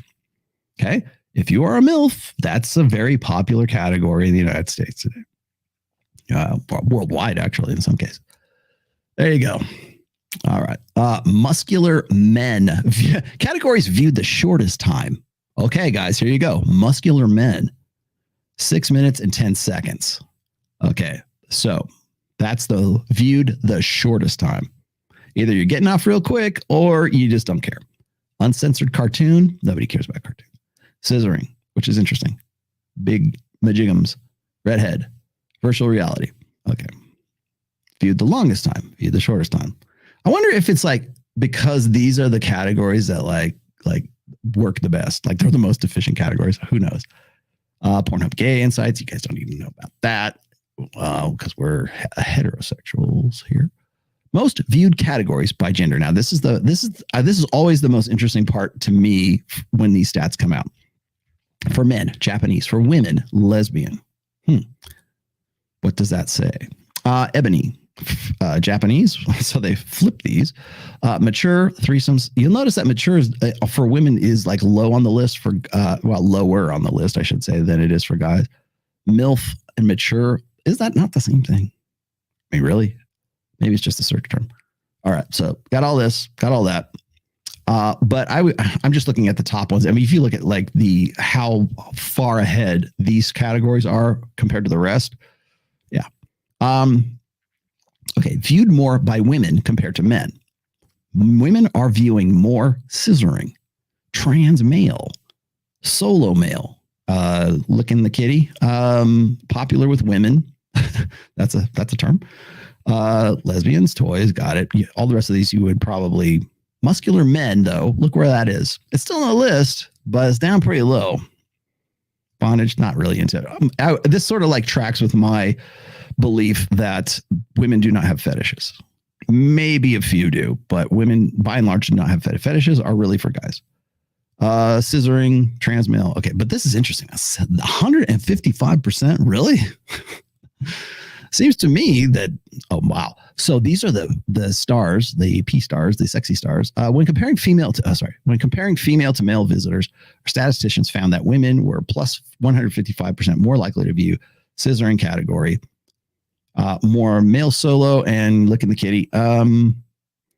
Women are plus 40% more likely to view threesomes. Wow. Interesting. It's interesting to see what you chicks dig on. This is what we get off on. Okay, this is the last thing I'm going to show you. Search by name, Abella Danger. I don't know who she is. Lana Rhodes, I do, because she just retired. Mia Khalifa, obviously. I don't know who that is. I don't know who that is. Johnny Sins. I have heard his name before. I think Sterling has mentioned his name before. Riley Reed. I know who she is because she's been in the news and she got married and I thought she was out of the bit. Well, she is, but I guess she'd be searched for. Brandy Love. There you go. My favorite. I'm glad she's on the list. She finally made the list. The only reason I know her name is because of Sterling Cooper. Proportions of female visitors. If you look at, let's see, the United States is really what we're concerned with. 29% versus 71%. So just about 30% of women actually view porn on the regular. Demographics, average age remained 37. How do they find that out? With 18 to 24 growing by plus 2 percentage points, 35 to 44 dropping by 2 percentage points. Wow. Visitor demographics. Gosh, I love these. United States. Wow. Okay, so the age range here. Wow. So 18 to 34 accounts for 49, almost 50% of the traffic. Fascinating. Okay, different generations favor different types of porn. Okay, we know that. All right, thank you very much. That's all I wanted to show you. So it would appear to me that women are way more into sex than someone such as Hunter would otherwise be predisposed to believe. So there you have it. That's what I'm getting into. Yeah, Brandy Love. Yes. I'm not going to tell you how I know her. Thank you, Tori, for your contribution. Oh, wait, hey, look, it's Moosh pretending not he doesn't know. there's your screen cap for today, Moose. I just gave it to you. You're welcome. How about you go fuck yourself?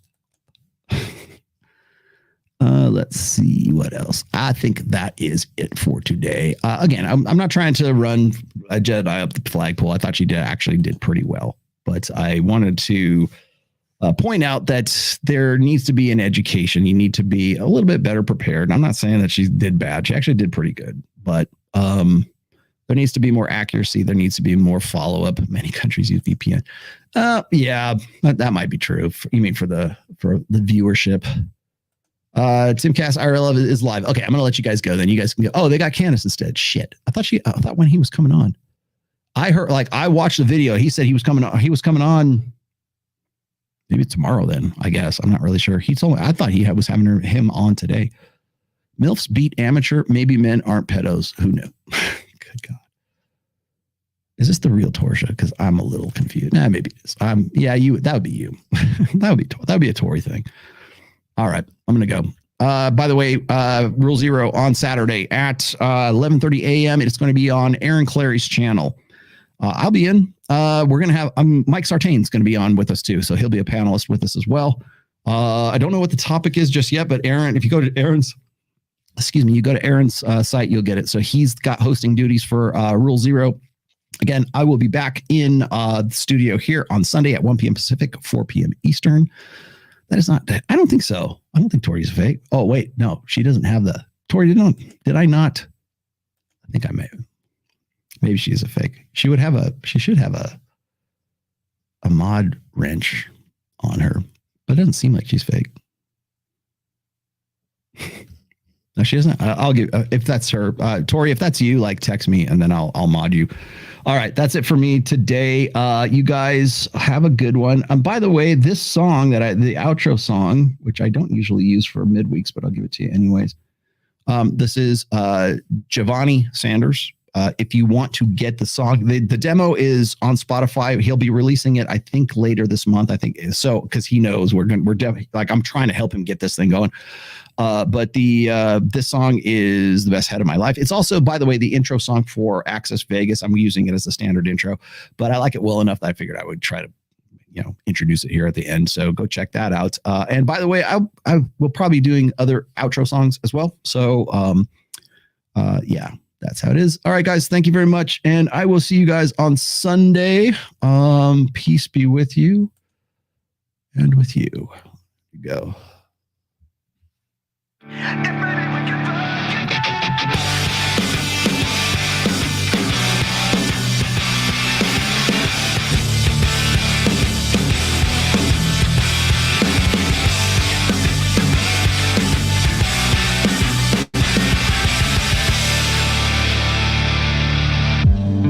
Would you do it again?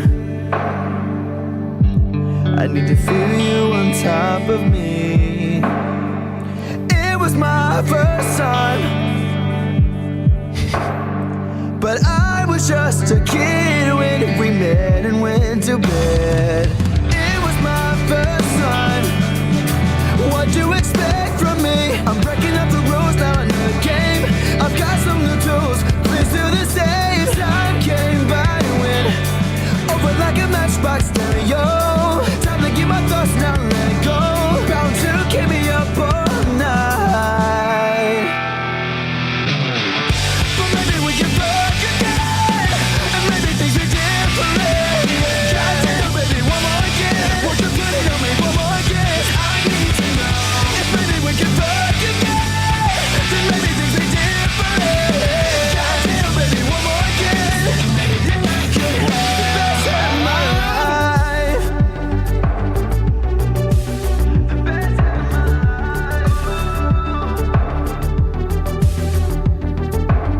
Now we're fucking in the bathroom, tearing up every wall while I got your hair. While you're screaming my name.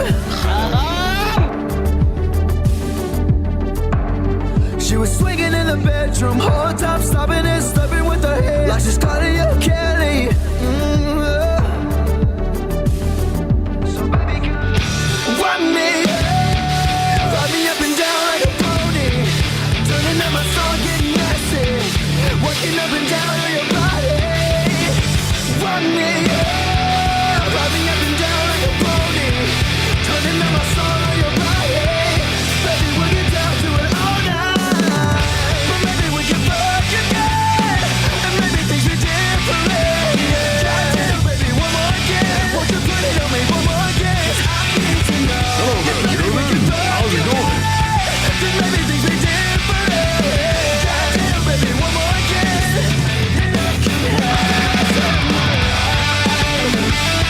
City Podcast has been a production of The Rational Male, registered trademark 2023. All rights reserved. Don't steal my shit.